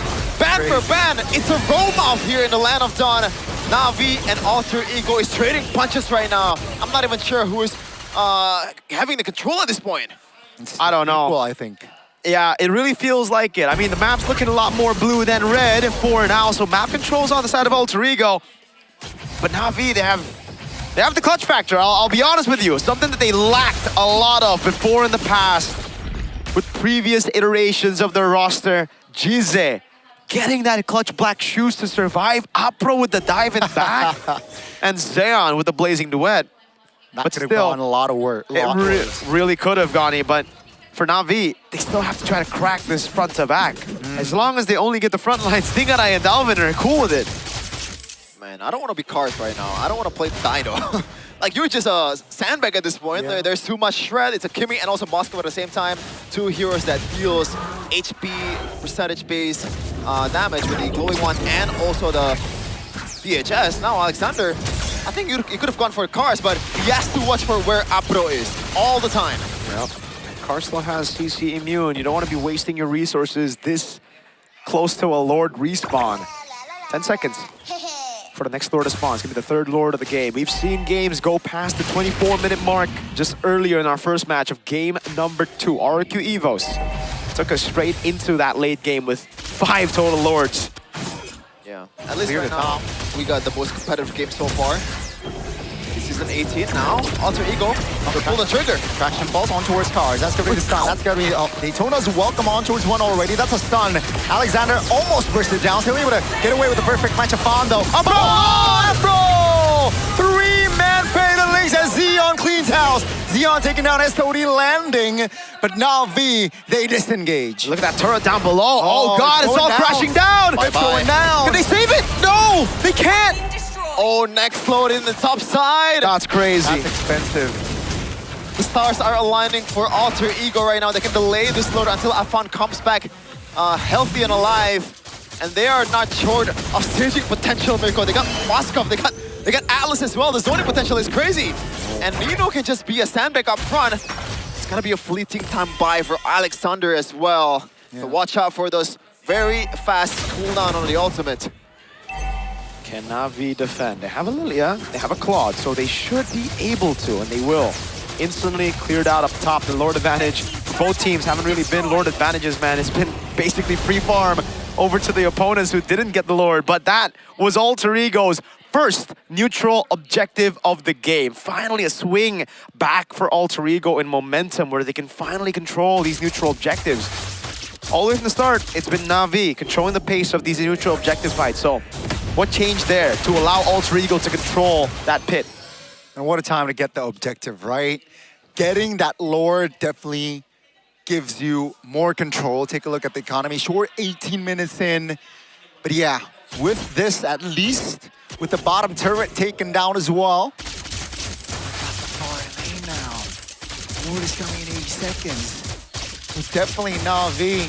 Their lead is technically gone now.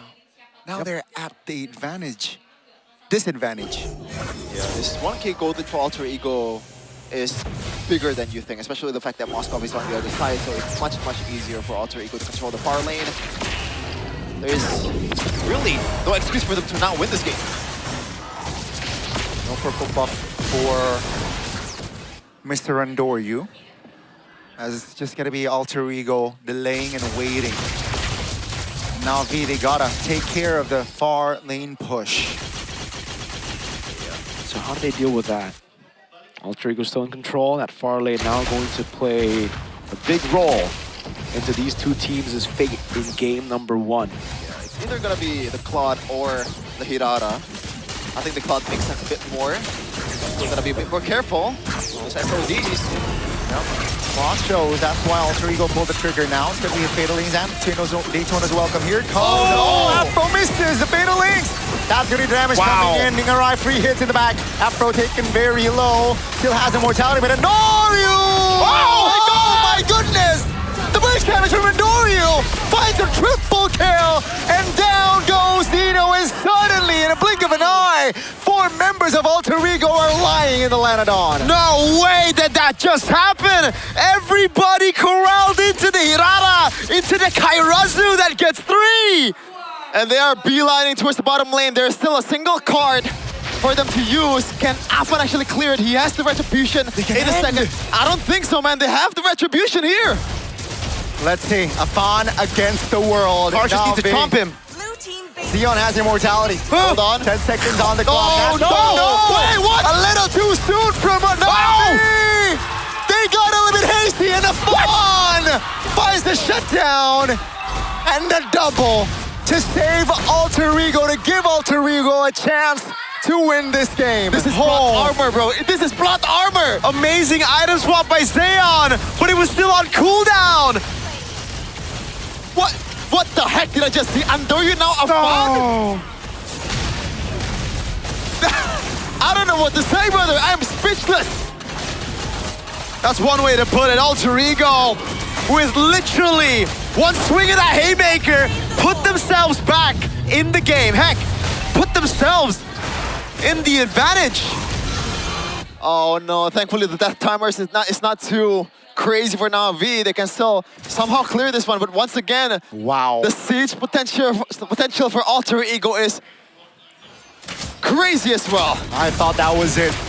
Guys, everyone thought that was it. That was Na'Vi secure game 1, GG, but Alter Ego now with the Lord involved one, folks. Definitely can close it out. It was a hero play from Andoryu that set him up for that possible end, and now it's a hero play for Afan that sets up for Alter Ego's comeback. Dingarai and Dalvin, they're ready.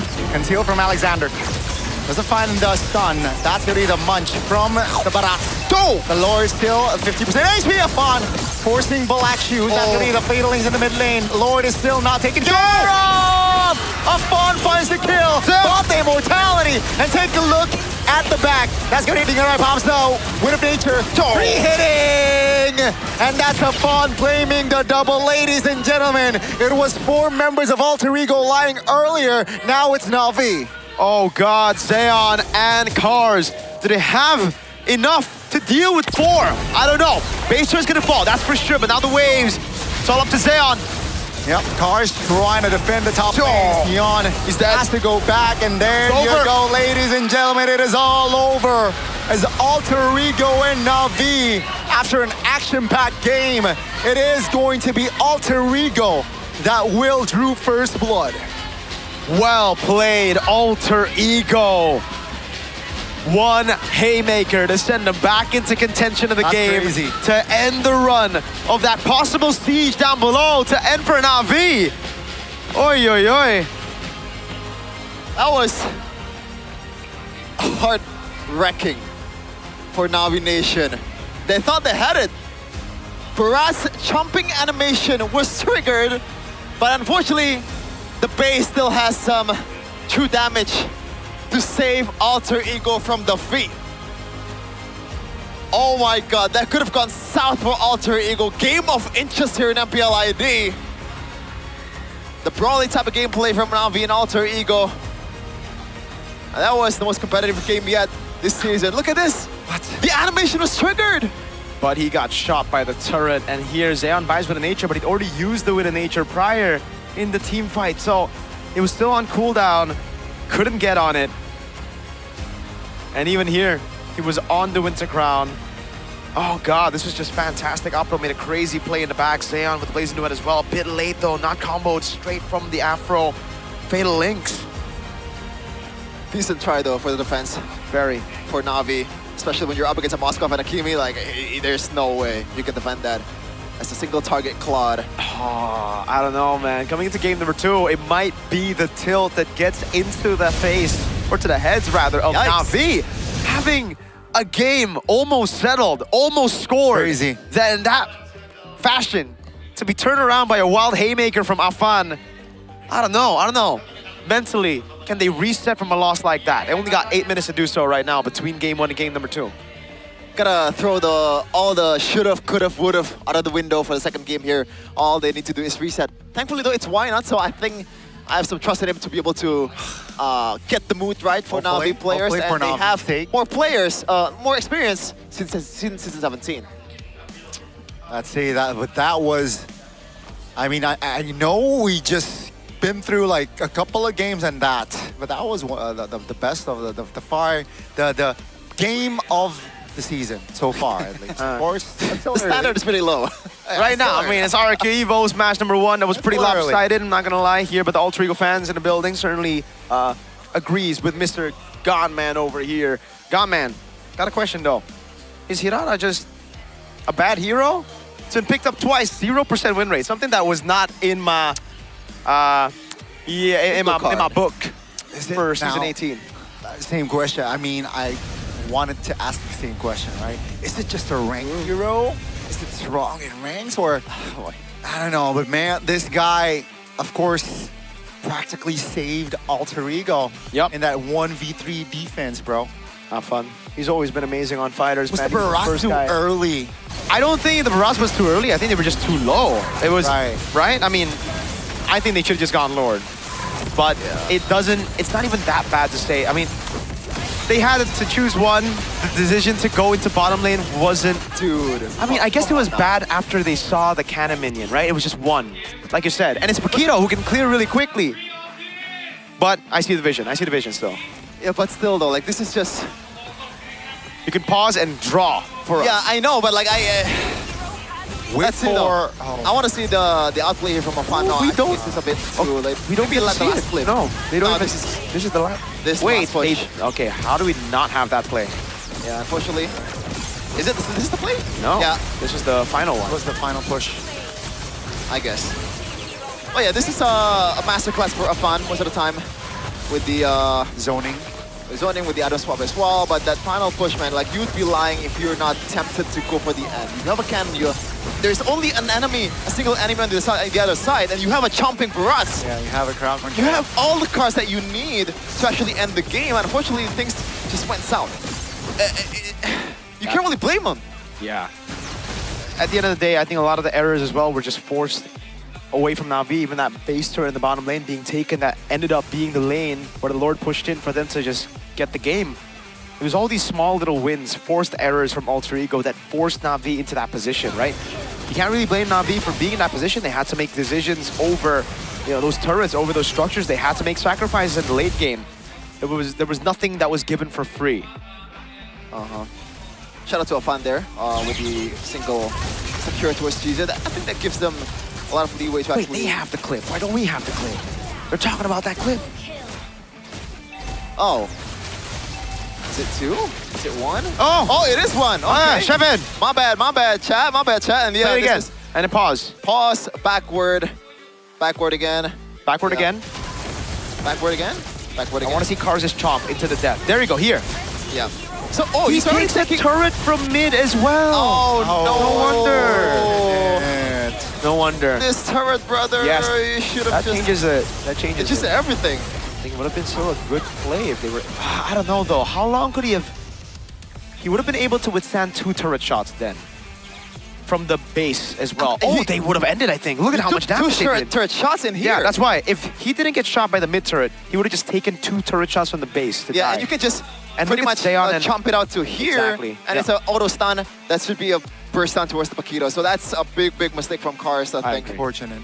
And to be fair, when you're playing a barrage, sometimes you forget that your, not outframe, what you call it? Your hitbox. The hitbox is getting bigger and bigger. Because he was playing as small barrage a lot of times and he was just relying on ultimate for the big guy stack. So that's exactly the small miscalculations that would, turn a game around. Literally one, just a pixel away from the range of the base. Wow. He was big, so maybe 2. It is what it is pixels. at this point. 2 pixels. There's no use of, thinking about the past at this point. Just try to reset however you can. 22 minutes game time, man. All heroes are top. And Dorio actually, I think, played, I guess, like a decent game. Maybe they could have done something better, but could have gone worse. Outplay, that 3 kills was crazy. Pretty insane, brother. He already died. I can't believe it, The bro. skill procs after he died. Yeah, using Kairazu. Like, that's literally, like, you don't do that much damage, with Kairazu. But I guess in the late game, with all those items, sure. But they were also very low. To have everybody be that low and be that grouped up, it's not even a big skill, Kairazu. It's a small little fan-shaped, skill. Yeah, sometimes you forget that it's like 2 damage consecutively, procs, right? Yes. Maybe they thought this was just 1, or maybe like they thought after he dies, there's no more skills or something, but the fact that he connected on towards 3 at the same time is pretty goddamn ridiculous. And no, that is not the longest game of Season 18. Unfortunate. We got game number 2 of RQ and Evo's to crown the longest game for now. It was 24 minutes, a whole 2 minutes. That's a long time, Gani. Yeah, 24 minutes, but it's a bit one-sided compared to this. It's a bit shorter, but it was the pendulum swings quickly in this match compared to the previous one. So would you like the games to be a bit longer but easier, or harder but shorter? For the viewers, harder but shorter is better, I think. I agree. More competitive. For you, personally. But yeah. He's asking you for personally. Would you like this longer, easier games or harder, shorter games? Longer the better. Okay. The longer the better. I agree, because at the end of the day, if it goes super long, it will be hard in the end. I agree. Right? It'll always be difficult. It will. So, I don't think there's much to say about the drafts, because Na'Vi did a good job. Yeah, like, it was solid. They had very everything down. 50-50, I think. They won neutral objectives, 3. Until it came down to the late game. I feel like it's a bit lopsided in terms of like damage profile and also the wave clear and all that. It's a bit tough for Na'Vi, but for that, they got a lot of, I guess, like a window of opportunity for them to abuse. Yeah. It's just unfortunate they didn't abuse it enough in the mid game. For Xeon though, what a I guess I want to say debut for season 18, right? That's fair to say, and he was able to at least deliver, right? Deliver as a Claude in this game. Unfortunately, it wasn't enough. Being the rich guy by Todak, being the carry, unfortunately wasn't enough to get the dub, man. Yeah, that's the expression that I have, Nino? Yeah. If I'm What about Alexander's? He's too much of an aura farmer, brother. He looks like you, though. Alexander? Does he? Does he? Are you rich bidding? Oh, you know what? Xeon looks like Clay a bit. What? Can you not see it? Not at all, bro. What the heck? Squint your eyes, squint your eyes. No. Come on, bro. It's just the hair, bro. It's just the hair. From here, it looks a bit like clay. I don't even think the hair looks like clay. Yeah, it's definitely not the hair. It's just like the face in this angle. What do you mean? Why are you guys laughing? Because Gani said the hair. And I said, I don't think it's the hair. And you said, definitely not the hair. Straight up to Gani. Like, what do you mean? I'm factual, brother. You I did not disagree when I said it. I'm not even hating on Clay's hair or anything like that. No, we're not. No. Yeah, but like, honest observation. Why did you not disagree when I said like, probably the hair? Yeah, you waited for me You to say waited it. for And you're you- like, for you to definitely say it. not the hair. It's like a slight little dish to Gani. Like, dude, you're just... You don't know I'm what not you're even trying to talking diss, about. brother. I'm not even trying to diss, okay? Yeah, I know, but it's Yeah, just, I know. it's funny. But it's funny. All right? It's funny, Okay, Sheffield. okay. You know what else is funny? You know what else is funny? Well, that's really funny. Not gonna lie, Arashi's signature. Woo, whenever someone throws over to him. But I was gonna say the GT Watch is a very, very funny, entertaining addition to MPL because you get to see the heart rates, and sometimes you do go and you start questioning or you start laughing with your friends because you're like, dang, dude, this is drafts. Why the heck is Alexander feeling it already? 155 BPM, or usually it's Shogun. But if you guys have ever wondered why or what your heart rate is when you're pushing rank, you guys don't need to wonder anymore. You can literally just find out by looking at your GT Watch. Now, I want a GT Watch here on broadcast as well. You guys can get so many benefits here, including the AI health monitor. That monitors your health 24/7. That's crazy. Gani has an Infinix GT Watch, actually. So the GT Watch, you use it for running as well, right, Gani? Yep. It tracks your steps. Yeah. Again, AI 24/7, right? AI. So sleep, recovery, Sleep recovery. just daily activities, and of course, it knows when to for you to take a break. Oh, so does it tell you to sleep? Tell you to sleep? Yeah, like sleepy time. I mean, You can set it up. it's not gonna force you to sleep. Like, I don't think it can, no, but like, you know, it could be like, oh, time to sleep. It's time to sleep, Chefin. so you wanna say yes to that, like a good boy? I have in my Infinix phone to tell me to sleep. Oh, okay. And By the I way, guys, call my Infinix phone Hirara, so yes, Why I'll are be a good you boy for the waving- Infinix phone. because it's August, brother. Independence vibes. That's true. This is True. our Independence Month. Yeah, 17th of August. Next 1945. Monday. Yeah, and next Yeah. Monday, right? Next month. I don't know, but it's 17th of August. Yeah, don't forget. Sing the song, bro. GT Watch. 17 Agustus tahun 45. We're gonna sing it Oh, probably Sunday. okay. Probably. Really? So when I'm not there, y'all sing it. Oh, you're not there? No, I don't think so. But I don't know. Maybe. Sucks for you. Yeah. Yeah, it's a good experience. So you're missing out on the experience. I feel bad for you. That's why I said sucks for you. For me, I don't think it sucks for me because I'll be able to watch y'all from home. I'll be able to enjoy. I'll be there in spirit. I'll be there in spirit, I'll be there in spirit. like this guy. I'll be there in spirit. I'll be there in spirit. We are going. We're stooping down to puns now. Yep. Yeah. Now, Alexander. that's a great name though. Alexander is great. Now, but if you put Nicholas in front of Alexander, Oh, that's where it that's gets okay. kind of cringe. Shout out What to my about you boy. put the great in the back of it? Ooh. Now, I mean, a lot of people, Gani, are actually afraid of sitting in the cam zone by Infinix. Now, for me, it's like Alexander the Great conquered the world at 18, and you're afraid of a camera? Go onto the cam zone if you have an Infinix phone. Walk up. I ask why, but sometimes I ask why not. Because Coach, why not? Yeah, yeah. We get it. Yeah, this is. A lot of people are pushing rank, but when you're pushing 30, you made jokes like this. Oh, God. That was a good one, Chefin. That was a good one. That was good. Ah, that was good. Oh, I thought he was sleeping. Who's sleeping? Who was sleeping? Like when it was blurry, I thought Afan was sleeping in the shoulder of the Marshall man. Of Santos? Yeah. That would be a sight to behold there. It's like, why are you sleeping on his shoulder right before a game? Well, it's not allowed? Before a game?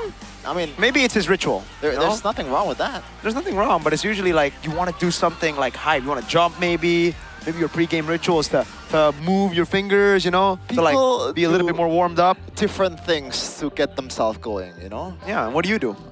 Listen to country music. Listen to country music. You listen to country like music? country Indonesia or Yeah, country Indonesia. Like Indonesian, what is Indonesian country music? You know, I'm just chatting, bro. I'm just waffling. Yeah, you're Dangdut is waffling. the Dangdut. that's the Indonesian country music. Nah. No, that's for Is real. it? Yeah.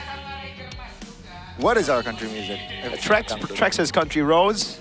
We have Country road. no. That's Trex. Take me home. That's a song. Yes. To the place. Yep. I belong. Damn. West West Virginia. Virginia. Yeah. West Solo, bro. I was looking for a pun, but I didn't find it. Oh God. Maybe because I'm not 30 yet. But you literally made a pun earlier, so you're getting close. You're getting close. That's the symptoms, brother. You're gonna get there. You're gonna get there. You're gonna learn to appreciate those jokes. What? Every time I'm in the town room and we're just, waiting for the break and Omwawa is there, bro. Sometimes I don't even see it coming. This guy is just, he's got a billion dad jokes ready to go, ready to fire at everybody. It's like a shotgun. Just boom, those dad jokes. I mean, shotgun takes a while to reload, right? Yeah, like so maybe like an SMG or something. Gotta ask Omwawa takes a while. We're talking about this topic, man. Arashi. Yeah, if we're talking about like this topic, we gotta ask Arashi. He's the go-to guy. Storm? Yeah, he's the military man. If he wears camo, none of us can see him. Yeah. Maybe you should wear camo once in a while when there's casting.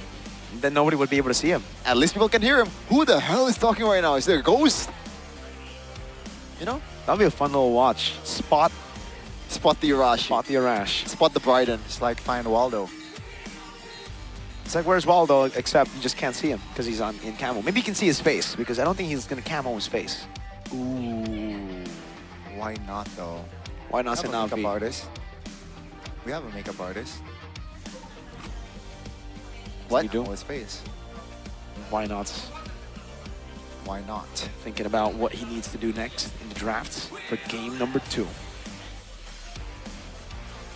And here we are. Hey. Drafting phase for game number 2. Random map draw. Gani, make a wild guess. You know what? I'm thinking of Flying Clouds, brother. You got it. Damn. Spot on. Flying Clouds is the map. Gani is rigging these map draws. Are you not like 13? I just predicted. No, not really. I've seen it a bajillion times. Fanny Marcel and Uranus gets banned out. Alter Ego banned out. The Freya and the Atlas. What hero would you want to see that has been banned out? Like in this match? In MPL, that's been banned out completely, that you want to see? I want to see a Fanny. But Fanny has been, it has been banned out this one. Yeah. Fanny. What was banned in the first match? Not Atlas, that's for sure. Right. They banned out Melissa. Oh. It was not V with the ban on Melissa on red side. Now Alter Ego, do they do the same? Or Zeon get his hands on the Melissa? I think it's a Melissa. First, wow, they banned the Esmeralda. Folks, are we going to see a Melissa first pick again? Should think be, so. no? It Like, should be. Akiro is still open, Bellaric and Valentina is still open, but Melissa triumphs over all of them. That safety is not easy to replicate in the gold lane. I think Melissa is 1-1. I agree. Should be the Melissa. But the thing about Barats, because the Uranus and the Esmeralda have been banned out, that means the Barat's going to be free for Alter Ego. Could be the case. Why? They go Barats. It's gotta be a Barats. This should be the Melissa. Oh, okay. Do they want to go Melissa? See, if they go Melissa, it'll be tough to play the Paquito. They might want to Hirara and Melissa. There you go. All right, so no Paquito. If they go Melissa, it's Melissa Hirara. If they want a Paquito, different. All right. Okay, let's go. Hirara, finally. No more 0% win rate. What do you mean? This is confirmed for Alter Ego? Maybe? Whoa. You should have told me that at the start then. But actually, no, I predicted 2-0 too, so maybe. I did predict 2-0-2, but now it's going to be a Paquito. They still go Paquito against a Melissa. That's crazy. 100% win rate, but damn. I think it's just a way for them to go ban for ban against the Hirara, you know? You can still trade blows, you know, burst down the Hirara just a bit, And then, especially if you caught her off guard. I think they should pick up a gold lane here. Klon, but then they'll reveal everyone. But how else will you counter the Melissa though? Do you want to go something like a Farsa? I think that's a bit too crazy. Oh! How does it fare in lane? It's not the best against the Melissa, I'll be honest with you. I think I saw a hesitant pick in EWC, and I was questioning, like, is Melissa losing against the Brody? The Brody won, I think, in lane, I believe, in that match. Like, It's a skill particular matchup. match. It really depends on how you play it, man. But I think for me, especially, if you know you're playing weak side on Melissa, all you need to do is the last hit. Unless 5 people come and gank you, really shouldn't be a problem. Yeah. So Na'Vi, they might want to shift their focus towards the gold lane, which they can do with the fact that they picked the Paquito. So maybe they want to match the tempo here in the mid lane with something that has a lot of kill potential early on at the mid and the roam. So, the Mathilda gets banned out. Really good ban, considering they have the Barats. The Paquito pick, though, this time, and the Brody. I remember seeing a crazy Brody that flickered away from Belleric, with the crown from Belleric as well. Don't know think that or Zeon can do it. Now, Zeon, he's been clean. But, look, again, against the Belleric, these two guys should struggle on paper, Brody and Paquito. That's true. A lot of dives, and Belleric is probably the best There's way nowhere for you to for counter the that. evil to Man out all the healers here. Yep. The 2 healers that's very dynamic. I don't think Florian and Angela is an option for Alter Ego unless they're crazy enough. Oh, I know what they're gonna do, bro. Is it Valen? It might be a Belleric XP to deal with the Barats. You've seen that as a way to deal with Barats when there's no Uranus, no Esmeralda, and no Alice. Or they might pull a sneaky one on us and put a Baksha, pick a Baksha for XP. We've seen that as well. It was Ludwig who played it at GOTF. The Sora is another ban for Why Not away from Alter Ego. They ban out the sets here with the Throne of Ruin and also the Sora. Why not? You know what? I think the Farsa works really well. But I mean, I was just thinking. So it's gonna be a Carmilla last pick, most likely? No? Yeah. I was thinking about the... Oh, wait. No way, right? Oh, that makes a lot of sense, actually. Yes, the Carmilla would be pretty disgusting. Carmilla Belleric is actually nutty as hell. Yep. And then the Hirata Melissa. How much AoE do you want? Yes. Everything. Everything on the table. So a lot of now, AoEs, bro. I think you gotta gamble on something like a Farsa, no? Oh, like how else you want to penetrate the defense? I agree. I think something like a Farsa should work against the Melissa, especially, right? You need some artillery here to deal with the Melissa. And even the Sicilian, they got to double down on snowballs, basically what we're saying right now. The Paquito's locked in the jungle. They need a roamer as well. And that I don't know what they go for. They go Eudora and Show. So mid-prio into rotation for the Eudora so that the Brody, yes, try to gank into the gold lane, play for the Brody, get him out of lane, and then 5v5. Sure. Dude, then again, their window is quite small here. Yeah, it is, the win con is pretty hard to execute. They locked themselves into this win con with the first 3 picks, so I think doubling down on it isn't a bad route. Okay.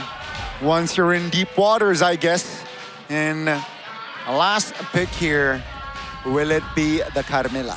I think the Baksha's not bad either, bro. For XP, put the Rome, Belleric. You gotta improvise sometimes, right? Because the Carmilla here, you're not gonna get mid-prio at all with the Sicilian and the Carmilla, I don't think. It's like blood. Yeah, I still go Carmilla. The idea is not in the mid-prio, maybe in the turtle fight, it becomes even more dangerous with the Belleric as someone that can actually elevate the Carmilla's potential. Not level 3 though, so first yeah, turtle you're should- right. This is why for Na'Vi, they want to double down on that. They saw the Carmilla coming, and that's why they want to try to just guarantee mid-prio, have someone in Rome, like a Cho, to be useful, level 1 to 3, get some damage across the board as the Brody and Eudora just eliminates everybody and to get a snowball. But now at least Alter Ego, if they fail the early game, they have a lot of safety net. They got a Melissa, they got a Casillion, that's a lot of range to deal with, and there is no, I guess, like long-range artillery from the opposing side to actually cover for that. Lineup rating though, it feels like actually favors Na'Vi by a landslide. I don't know if I can agree with that, but we'll see though. Well, the second game here. Na'Vi and Alter Ego, will it be a comeback or a first sweep towards game 3, or is it gonna be a 2-0? Let's find out, folks. Here we go. Game number 2. Na'Vi with the ultimate gamble. Win early game or lose the series. Oh, they shift the level 4 to the Carmilla, but you don't have the rest of the Dryad. But at least you are a bit stronger, maybe, if you execute properly, but we'll see though. If you land those, This is not a combination that we see very often. Not just yet, folks. Carmilla XP. I like it, actually. A lot more. Well played. And he got a better whiff clear too, right? Yeah. Compared to Belleric. Plus the concussive blast, so Nino can rotate around quite easily. And there's nothing that can stop Nino maybe from cutting the lane in the mid game. Definitely, that's going to be a priority for the side of Nino there, getting the clear, getting the rotations early as possible. And now it's going to be more trickier here. It's going to get trickier for the side of Na'Vi, where if they lose out on that early game, if they lose out on that first turtle, it's going to be tough for them to find an equalizer. Yep. Okay, almost identical emblem here from both the XP lane. They prioritize the tankiness because they're going to be the front line for opposing team. Looks like Dalvin is going to opt towards the Bargain Hunter to catch up to the items of his teams, because he knows that he's not going to be the most dangerous mage out there in the early game. Has to proc the items, has to proc the stacks, and that's why he's freezing the lane here to make lives a bit easier. And Apro knows something smelling in the water. Something's fishy. Great awareness. Look at this matchup. Ooh. This is how it's supposed to play out. Oh, great taunt. Yeah, Afro though, 50% HP. Alter Ego, they're aware of this. Now, what's the call? Seems like calm and proactive. That's going to be the Andoryu providing damage on towards the Belleric. That's a great catch with the Sanguine Claws by Dalvin. And that's going to be a green light for Afan to go on the Lord. Or Turtle. Not advantage though. Yeah. I think they have advantage. I think they have a way to actually burst Nino down. Cars can just chomp him. Let's see here. That's going to be the zone attempt by Afro. Immobilization. That's going to be a turtle for Andoryu. That's a stun from the side of Na'Vi. But seems like with the catch there, the passive of Sicilian and Carmilla, the lovers, it is all A-okay. No first blood here in the first turtle. Well played again for Na'Vi. Playing the early game is what they need to do with this composition. They've done a good job getting mid-prio, and Doryu, this game, not too hasty as he was on the Hirara, died twice for the first two neutral objectives. Afan, I think he was able to secure that one, yeah? Yeah.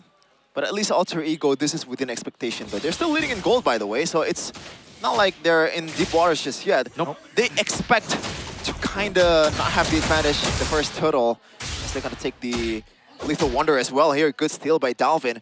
So, yeah, all still according to Keikaku for Alter Ego. First item for Xion is going to be that Heptasis for him to pack more punches in each of every hit that is going to deal first towards Tinggarai. But he's been playing pretty good Tinggarai, playing a safe game, and expectedly prioritize that warrior boost to lane against the Brody. Yeah.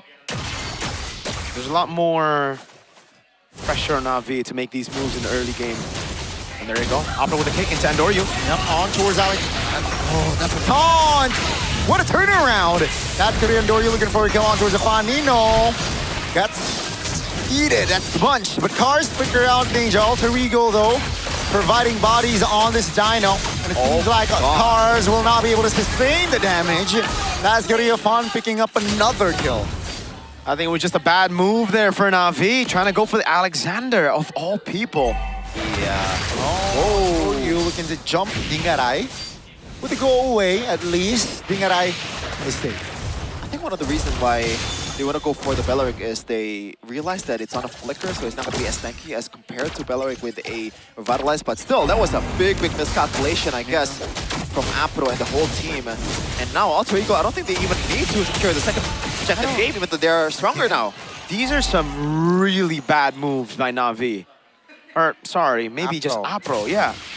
He's just using the way the dragon every time he sees Alexander. That gives Alter Ego so much space. They know there's no more pick threat. It now just comes down to Cars, and he has no flick. Yeah, and so far Cars on this Dino looks very, very awkward. Not many great plays from this guy just yet. He's getting poked down to the ground. Yeah, seems like with 5 members occupying the turtle, it's gotta be a clean take for Afan to take it. So they share objectives here at least. 2 turtles, 1 piece of each. It's so difficult now for Na'Vi. They should be the ones winning the early game. Through those pickoffs, maybe, but not on Alexander, man. They need to at least bait out some of these Purifiers so the Barats can come in. Or maybe even the Paquito. And they're not even playing into their strong side again. Instead of playing neutral objectives, really feel like that should have been a better angle to play into the bottom lane, get this Brody out of lane. I think Na'Vi have just botched their execution. Yeah, I think also the fact that Dingaray... Oh, hold on, Alexander, no one saw that, don't worry. Well, that was quite awkward from Alexander. That's going to be the cover. Here comes Cars, though, again from another angle. Oh, this might be deja vu for Cars, but this time he's sustainable, durable enough to hold the damage. He's just revving, bro, Cars. They're losing composure straight up in the early game as well. Cars having an ult when it's, I think, unnecessary at that point. Yeah, I think it goes back to how close of a window they have in this win con from this composition. I also think that this Cho and Barrage does not synergize well enough. Or maybe synergy was never there to begin with.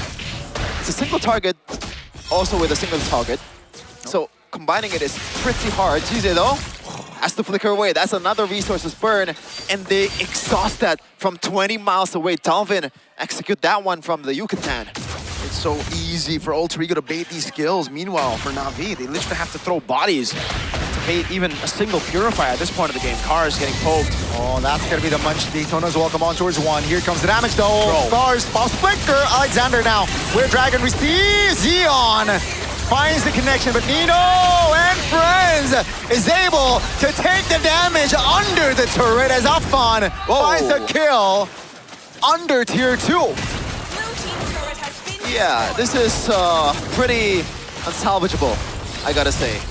How do you break through Na'Vi, or I'm sorry, Alter Ego's defense at this point? Talvin is hitting it from downtown, same with Dingaray as well. They have range for days, brother. And the front lines cannot be bursted down as well. Alexander died there with a lot of CCs locking him down, and also plus the turret hits as well.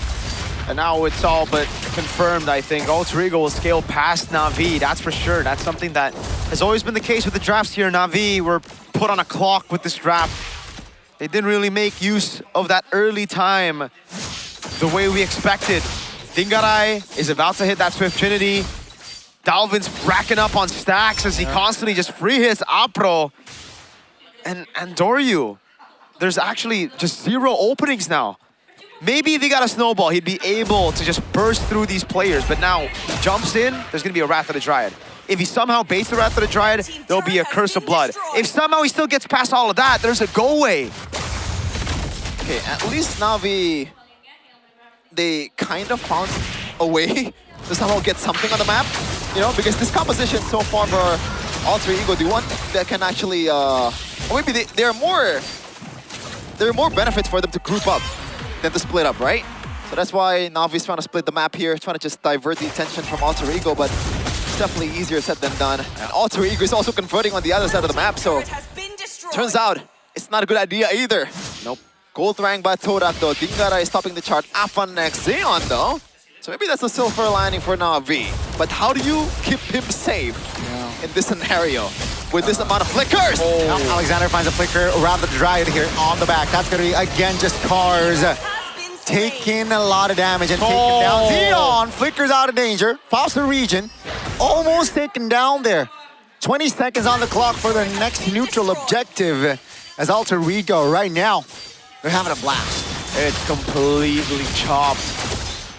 They can't even do anything with a stun on Dalvin. Look at that, Eudora tickling Dingaray. Against a Melissa, you should be like one-shotting this guy, but that's what happens when he's so far ahead. He's 4, almost. He's 3 levels ahead of Jize, bro. He's 2 levels ahead. Oh my goodness gracious. Yeah. Well, if they did win the early game, this is, I think, what we all expected. And Doryu has a chance to pull off a no way they're very not gonna open the map, funny bro. steal. They're not. They're gonna open it. I don't think so. Wait. I don't think so. Dog. Oh, there you go. Oh, Dalvin showing experience. Hey. And Doryu failed to find the clutch steal. Afan now and Dalvin on him. That's Doryu using the Cyclone Eye, but Afan and Dalvin will find that kill with the Lord marching in the mid lane. It's a 5v4, not looking too good here for Na'Vi. I'm just gonna be a bit nitpick here because Alter Ego is already winning by a landslide. They shouldn't have risk that one. Yep, shouldn't have been that close. They should have opened up all their bushes, but a win's a win. And I think Alter Ego are very happy. They got a Holy Shield, Nino! Oh, that's gonna be guarantee take him down. Oh, that's a taunt! And the Melissa! It's just free hitting Brody. As good Afro flickering to save TFON now, looking for the back line. Force GZ to pop the flicker. The Lord now should enter the premises of the main base. Afro and friends now looking to desperately defend this top lane turret. Will not be defended as Alter Ego says that's enough. Let's go back. Oh, never mind. They're going for Cars.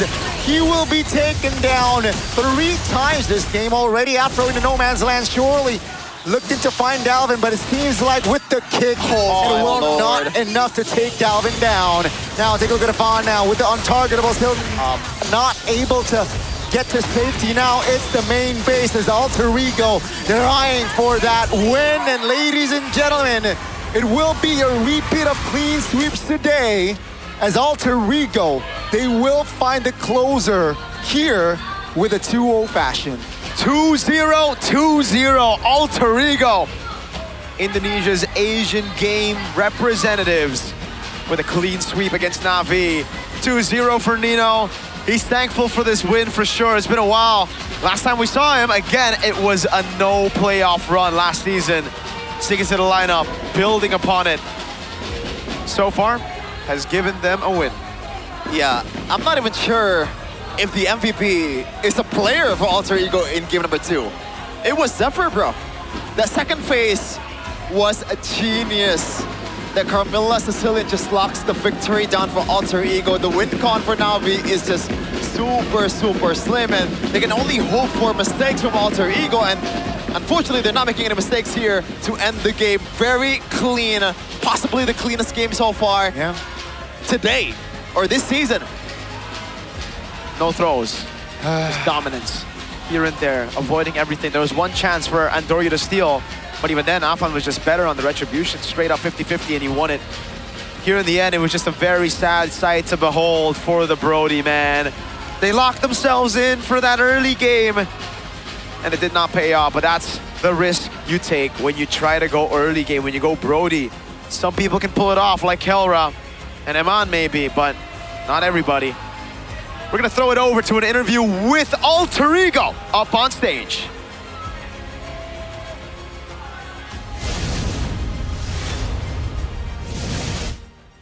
Performa Alter Ego dengan roster terbaru mereka, line up terbaru. Inilah dia kemenangan 2-0. Langsung kita sudah bisa mendengar ya. Ini siapa tadi tuh? Siapa tadi kalau boleh tahu siapa? Oh, Nino. Jadi Nino tadi yang yang gitu. Teriak-teriak. Cuman excited aja. Cuman excited aja, iya tahu kok. Karena match pembukaan dari Alter Ego langsung 2-0, langsung galak banget mainnya. Angin yang baik ya Nino. Alhamdulillah awal yang baik, soalnya season sebelumnya nggak ngerasain 2-0. Wow, awal yang baik. Tapi dari Nino sendiri, gimana nih? Kembali lagi di MPL Indonesia, udah lebih siap belum untuk season ini?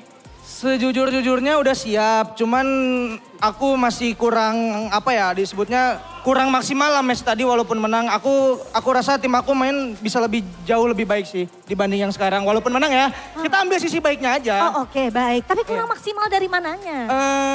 Kurang sabar. Kurang sabar, terlalu barbar ya. Kurang sabar. Tapi ini kan Alter Ego pakai line up terbaru. Ya. Susah nggak ngebentuk chemistry terbaru nih? Enggak kok, aman. Mereka dari mana-mana, ada yang dari sini, situ, beda-beda daerah. Ya, jadi gampang sih nyatuinnya, cukup ngobrol bareng aja. Ngobrol bareng. Ya, sama jangan lupa niup.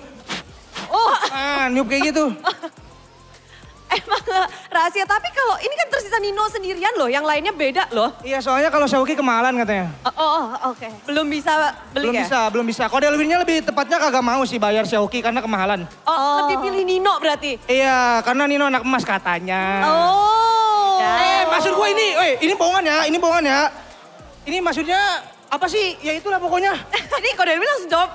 Enggak Kamu anak Iya maksudnya si Ninonya. Ninonya. Oke. Tapi luar biasa banget ya memang teman-teman dari Alter Ego ini untuk di season ini lebih happy walaupun lebih barbar tadi kata Nino untuk gameplaynya Bude. Iya, menarik karena, waduh, yang sebelah Nino siapa namanya? Dalvin. Dalvin. Dalvin sebagai mid laner alter ego. Apa tadi 2-0? Kok bisa? Kamu ngebawa 2-0 loh buat alter ego yang biasanya season lalu susah banget 2-0. Sebenarnya kita di MPL season 18 ini bawain mindset yang baru aja sih. Sama tergantung Nino. Pokoknya Nino dari hotel udah bilang kita menang 2-0, ya udah. Sekarang bukan GH, hotel ya? Iya dari hotel. Baik. Karena menurut aku self talk itu penting. Manifesting. Iya manifesting betul. Ngomong aja yang baik-baik biar hal-hal baik tuh datang. Asik.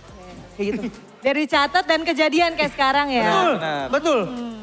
Tapi kalau misalnya dari Dalvin sendiri nih, tadi kan bilang kalau misalnya dari Nino aman aja untuk mencari chemistry-nya udah dapet banget. Dari Dalvin sendiri tetap yang penting kuncinya berarti ngikutin Nino aja. Ngikutin Nino, ngikutin aturan Nino, semua tentang Nino. Semua tentang Nino berarti ya? Semua tentang Nino. Seluruh dunia berpusat pada Nino. Benar, Bude. Kata-kata apa nih yang Nino camkan hari ini untuk kalian? Rapi dah hari ini mah. Rapi buat hari ini. Rapi. Nilainya berapa kerapian alter ego hari ini Nino? Nilainya berapa kerapian alter ego hari ini? Apa Bude? Nilainya berapa? Nilainya masih karena menang 2-0 ya mungkin 7 lah. Kenapa 7? Karena klasmen kita sebelumnya 7. 7. Oke. Masih bisa dikembangkan berarti? Masih bisa, masih jauh. Masih jauh. Sebenarnya kalau ngebahas jauh yang jauh-jauh ini, nah. Jauh banget nih dari mana? Jauh-jauh ini dari mana nih? Dari mana? Dari mana aja nih kawan-kawan alter ego? Dari mana? Vietnam. Oh di Vietnam. Oh habis jalan-jalan. Iya. Oke. Namanya sendiri ya, susah banget serius ya. Di Ngarai. Kepengen dipanggil Ding Ding? Atau Rai Rai? Atau apa? Nga. Hey. Panggil. Nga. Gimana tadi Nga? Kaku sih Bude game pertama. Kaku. Tangan kayak ada es batu gitu kaku. Sampai bikin gamenya lama banget tuh game 1. Iya, mekanik isu. Mekanik isu. Emang nggak ini bisa aja ya memang ya Bude ya. Tapi dari nggak sendiri gimana sih? Dari nggak ada juga teman-teman pada saat berada di posisi mungkin yang kurang enak nih di game yang pertama. Tapi tetap bisa sabar walaupun tetap barbar tadi mainnya. Gimana nggak? Kita belajar dari Nino, harus sabar dan percaya kalau keajaiban itu ada. Oh berat. Berat ini mainnya udah keajaiban ini Bude. Iya. Tapi keajaiban Melisa yang kamu bawa apa tadi? 2 game fokusnya beda atau sama? Beda Bude, yang game kedua fokusnya buat manasin tangan biar gak kaku. Yang pertama kedinginan, yang kedua udah kepanasan? Panasan. Oke. Tadi diajarin Nino juga Bude soalnya sebelum game 2. Gini Wak cara main, gini nggak cara main Melisa yang benar gitu. Buset, Nino tuh ya udah yang mid-nya disuruh rapi, gold lane-nya disuruh diajarin cara pakai Melisa. Dulu kan aku main. Oh iya? Dulu aku main. Savage Bude. Udah. Udah. Savage ya? Mengenang masa indah Nino? Jangan, itu kala itu aja. Sekarang udah beda, udah megang Barat, Uranus kayak gitu. Udah banyak ya, No? Iya. Tapi hero-nya unik-unik banget loh. Mungkin di sini Alex Sander. Wow. Alex Sander sekarang namanya. Iya, benar. Kenapa ditambah dikomplitin namanya?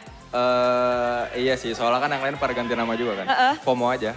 Kecuali Nino nggak diajak? Iya, Nino kemahalan gue deh. Oke, oh iya, Xiaoqi kemahalan. Jadi memang karena Xiaoqi kemahalan ya, tapi kalau misalnya dari Alexander, jadi manggilnya sekarang harus Alexander gitu? Iya, panjang. Harus panjang ya? Harus sopan. Gak boleh disingkat-singkat? Gak boleh dipotong-potong. Oke, noted gak boleh dipotong-potong Bude. Tapi kalau misalnya dari Alexander sendiri nih, melihat sudah mendapatkan kemenangan di match awal kalian, gimana sih pandangan kalian untuk teman-teman alter ego di season kali ini? Mungkin pandangannya lebih jauh dari season kemarin kali ya, soalnya prepare kita juga hasilnya bagus gitu. Jauhnya ke atas apa ke bawah nih? Ke atas dong. Gak usah ditanya. Tapi Alexander, kita banyak bertanya-tanya loh. Kayaknya di match kali ini kalian ngebawain juga dua game itu unik-unik hero-nya. Udah mulai berani bereksplor. Kamu juga pakai tadi 2 hero yang berbeda juga. ngebawain suasana baru kah Alexander? Disuruh Nino sih sebenarnya kita picknya. Jadi ya nurut aja. Biar main, Bude.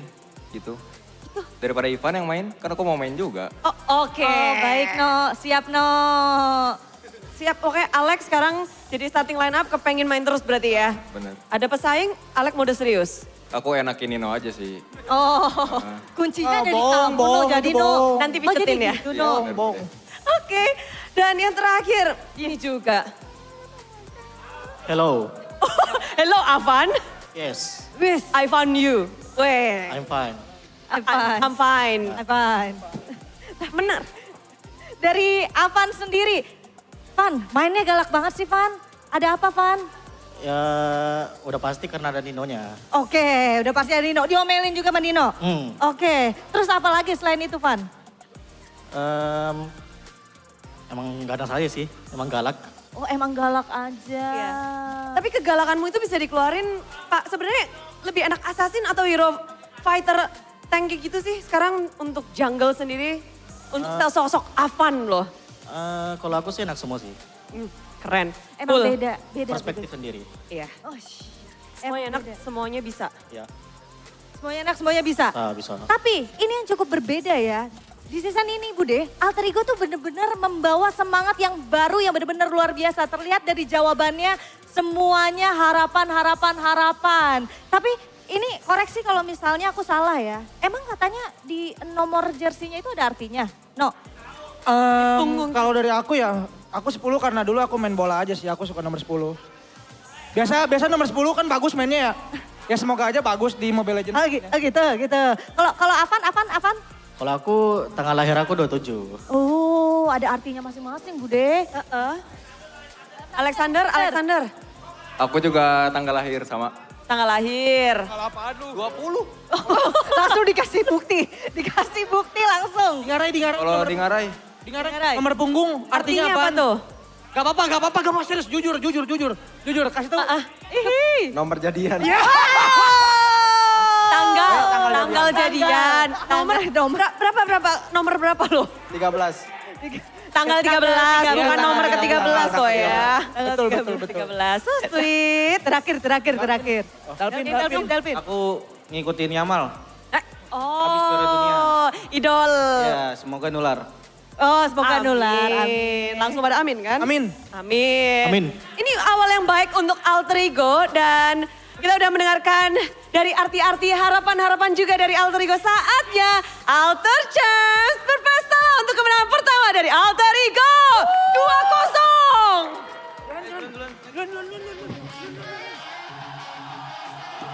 Makasih ya, Bude.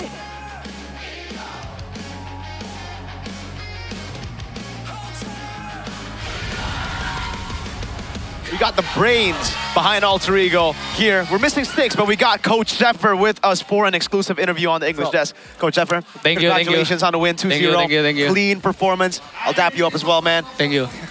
First question for me is, how does it feel? I think a lot of relief coming into the season with a win, unlike last season, starting it off with a loss.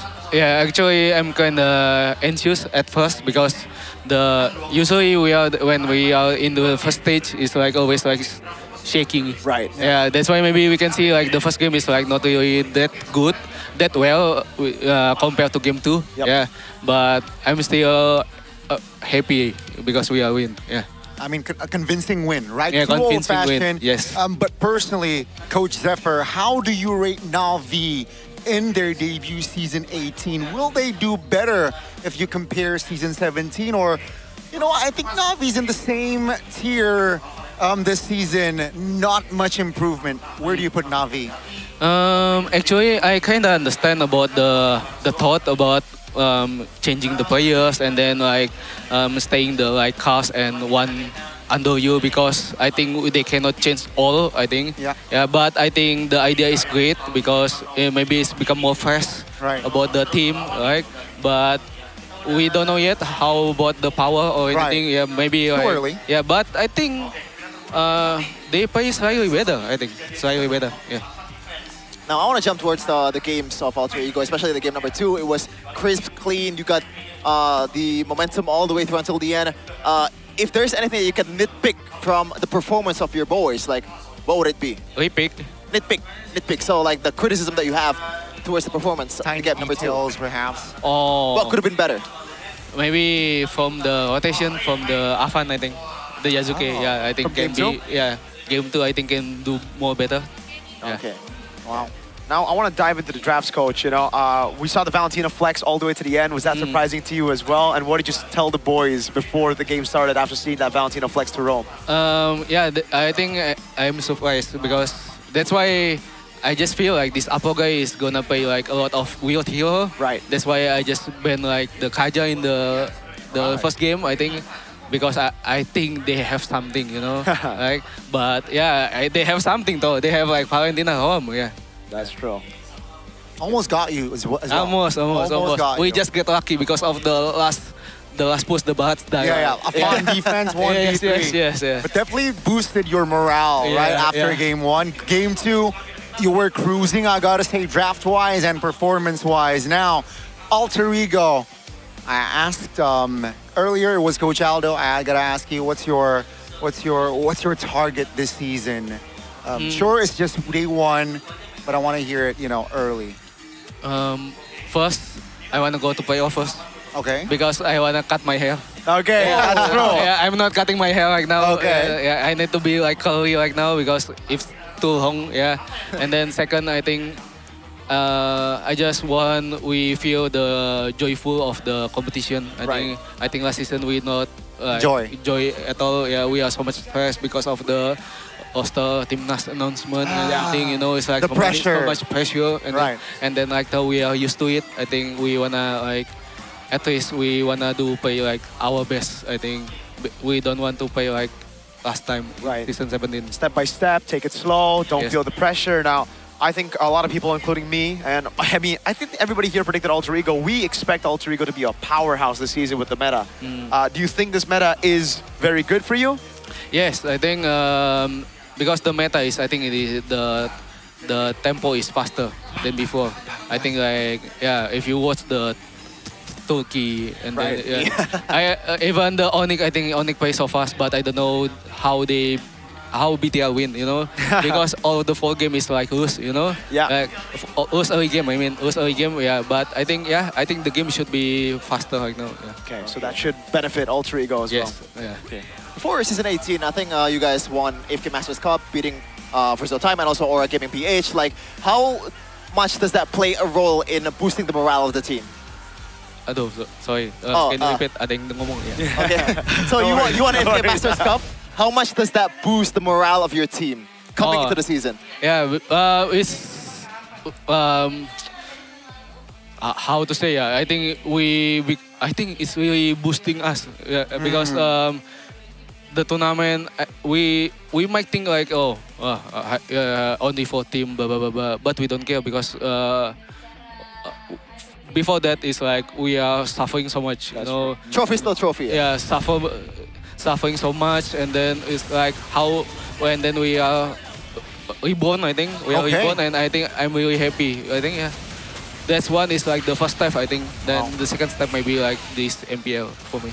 That's great, man. What do you think about Afan right now? Is he doing well? He's had 2 back-to-back performances, MVP as well. What do you think about your boy? I'm happy because it's Assassin. Yeah. Last time I keep picking like Baxia and then like Kalmila, like Kalmila and then Akai and then and now we can even see the difference when he play like Pakuito or And how difficult is that, coach, when you have a player who's just so good on Assassins, maybe his comfort pick is on Assassins, when the utility meta comes around? Like, how do you as a coach prepare him to play utility? First, we need to change the mindset again, because if you play like objective like for like 6 months, and then even you play Assassin, you're gonna think like objective. So you need to like empty again your brain. And then, like, you gotta hit the reset button. You need to reset. It's hit like the reset we button. need to change the cup. The cup. Yes. Oh, the cup. Yeah. But man, again, exciting season. Hope all the best for Alter Ego. A very strong start. But I think that's all for today, at least. Hopefully we can talk more. Yes. the season. If you win, we'll be here. Yeah, we'll see you more often. We'll see you more often for sure. Thank you so much, Zephyr, Thank you, for thank your you. time. Really Thank you. appreciate it, man. Thank you, sir. See ya. Thank you so much, Bye-bye. Zephyr. That was Coach Zephyr of Alter Ego, our Asian Games Indonesia representative. He is our boy, literally, because we're going to have to support them later, you know? He had to take the very strange way out. Could have taken an easy way, but hey, Zephyr likes it more difficult. Sometimes genius works that way, man. Like the mind works in a different way, and you can't really question how they operate. As long as you operate well in the land of Dawn, also in the drafting phase, you can't really question the weirdness that comes with it outside of the land of Dawn. But how do you operate? You're a land of Dawn. Kevin. What? I operate like a normal person, not like you, Gani. You're not normal, Gani. I can't defend that. You know, I can't argue against that. Now, 11 minutes was the game time. Officially, the fastest game of the season. I want to look at David's item though. This is quite interesting. You have Demon Shoes. Normally you want to go for Clock of Destiny or Elegant Gem just to proc the healing, the mana regen that you get every time you up your level, but this is a different approach, I guess. So maybe they realize they need Dalvin to be online much faster than usually is for other citizens out there, because he is one of the 2 or like 3 main damage dealers of Alter Ego. They are very utility-based with the Carmilla and also Belleric as well, and that's why they went that route. And that was a really good game coming in from Alter Ego. I guess the only nitpick that Coach Sever has said to us, I think he also said it before this segment begins, that they forgot to mention that Afan or Yazuke should have rotated towards the gold lane more often than the turtle pit. But it turns out it works out as well in the turtle pit because Na'Vi was not able to convert or execute the right way. Turtle 2 onwards, right? But Turtle 1 was just taken by Na'Vi. Unfortunately for Na'Vi, they then continued to just get steamroll. No, they were literally like hypnotized to go for the tree. Apro only had one. That's true. Person in his eyes, and it was Tree Man Alexander. Alexander, the tree. I would imagine that was still. That was still? Do you think it's still from game 1? Maybe he's vegan. There's only. Maybe he is vegan. Maybe he doesn't want to get. Wow, you're right. I mean, damn. Look at those choices: Carmilla, Hirara, Melissa, and then you choose to go for the tree. Maybe he is just vegan. All those baddies. Yep. One way to put it, that's for sure. I think the Carmilla would have been a bad choice either way, but, you know, I'm talking in-game here. If we're talking splash arts, then yes. Yes. Damn. Yeah. Yeah, Na'Vi. That was just not the showing that we expected, especially after the hype from Coach Aldo. Because Coach Aldo was saying, bro, Na'Vi, they gonna be the dark horse. And game 1, they showed those qualities. They were like maybe like 1 meter away, one sidestep away from the turret to a victory, right? So we can't really say that Na'Vi is not performing really bad, at least in the first game. No, second game, I think the draft was already set them up for doomed failure to begin with, yeah. In a way. But they did gamble on the early game. I also feel like, just like Zephyr put it for Mr. Afan, it could have been said the same for the boys, for Na'Vi, because they could have ganked the Melissa instead of controlling neutral objectives against a Carmilla Belleric for Turtle 2. But it is what it is. Yeah, it's also unfortunate the fact that Karst is probably, this is the worst meta that we could have been in. And unfortunately, this is also the best meta in esports overall currently, or in Mobile Legends esports. At least for me, okay? It's very dynamic. I agree with you though. But I also feel sad because my boy Sanford also won't really enjoy this meta too much. Oh. I mean, like, if Philippines lose, then we have more chance to win, brother. I'm sorry to say this. We didn't win MSC. Well, yeah, but like, at least we got better chance. We didn't get to the finals. Yeah. That's your fault, brother. You got 3-0 by Spirit. God damn. Couldn't be me. You know which team from Indonesia put Team Spirit or like Kid Bomba? I don't want to hear this. It's Geek Fam with Beloyski, and now you stole Beloyski because you don't know. Okay, you don't know how to figure out how to win against stealing Geek is Bomba. such a big word. Just don't steal Moreno, bro. Please.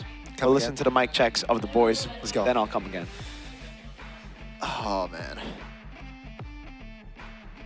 Sabar. Angkat telek, apa enggak usah? Lihat gua nih, Lila nih. Dua, lihat gua dua, guys. Lila ulti. Hati Cloud guys. Hati Cloud guys. Ada gua. Mati. Rata guys, santai. Nice man. Kasih main. Gua pokin aja. Kan polisi no. Dia lagi di bilang kakak bisa. Gua aman. Aman. Satu guys. Ayo Gua aman. Let go dulu. Go tin tuh bro. Keluar. Cecil lagi. Nice guys. Go TP. Go TP guys. Nice guys. Lihat apa dulu. Gak cukup guys. Nice Van, flicker dia. Gak kena. Lihat tuh Brody tuh. Ini nurut, Brody-nya nurut. Gustun. Brody nurut. Mati. Kena ton. Flicker. Eudora Van. Gua TP. Cycle orangnya guys. Flicker barat. Lihat apaan? Sabar guys. Santai coy. Masih bisa. Nice Pak. Gua TP, Pak. I mean, that was to be expected of Alter Ego still. That chaotic energy within them, even though it's a different iteration of rosters. It's no longer the Leo Murphy, screaming at your opponents type of deal, but it's still very chaotic. You know what that reminds me of? Is this that one scene in Finding Nemo when they're the seagulls? Yeah. It's a bunch of nonsense for all other people's out there. We can't really hear anything. Like, it's just too much info at once. But especially on speakers. Yeah. Just like, whoa, what are they even saying? We understand Indonesian. It was tough. I gotta respect Sheffin for watching Finding Nemo. That's a good. That's a good move. That's ball knowledge right there, bro. Ball knowledge? Yeah. Is this a rage bait? No. Every time you speak, bro, I always think that, are you serious or not? You don't need to think about anything if you just use GoPay Games. Exactly. Because you can just top up without a thought. Get Yes, your sir. WDP for just around 19,000 IDR. That is literally €1. Don't forget to click use to actually, it's less than €1, which is crazy, to claim the code before you proceed with payment in the GoPay app. Get your Yes, sir. WDP today. WDP. Yep. We have 3 on W, we have CW, Yeah. and now we have DPW. Diamond true. Pass weekly. Yeah. You can So tell. the QR code right here is super easy. Rian you know? Weekly and Calvin Weekly. Calvin Weekly? Calvin Weekly. If DPW stands for Diamond Pass Weekly. You have a W? Calvin Talent roster? Weekly. Yeah, Oh. Calvin Weekly and Drian Weekly. Remember, Weekly. Drian W. Ah. We should have asked Aldo why he has W in his name. Is it just his last name? Is his name What? Drian Wijanarko or something? Oh, yeah, that's true. Or if it's actually... Maybe like he's like a Drian Glazer. Like me. Oh, maybe. You're a Drian Glazer? Yeah, I think Drian is probably my second favorite player of all time. Wow, was who's act- your first? Beloski, bro. He was Not he was Lemon. ex-Onyx, by the way. Huh? Not Lemon. What? Not What? Lemon? Not Lemon, yeah, not Lemon, I'm sorry. Okay. Oh. He's a bit It's overrated. Drian, then third is Renbo. Renbo! Oh. XPTR, by the way. That's Yeah. PTR right there. Drian Oh, boy. ex-Onyx. That's good. Good ball knowledge right there. It's common ball knowledge. Renbo? No. No, don't for think so. us casters, bro. Oh, Okay. Arashi would have already forgotten Renbo, if I'm being honest with you. Yeah. Go and vote on the GoPay app Hey. to get your prizes, bro. There's so much being given away right now for y'all. So check in daily, get 1 million diamonds worth of rewards if you're able to make the right vote. Just like last season, you can vote for your favorite team in every MPL Indonesia Season 18 match through the GoPay app. And this season, again, it's up to 1 million diamonds. Not $1 million, 1 million diamonds. But there's also 18 GoPay X Fairy rings and up to 1.8 million GoPay coins every day. Now, we have been great, but you can be so good if you just take a chill pill, sit down, Where's the sausage? and grab yourself some So Good sausage. Hey! We got 3 right here, 1 for each. Now, which one do you guys want? I want the cheese one. You want the cheese, all right. But it has names on it. Oh, I get the lemon sauce. Gandhi gets this, and you get the hot truffle, my boy. I'll take that. Okay. Wait, don't queue up just yet. To all you ranked warriors, good sausage is so good. Packed with plenty of meat before you go for those stars. It's the perfect snack before war, so you can stay focused while grinding ranked and chasing that immortal. So far, none of us have hit immortal. So we Here's the we actually lost to Realize, and that's why Realize has been munching on these. So why are you doing Guys, that? I'm beating it. So, okay. Okay. Like, not right here, Sheffin. Not live, bro. But hey, so I went to a trip with, I went hiking and eating sausage Kanzler. So good. Oh, did he eat it on his chair? On his portable chair? This is so good. Like it. Wait, it's. Oh my God. Oh, you gotta clean that later. Johnny, what the heck? You got sausage all over you. Call it all at once. Thank you. You're welcome. Thank you. It's so How good. does the lemon one taste? I feel like that doesn't go... You'd like the lemon one. Really? Okay. This is... What's this again? Hot truffle. Okay. Finish it. We gotta get immortal. So good. You gotta get a snack in before you So Oh good. my god. Fun fact, guys. In the playoffs, this is also one of our snacks. Yeah. Every day I eat 5 of them. I'm not even joking. Even when I'm not casting. Yeah, he's not joking. He actually, I think he was the guy who finished all of our So That's Good true. stash. So, hey, so good. We love you, man. Next time, though, I don't want lemon sauce anymore, all right? Because I've already tried lemon sauce now. I want some of that whole hot truffle. I don't choose ones. These are good, bro. Yeah, it's actually good. I think the spicy ones are a bit better because I got the Indonesian tongue. So, Indonesian flavors. Love that spice. I'm just gonna let them enjoy because they're eating So Good sausage while sitting on Todak chair, bro. Like, this is literally, this is the life right here. Sitting on a Todak throne. But you don't know what the Todak throne is? Bro, it's a gaming chair that doesn't just bring style. Look at this. There's an exclusive MPL brand as well. If you look at the back right now, I'm gonna twist around. Boom, you see that? MPL.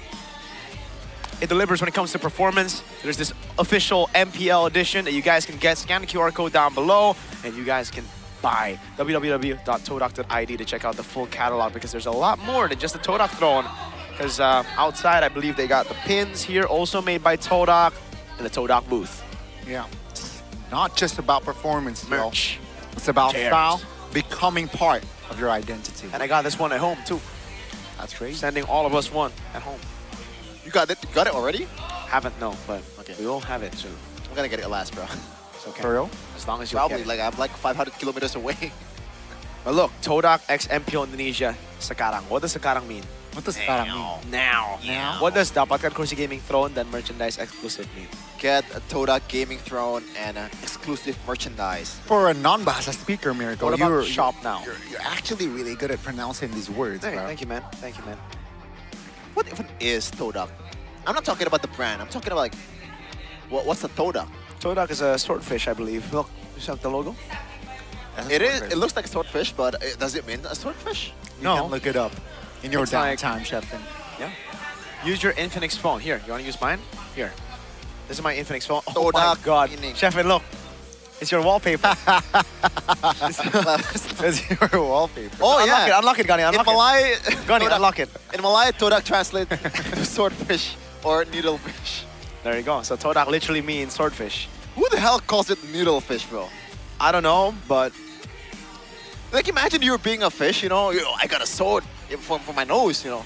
It's a sword. Well, But people call it a needle. hey, not everybody has a long sword. Size matters. Yeah.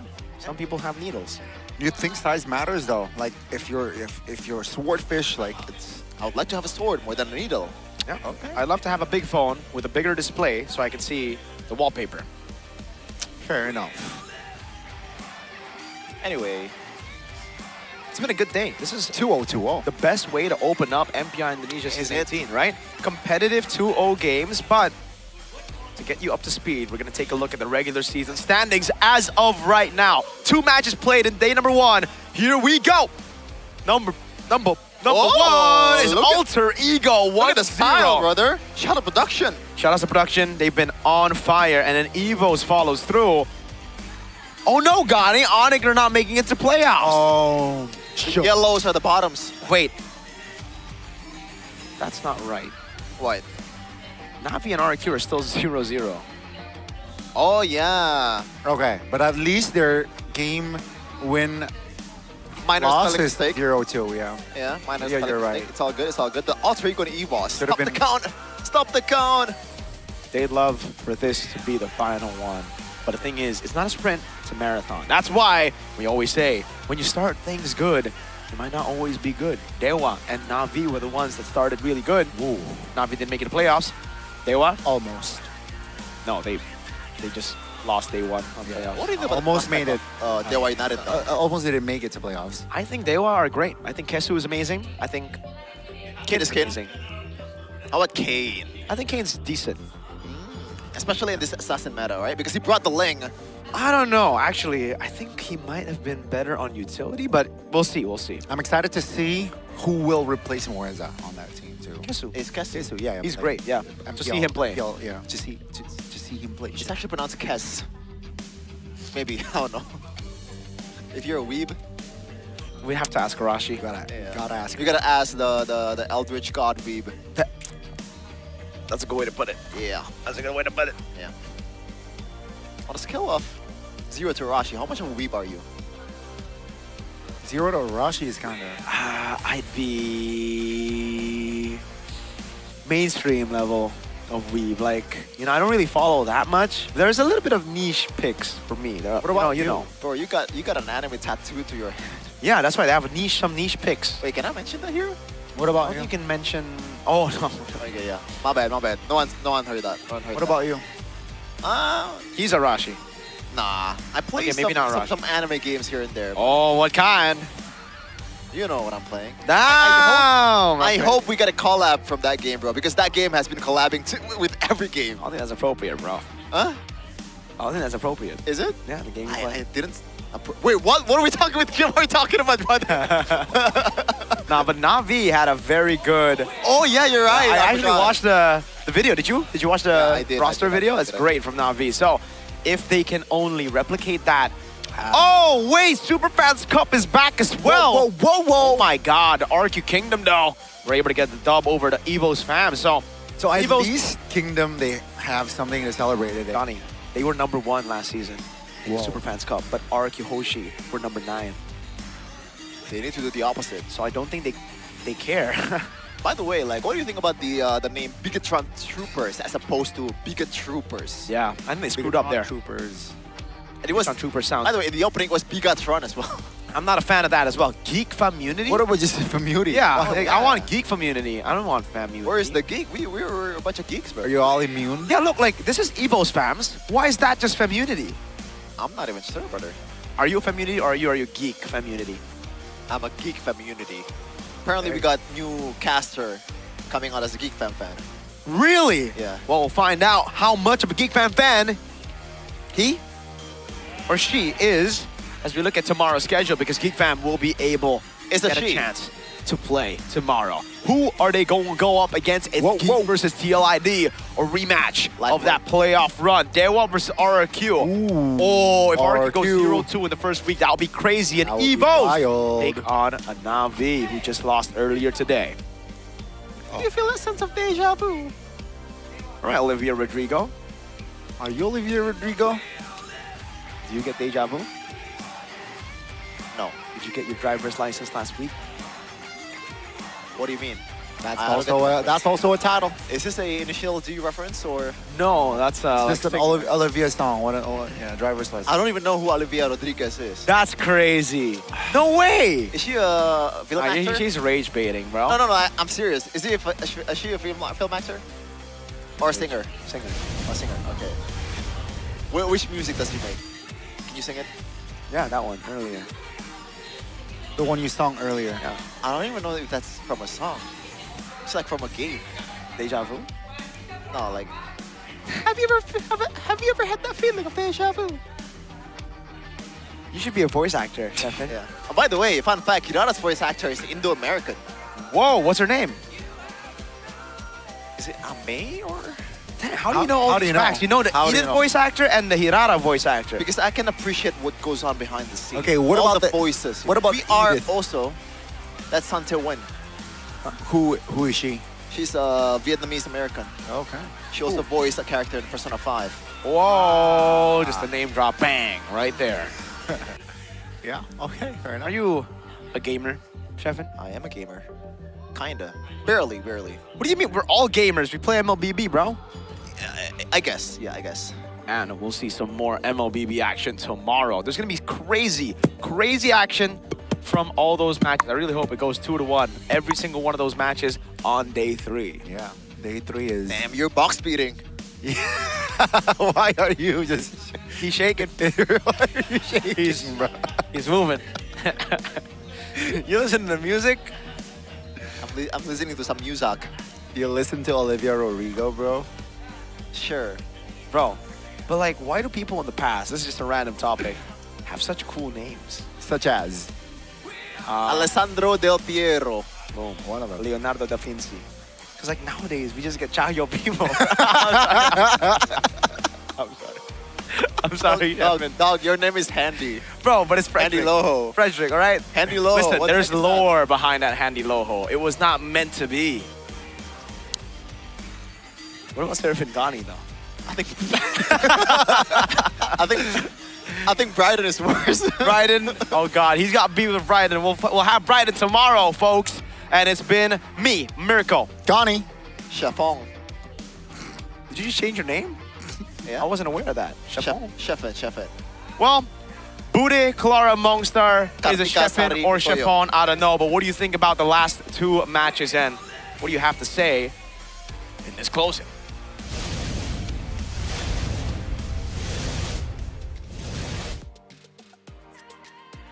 Hari ini di hari yang pertama kita sudah menyaksikan dua match yang luar biasa sekali.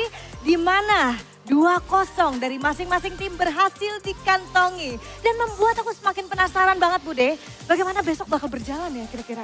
Bener banget Sabila, karena semua tim seperti sudah mempersiapkan sesuatu. Ada yang berganti nama, ada yang berganti formasi, dan juga mereka merombak banyak sekali. Jadi di season 18 ini kita akan melihat gebrakan apa lagi yang akan dibawa di esok hari. Namun hari ini tentu begitu meriah di hari pembukaan. Dan tentu saja semua itu berkat dukungan para super fans dan juga para sponsor dan partner. Karena MPL Indonesia season 18 powered by Munton, supported by PBSI, presented by Official Gaming Phone Infinix, dan Official e-wallet GoPay. Official Gaming Chair ada Todak, serta untuk partner ini sports kita ada Aqua, So Good, dan juga Good Time. Wah, hari ini kita ngelihat adanya 2 match 2-0 semua Sabila. Betul, dan apakah besok masih sama 2-0 atau bahkan nih kita akan melihat adanya match-match perlawanan. Jadi kita juga pengen ingetin ya, buat teman-teman semua jangan lupa buat yang udah punya tiket langsung datang aja ke sini. Dan kalau misalnya belum bisa nonton ke MPL Arena nggak apa-apa. Kita seru-seruan lewat online gak masalah Bude. Nobar-nobar bareng, jangan lupa absen juga yang lagi nonton dan dukung tim favorit kalian. Karena baru ada 4 tim yang beradu esok hari, akan ada 3 match yang berlangsung di malam minggu, malam yang kita tunggu. Akhir kata, Bude dan juga Sabila mengucapkan terima kasih and see you tomorrow di MPL Indonesia Season 18. We on this!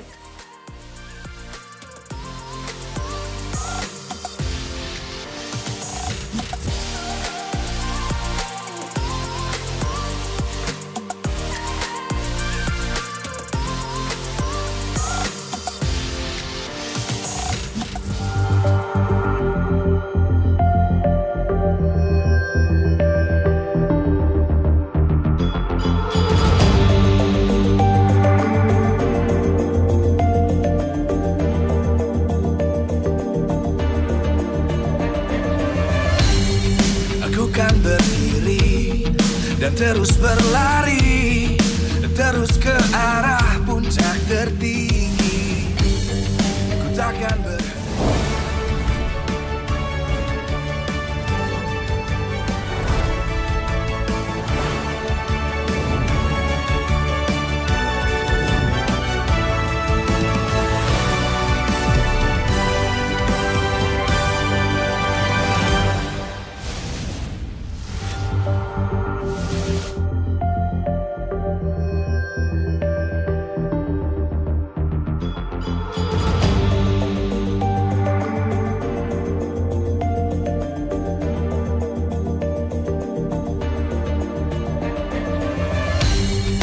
Aku kan berdiri dan terus berlari, terus ke arah puncak tertinggi. Ku takkan berhenti, hanya sampai di sini. Kemenangan abadi menanti. You know we won't miss if we unite our focus. And if you haven't noticed, we all let nyalakan apimu, hadapi semua tantangan, hadang semua serangan, jatuh bukan halangan, bakar semangatmu, janganlah engkau menyerah, kita akan buat sejarah.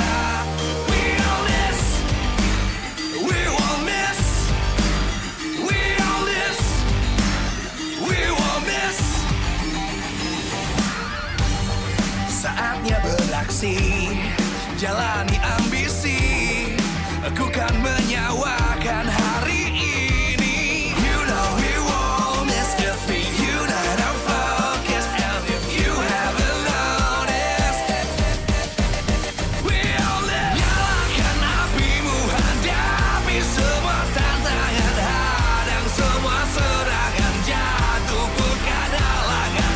Bakar semangatmu, janganlah engkau menyerah. Kita akan buat sejarah. We all this, we won't miss.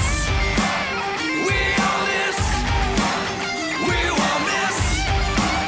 We all this.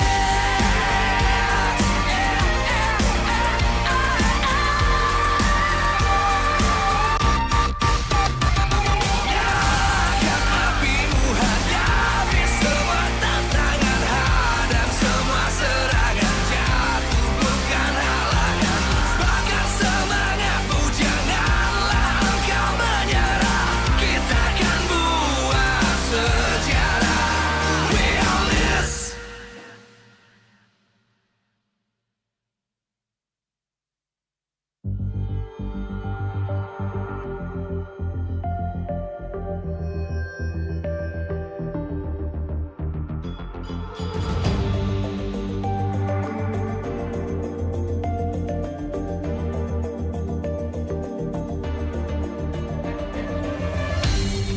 Aku kan berdiri dan terus berlari, terus ke arah puncak tertinggi. Ku takkan berhenti, hanya sampai di sini. Kemenangan abadi menanti. You know we won't miss if we unite our focus. And if you haven't noticed, we all live. Nyalakan apimu, hadapi semua tantangan, hadang semua serangan, jatuh bukan halangan. Bakar semangatmu, janganlah engkau menyerah. Kita akan buat sejarah. We all this, we won't miss. We all this, we won't miss. Saatnya beraksi, jalani